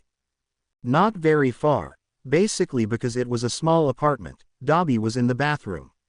Right in front of the mirror as he styled his hair upwards and checked for imperfections. Dead, yes, but always a diva. Of course, his Todoroki genes made him an irresistible snack, scars and all. But remember that Dabi liked to be the center of attention. There was something in that gave him power. Oh, it sure gave him power. Every time he entered a club, Dabi left behind the guy who was starving in the alleys and became someone desirable. Almost like a fantastic being walking among mortals to make them revel in pandemonium. But no, Dabi was still a flesh and blood person. Yes, but if he could refine that unique style of being an independent person on the fringes of society that everyone liked, well, he would. Besides, it was his personality and style that attracted people and, with it, the jobs. Dabi put on his black leather jacket, finalizing his usual look. He looked at himself one last time in the mirror before leaving the bathroom. After he went for his wallet and phone left on the living room table. Finally, Dabi grabbed the blanket from his room and placed it over his sleepy avocado. He wrapped him up like a burrito, with his chest rising and falling regularly. The fire user left shortly afterward, checking the schedule they had sent him on the way. There was a clear difference between his stable job in Musutafu and Tokyo. In one, he only had Mr. Matsumoto as a boss and a single workplace. In Tokyo, Dabi roamed through many clubs. Waiter, flyer salesman for the clubs and more recently, a showman. Not in the R18 sense. Dabi captured everyone's attention by singing and dancing, sometimes on the bar and other times in the middle of the dance floor. Going from one place to another distributing alcohol was just another experience. Dabi arrived as usually just in time to meet his colleagues before heading straight out on the route. 4 super nice and super young girls who might have looked at him a little suspiciously. Dabi preferred to act like he didn't notice. No, he had only one goal that night, getting people drunk. They paid him to get people drunk and he would do it. A total of 3 clubs they usually visited. It had only been a few months, but the fire user made a strong impression wherever he went. They were supposed to be a team of entertainers offering samples of the product.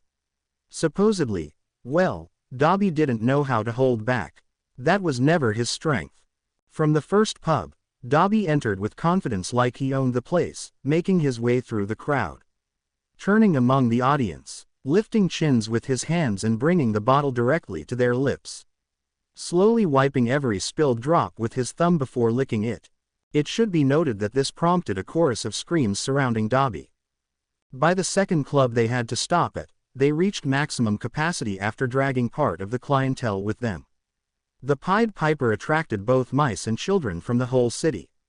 Dabi dragged every young person behind him and every drunkard he found on the street.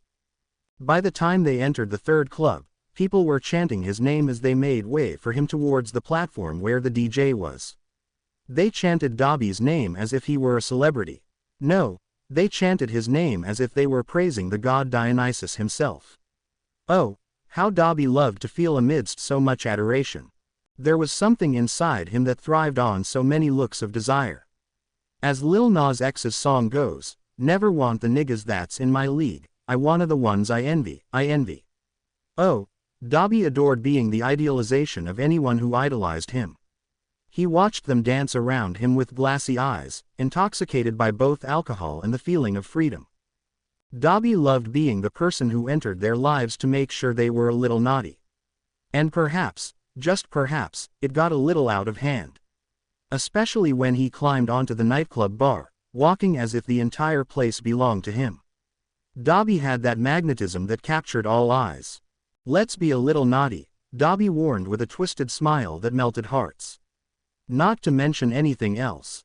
Someone fainted for a moment upon hearing that man. Well, calling Dabi a man would be giving him too much prestige. Project of a man. Without caring much, he turned to instruct his companions who, more than companions, seemed subordinate to the orders of the fire user.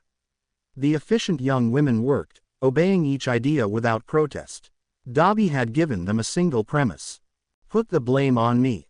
With just one sentence, Dabi had gained the loyalty of 4 strangers from the beginning of the night. They lined up a long row of shots along the bar. Dabi, like Cerberus, stood in the middle with the microphone in hand. I can't hear you, he roared to the intoxicated crowd. Let's be a little bad. Someone else seemed to faint in the crowd as everyone shouted in ecstasy. Well, not everyone, almost everyone. Dabi didn't even pay attention until a figure appeared in front of him. There wasn't much to highlight under the cap and sunglasses. He seemed like just another guy in the crowd, a little short and impatient when it came to drinking. Because, of course, with Dabi monopolizing the bar, no drinks were being served. And like hungry dogs in front of a plate of meat, the crowd seemed to be getting impatient with the long line of shots extending on both sides of Dabi. But oh, how Dabi enjoyed confusing and annoying them. There was a hidden pleasure in being that bad boy who had power over the rest. No, Dabi couldn't deny it. He enjoyed teasing them in his own way. So when that poor devil tried to steal a bottle from him with a charming smile, Dabi acted just as he would have. Indifferently kicking the man before fixing his cold blue gaze on everyone present. Dabi didn't need a microphone for everyone to hear what he said next. If you're thirsty and want to drink more, you better bark like you want it. Oh, thank goodness Izuku was at home. The poor kid was still too innocent to witness so many adults barking as if they had no shame at the same time. Lights out, he ordered authoritatively. And so it happened, the entire nightclub plunged into absolute darkness, breaking with all the rhythm. Dabi felt some movement in the air. He didn't give it much importance, no. He was there to put on his show. To be exactly who Dabi was. There, in the midst of the darkness, the blue flames flooded the bar, igniting each shot as if they were domino pieces. One after another, it was magical and marvelous. Dabi there in the middle with his blue flames, like the Lord of Hell, a mix of the Greek Hades and the Disney Hades in a hotter version.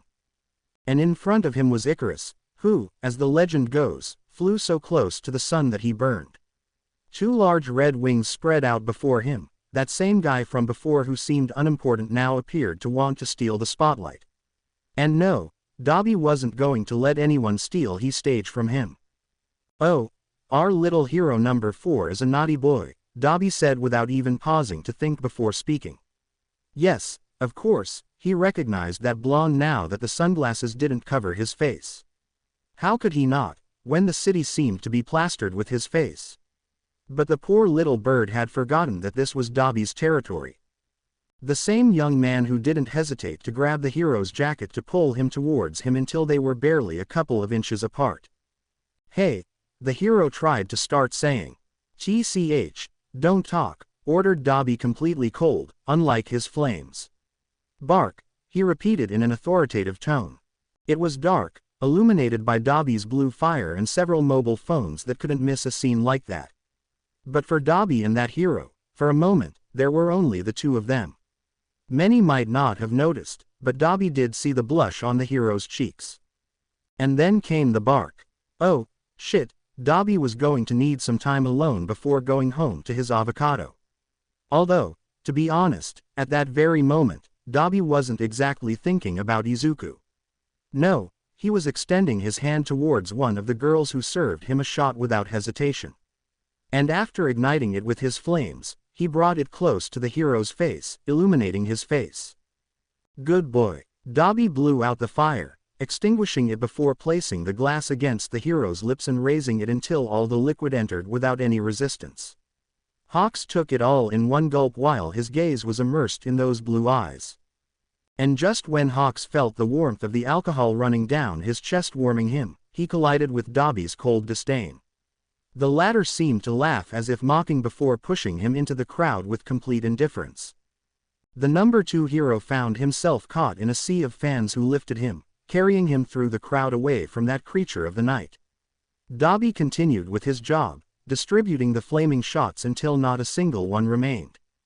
In a matter of minutes, when the last drop of free alcohol had been consumed, Dabi made a smoke bomb. Not literally. No, he simply left through the back door, the staff door, to the club's alley. It was in those moments when the fresh night air hit him, waking him up, pushing him into reality. Bringing him down from the pedestal and reminding him of the things he had to do. Like buying detergent, he was running low. Paying the electricity bill, slowly returning the money to Mr. Matsumoto. Where do you think you're going, baby bird? That was Dabi's only warning before being pushed against the concrete wall. Dabi was surprised to find himself back against the wall. That little bird had his hands firmly gripping his leather jacket as he held him very close to his face. At any other time, Dabi would have felt fear at having a hero of such a high rank so close to him. Not because he didn't believe he could take him on. After all, Dabi was one of the people with the biggest egos, only surpassed by Bakugo Inkatsuki, and thankfully, those two didn't know each other. No, in that moment, Dabi couldn't stop remembering the hero's blushing face. Oh, so you were eager for more barking, huh? The hero scanned him from head to toe as if he were the bird of prey and Dabi the poor defenseless prey. Except that in front of him, there was no fragile victim. No, in front of Hawks, there was a scar-covered stranger casually leaning against the wall, hands in his pockets, smirking. A few seconds later, Hawks was brushing his lips against Dabi's in a fiery, somewhat rough, hungry, and slightly careless kiss. No, the fire user didn't pull away. The hero felt Dabi's warm hands on his waist, pulling him closer. Dabi quickly sought to gain authority in that kiss, asserting himself against the hero. Guiding the kiss deeper and deeper between two strangers who probably wouldn't see each other again. Leaving a trail of kisses along the hero's defined jawline towards his neck. The hero himself spread his red wings, covering them both in that dark alley from curious passerby. The hero breaths hitched as Dabi felt his teeth on the hero's skin. What they didn't expect was that the bubble they had created would unexpectedly burst because of a kiddo. Dabi felt like a bucket of cold water had been poured over him, bringing him back to reality. Like Eliza Schuyler, he was the firstborn of the number 2 hero who had abused him for most of his life. Dabi had buried his life under another identity so that his father could never reach him, and he wasn't going to let himself be in danger because of a pretty face like Hawks. And 3, Dabi would do whatever it took for Izuku. He would keep him safe in the few ways a person who was alive but pretending to be dead could do against someone who was pretending to be alive but was dead. No, he wouldn't let Hawks take an interest in his favorite avocado. Dabi had started the night going to work like any other day, as the dead man he was, and ended the day, or started since the sun was beginning to rise, as a living man. A living man who watched the Kardashians with Izuku by his side while his mind was divided in two. On one hand, he couldn't stop thinking about Hawk's wet lips, and on the other hand, his mind was trying to understand why he had to pay taxes. Dabi had a lot on his mind, and yet he fell asleep with Izuku under his arm, unaware of how many cameras had recorded him the night before or how much impact his words could have. Chapter text. Hisashi Yamada was living in an American movie. Well, not really, but at that moment, he felt like he was. He was in his kitchen, the one they rarely used except for heating up takeout. Let's not forget it mostly stored non-perishable food, Shota's jelly pouches and lunch rush's wonderful containers. Now, these two adults were magnificent gay disasters. They suspected their son might be following in their footsteps, but at least Hitoshi's cooking skills were a bit more advanced. No, they hadn't had that specific conversation yet. There wasn't a parent's guide on when to ask your accidentally adopted son about his preferences. Luckily, Hitoshi was good at cooking at least. Hisashi sighed as he flipped the pancakes. Yes, he felt like an American housewife. How could that be when Hisashi was Japanese? Well, we had to understand that when our dear Zashi was a baby, he wasn't very popular with his biological parents, having shattered their eardrums. Hisashi was lucky to be an adorable but very loud baby who ended up in the care of a well-positioned family between the United States and Japan until his adolescence. But that's a story for another time because if we're not careful, Hisashi will burn every single pancake. Thankfully, Shota appeared in the kitchen doorway looking like he'd spent 200 years in a coffin to oversee any culinary action. He went straight to wrap his husband in his arms, resting his chin on Zahi's shoulder and hugging him from behind. "You need to flip that one," Shota said with a husky just-woke-up voice. "Oh," a sweet smile appeared on Mike's lips as he flipped the pancake with the spatula. "They look delicious," proud Zashi said, admiring his masterpiece. "Only 70% of the pancakes burned." "Great," his husband teased, laughing and avoiding Mike's spatula. "Now you're grounded of eating pancakes," the blonde declared with a pout. Shota affectionately kissed the nape of his husband's neck, delicately pushing aside Mike's long, loose hair that cascaded down his back. Shota enjoyed seeing his husband with his hair down, more natural, easier to entwine fingers through the silky strands. Shota slowly moved Hisashi's blonde mane until his nape was exposed, the perfect spot to place his lips. "Don't be mean," Hisashi felt his legs trembling. After all these years, Shota still had that effect on him. "Jesus, Shinso might. He's still asleep," his husband quickly retorted, placing another slow, affectionate kiss in the same spot. Slow, laden with tenderness. "No, I'm not, complained a voice from the kitchen door. Shota didn't move, just looked with surprise at where his son was. Well, he didn't expect to see him awake, considering how hard it was to peel Hitoshi away from the sheets in the morning due to insomnia. But there he was, their tall teenager, already dressed in the school tracksuit. "Toshi, breakfast is ready." The teenager entered the kitchen no longer after that, followed by at least one of the three family cats. He poured milk into his dark cat-shaped cup. Technically, it was Shota's cup, but Hitoshi had claimed it since he entered in their lives. So, there was Hitoshi pouring milk, with all the coffee Hisashi allowed him to have in the morning. It's not like Hitoshi was addicted to caffeine. But according to the blonde, Toshi needed to develop better habits to fight insomnia. Poor innocent who didn't know that the teenager bought energy drinks when Hisashi wasn't looking. "I'll be quick and leave you to continue your muaching," the teenager spoke clearly and loudly, with a certain sarcasm in his voice. "What the hell does muaching mean?" Eraser asked, confused. Shota was older, but not so old as to be unfamiliar with teenage slang, especially considering he worked with teenagers all the time. The teenager in question raised an eyebrow before joining his fingers, creating two heads that couldn't stop kissing, accompanied by a wonderful sound explanation. "Muaching muak moi mw. Smooching," translated Hisashi for the rest of the mortals. The teenager had to run out of the kitchen with his cup in one hand and his pancakes in the other after Eraser's threat, releasing part of his capture scarf that he always wore even inside of the house. Beside him, his blonde husband laughed while forgetting another pancake on the stove. The percentage of burned pancakes was rising exponentially. "Just wait until Hitoshi's in the smoochies phase. I'll remind him of this very well," Shota assured, grumbling to himself with his parental power ready to embarrass his son in his love life until Toshi's at least 30. Hazashi kissed his husband on the cheek with infinite affection, drawing his attention back to him. "Oh, Shota, do you remember when we were teenagers, and Nimari couldn't stop laughing at your gay panics? You were so cute." There, staying silent, unable to react. Eraser grunted in total disagreement. Various memories of a shy young man in his final year at UA flashed in his mind. It was when Shota realized the tremendous crush he had on the man he now called his husband. Nimari was one of the first to notice, even long before Shota himself. "If you want talk about trigger gay panics, I remember quite well how your voice disappeared when my scarf caught you. You were like a broken radio." Hazashi smiled tenderly as he recalled those times from their first year.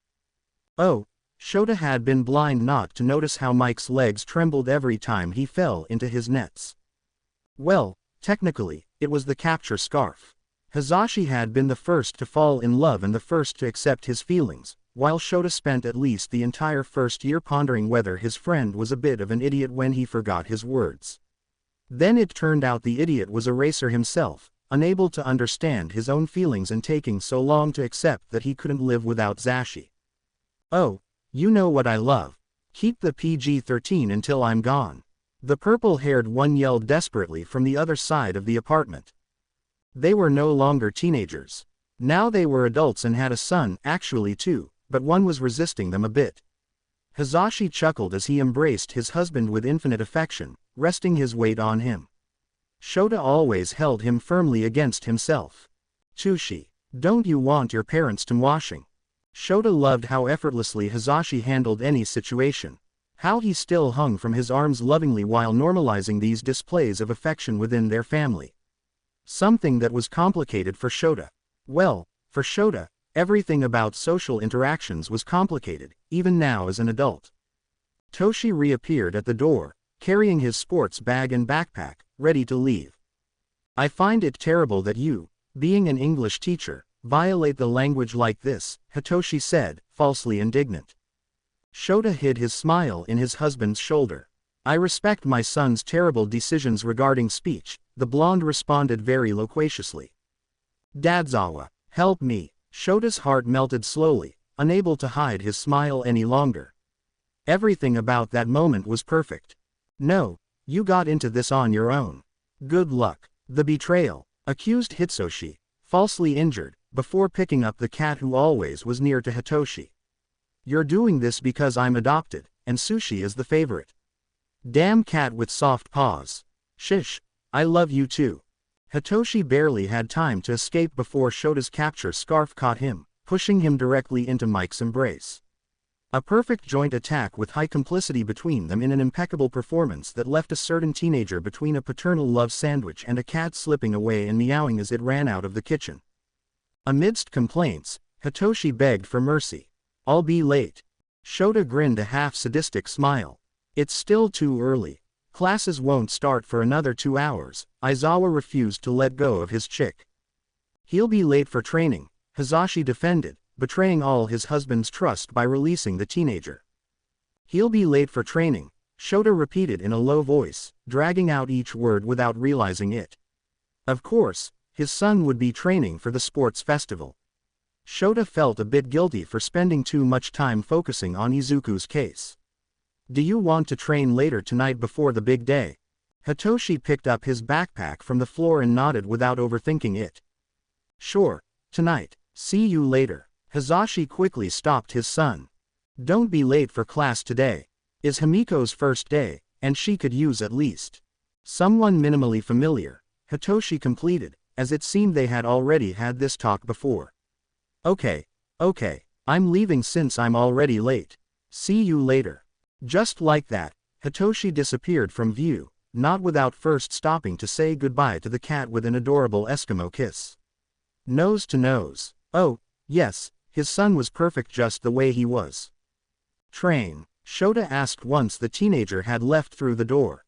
"Haven't you noticed? Shoo, Hitoshi's been getting up early for a couple of weeks to train with a classmate from UA. Shota looked surprised, grateful that his son had a friendship that, for once, wasn't an escape artist vigilante. And from Hazashi's proud tone, it seemed like a good thing. "And who?" "Shota, what?" He asked confused. Don't be nosy. I'm not nosy. It's just logical that I want to know who our son is training with. Hisashi laughed at that grumpy yet confused cat-like face. Yes, Hisashi didn't have a human family, he had a family of cats. The big grumpy cat, the insecure little one, and the stray cat that only showed up when it wanted to. Oh, you've become quite the daddy. Oh, no, when you say it, it sounds a bit dirty. Shut up. Hisashi burst into laughter as he pressed closer to his husband, seeking his lips. Shota melted into his husband's arms, pulling him close as his calloused hands roamed his beloved's body. Shota was more than willing to clear the countertop of any utensil and scorched pancake to lift his husband and sit him on the marble. Well, they weren't going to waste the free time provided by a morning without patrols, without radio programs, and without kids in the house. It was too early, and they still had plenty of time to go back to bed. Or they didn't even need to make it to the bedroom. Not even. They were both interrupted by the sound of the phone ringing. Both reluctantly separated with a growl of frustration. Hisashi quickly moved to throw the damn device to the side. Poor of him when Shota reached the phone before him. It's Tsukauchi. 1 minute, pleaded the pro-hero, picking up despite his husband's protests. I hope it's something good, grumbled Aizawa as soon as he answered. Good morning to you too, Eraserhead. I hope I'm not catching you sleeping. Eraser rolled his eyes before stealing another silent kiss from Hisashi to calm his pouts. Get to the point. On the other end of the line, there was a tense pause. I come from Musutafu Hospital. The forensic insists that when he performed the autopsy on the beach body, it was a suicide. Shota felt dizzy for a moment. The kitchen started spinning around him. The pro-hero had to hold onto his husband tightly, looking for a fixed point. Hisashi, beside him, was pale from hearing that over the phone. Eraser. Shota felt a lump in his throat. Where had his voice gone? Eraser, are you there? I know it's tough, but wait until I finish speaking before going after the forensic and tearing him apart, Naomasa requested, not very sure if there was anyone on the other side. Eraser. We hear you, Mike replied seriously, far from his typical character.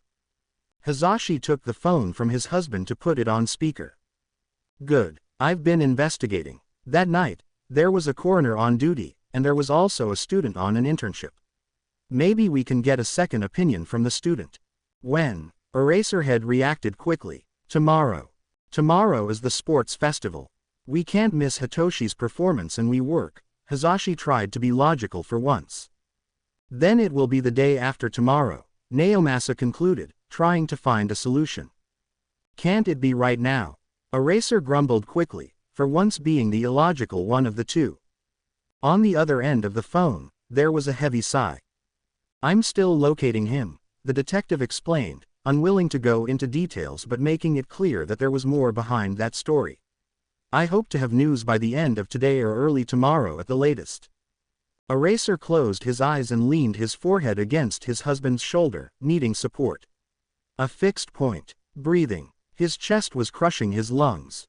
As soon as you have it, let us know, Mike requested, taking control when his husband couldn't. We appreciate it, Naomasa. After a few courtesy words and a quick farewell, there were only two adults looking at each other with tears in their eyes. Hisashi placed his hand on Shota's neck, pulling him into a strong hug while his husband's chest broke into silent lamentations. To be continued. I hope you enjoyed this story. Also remember to subscribe and like this video. See you in the next video.